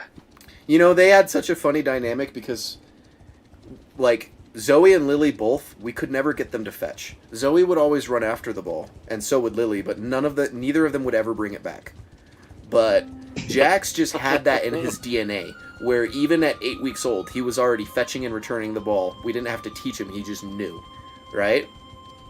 So whenever we played fetch, it was the most amusing thing in the world, because literally what would happen is I would throw the ball, and Jax's goal was always to get the ball and bring it back to me. Lily always thought it was fun to try to steal the ball away from Jax and run away with it.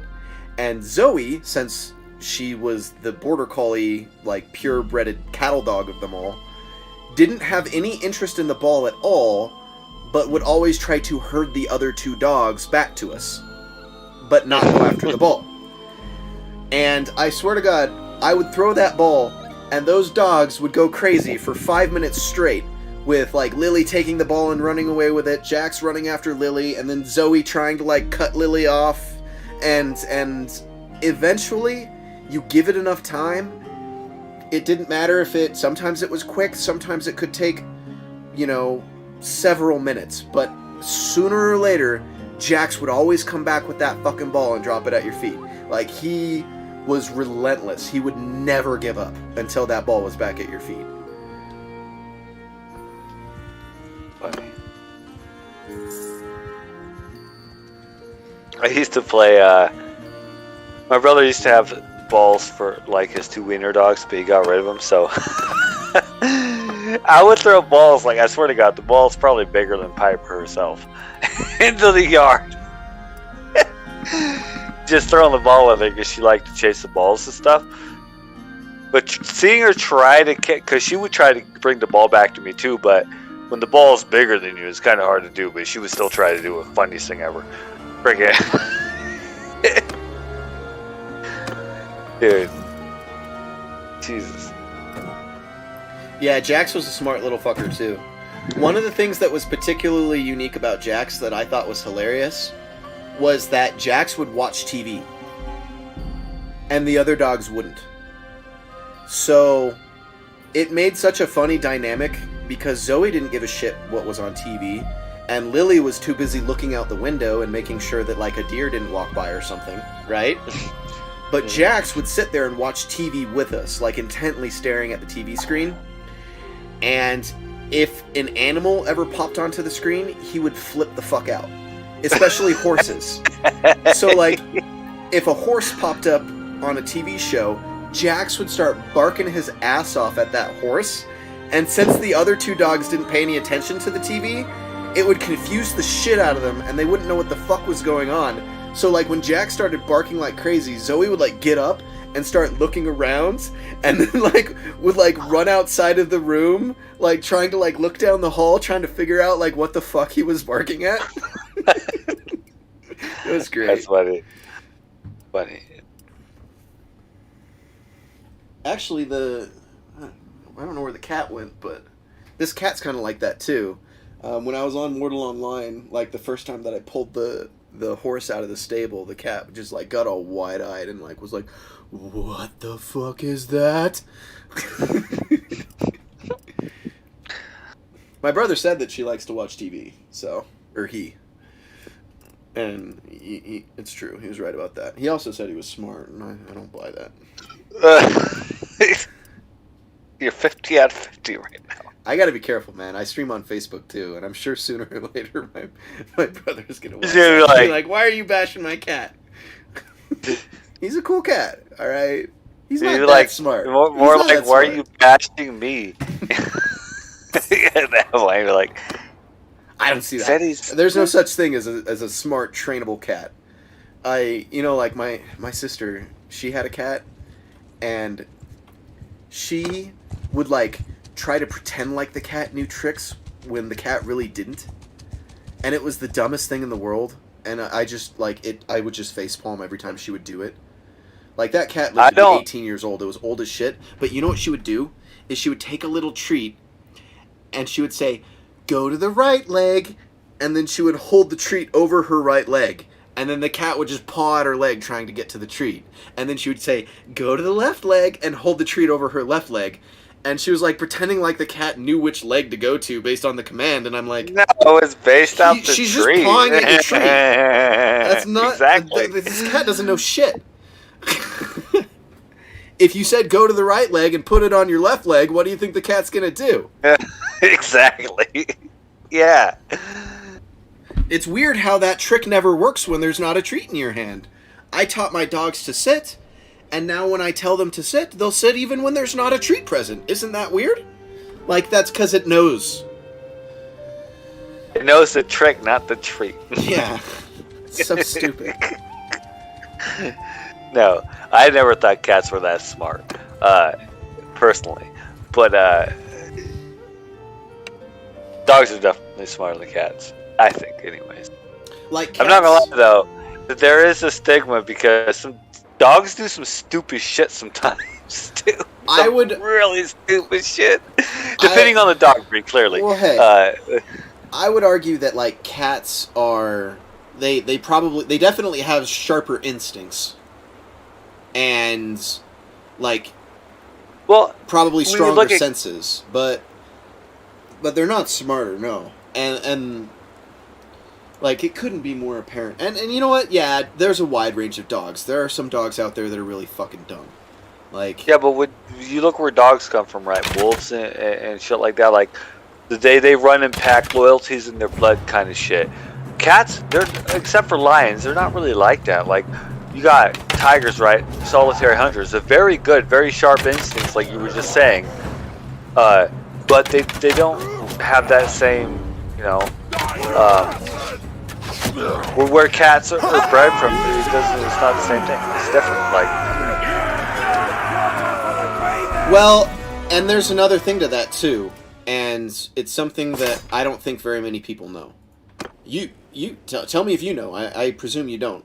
I'll probably drop some dog knowledge on you here. Okay. Okay. Did you know that dogs are the oldest domesticated animal of all? I won't say I know that, but I swear to God I've heard that before. Yeah. They are... The domestication of dogs predates horses, predates sheep, predates cattle, predates livestock. It predates all animals. The very first creature that we ever domesticated was the dog.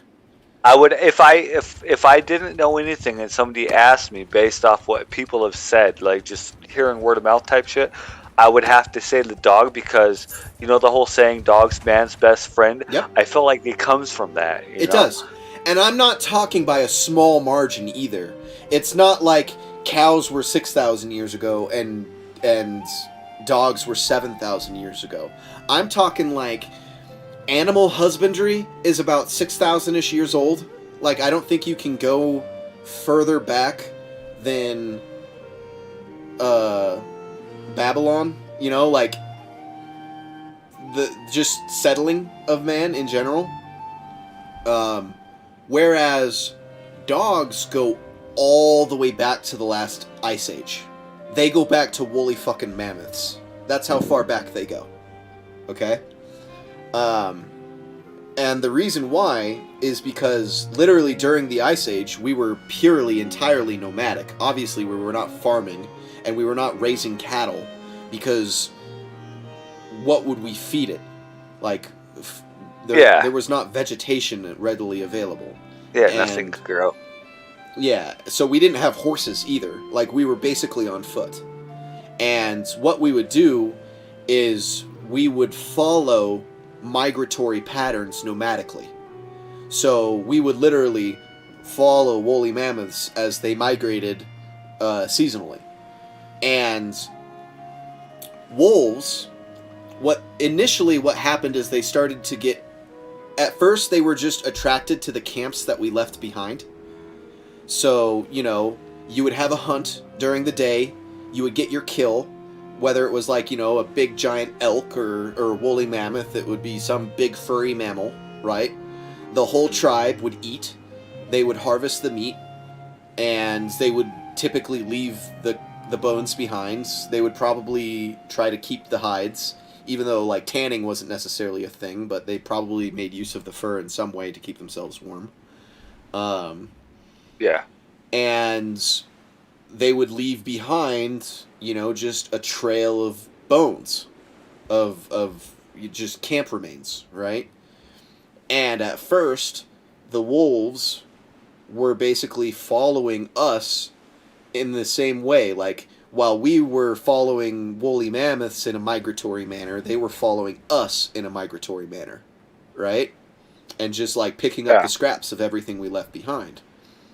And as time went on, they would gradually get more comfortable with getting closer and closer and closer to the camps, until eventually they would prowl around the perimeter of the campfire at night, kind of staying in the darkness, peeking in on what was going on, and then as soon as we would leave, they would move in, right? Like, they were ready to take over as soon as we left. They knew exactly where we were, and they were hiding just in the dark, like just outside of us, right? Yeah. And as time went on, and the wolves saw that we weren't particularly threatening towards them, what they would do is some of the bolder wolves would start getting ballsy enough to go in and try to grab food out of the camp while the people were still in it.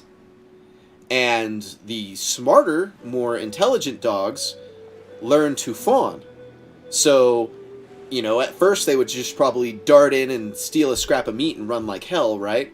But other dogs, other wolves started to get a little clever, where they would, like, kind of creep up to you and, like, try to kind of fawn at you and beg a little bit so that you would throw scraps at them, right? Yeah. Over time, the humans started getting used to the dogs. They were recognizing that the dogs were not aggressive, that they weren't threatening, that they weren't going in and you know, killing them in the night, so they didn't mind that the dogs were there. And eventually they actually started to get comfortable with the dogs, because the dogs effectively became a threat deterrent, where the fact that the wolves were around meant that the saber-toothed tigers were less likely to come in and actually do some work. You know what I mean? So at time, and eventually they started getting so comfortable with the dogs, the wolves really, they were wolves back then. They started getting so comfortable with the canines that eventually they just allowed them to coexist with them and started actively feeding them food, because they recognized the value of them defensively against other predators. Yeah. And then they just, they started traveling as a pack, and, you know, fast forward enough time, and eventually the dogs start fucking hunting with them too. So dogs have been co-evolving with humans so long that not only have dogs their evolution has been so catered towards humans that dogs have an instinctual understanding of us. A dog can tell when you're sad. When you're crying and you're depressed and you're miserable, a dog will comfort you. A dog knows that you're sad. Cats have no fucking idea. They can't read human body language any better than any other animal can, any other mammal can. But a dog genuinely can. And it goes both ways. We have been evolving with dogs so long that we know how to read dogs. We can tell when a dog is happy. We can tell when a dog is sad. We understand their body language as well as they understand ours. So it's not necessarily that they're more intelligent across the board. Like, out in the wild, I couldn't say that a wild cat would be less intelligent than a wild dog. A wild cat probably would be more intelligent than a wild dog. But when it comes to, you know, like, intelligence is something that's tends to be specific, right? Like, nowadays we see IQ as this end-all measurement of intelligence, but it's not. Like, you have people that are emotionally intelligent, you have people that are culturally intelligent. You know, all IQ measures is your ability to recognize patterns and solve problems. It's a specific avenue of intelligence. The same person with a high IQ can be emotionally retarded, right? So, like, on that level, dogs have an inherent advantage. Like, when it comes to humans specifically, dogs are smarter at learning them than any other animal. It doesn't necessarily mean that they're smarter across the board in all contexts. Well, this is why I don't quite understand why people think cats are smarter than dogs. First off, a lot of dogs are bigger, meaning they got bigger brains. You know? So in their cerebral cortex, Infantry! they have like Archers, at least move! twice as many neurons than cats do. So they're inherently just smarter. The reason why we're so smart is we got really big fucking brains for our size. Like, our brains are fucking pretty massive for our size. A lot of mammals don't have as big of brains to their body structures as humans do. Yeah. Dolphins have really big brains too, which is why they're so goddamn smart. Dolphins are fucking intelligent as shit. But no, there's no competition. Dogs are way smarter than cats. Now, maybe some bigger cats clearly can rival, like a tiger or a lion, like I said before. I'm sure they're super fucking smart. Like, I'd never fuck with a tiger. Tiger would rip me apart. But I'm sure they're pretty smart. Like, but all in all, when you take the average cat to the average dog, the dog is more intelligent. Like, there's no competition. Dude, you know that whole saying, like, when cats, like, they stare at a wall and they stare at it for hours, people are trying to figure out why? It's because a cat saw something and like, literally, for, like, the next 3 hours, it's always focusing on it. Whether it's a fly or something, right? Like, they have no ability to multitask, usually. The house cats definitely not. I mean, I'm not gonna pretend that I have a deep understanding of the neuroscience of a cat. But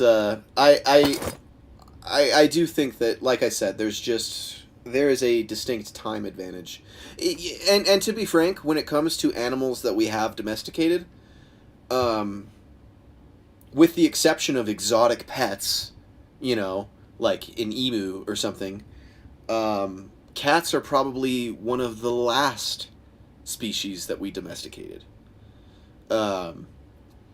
Because it basically goes dogs, fast forward several 100,000 years, and then you get, like, small, dumber animals like sheep and pigs.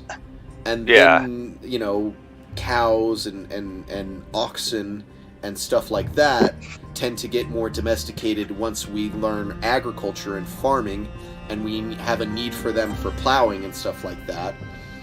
And take it a step further to where you have kind of your agriculture figured out, and you have granaries where you're storing massive surpluses of food, and that's when the cats start coming into play, because they were effective tools at removing rodents that would be eating your grain.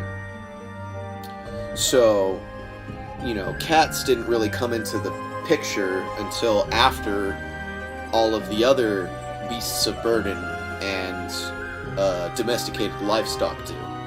Yeah. Well, I think I also think that maybe the fact, you know, Egyptians and shit like that, where they had the Sphinx cats and stuff, I think that kind of puts a misconception for people as to where exactly cats came in, because that's when they came in. No, that's when they came in. I mean, the Egyptians were the ones that basically invented the granary. They were the first ones that had wide-scale agriculture. Like, they were the first ones that utilized cats. Okay. Lost my train of thought. Shit. I was gonna say something else. No, you're good. You're good. No, you got a point there. I didn't think about that either. But like, I think on a wider scale, like, Egyptians, they not only did they do that, but they idolized cats too. So, you know, they became like a fucking symbol or beacon of hope or some crap, something like that, right? In Egyptian, like, cats became like a god essentially. Specifically the Sphinx cat more than anything.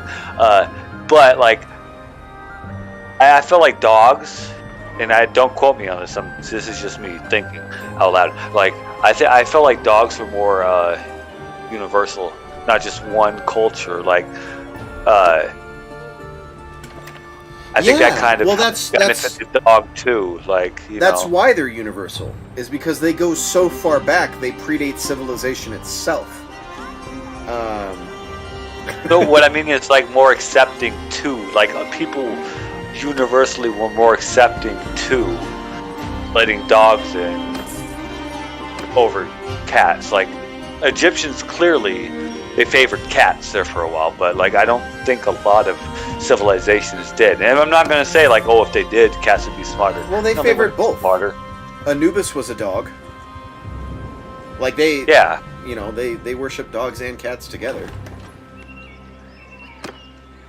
But can we not forget Anubis was the leader of the underworld in their culture? So did they really worship her? You know? Yeah. The concept of the underworld was different for them. Anubis was one of the highest gods there were. Like Anubis was right up there with Ra. As a matter of fact, and that's part of the reasons why they worship cats. In the first place, is 'cause birds they were their worst gods. Yeah, because that was the evil god technically, and he was some kind of, well, so was Ra. Ra was a bird too, but is that really? Yeah. Yeah, I mean, they built a variety of different animals into their theology. I don't know that they would necessarily hold a cat in higher esteem than any of the others. Well, I mean, when you bury fucking cats with your freaking Egyptian lords, like it kind of sets a precedence as to what you think is the superior for them, anyways. That's why I feel like Egyptians put cats on the pedestal over any other creature. Well, you also have to consider with the Egyptians, like they're mortals flashing at me. Oh, is it Yen? Looks like it.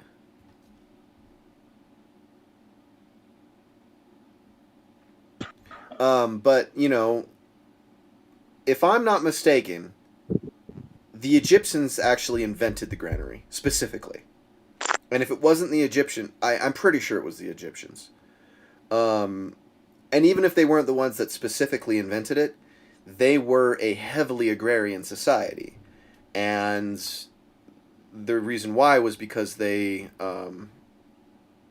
they basically settled their civilization up and down the Nile River, and that was kind of where shit grew in Egypt. It was the not desert part, right?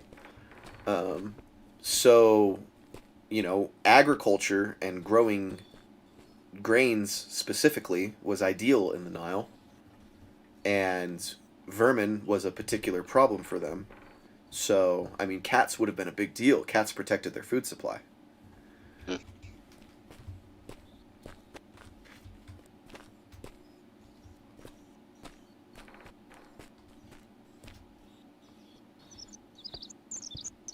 I'm actually looking up who actually invented the grain. I'm starting to curious wonder now. if getting into this game ruined my sound, because I'm not hearing you or the game. Can you hear me? No? Yes? I'm going to need to... I apologize to the stream for what you're about to hear. Actually, that wasn't even that bad. There we go. This mic picks up everything, so if I switch it to the desktop speakers, there ain't nothing it ain't gonna hear.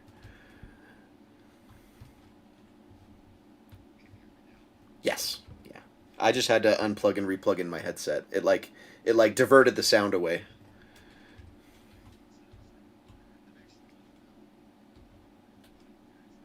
I'm fairly certain it's the Egyptians.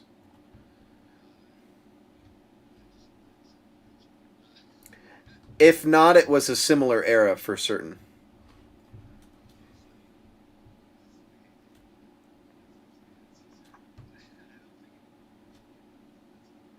It's entirely possible that different civilizations did it independently of each other.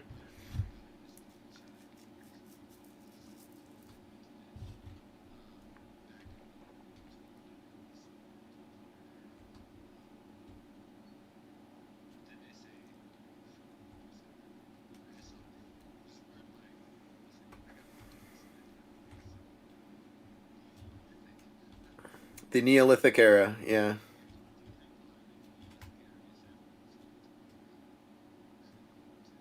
Yeah, and keep in mind the Jordan Valley is basically modern day...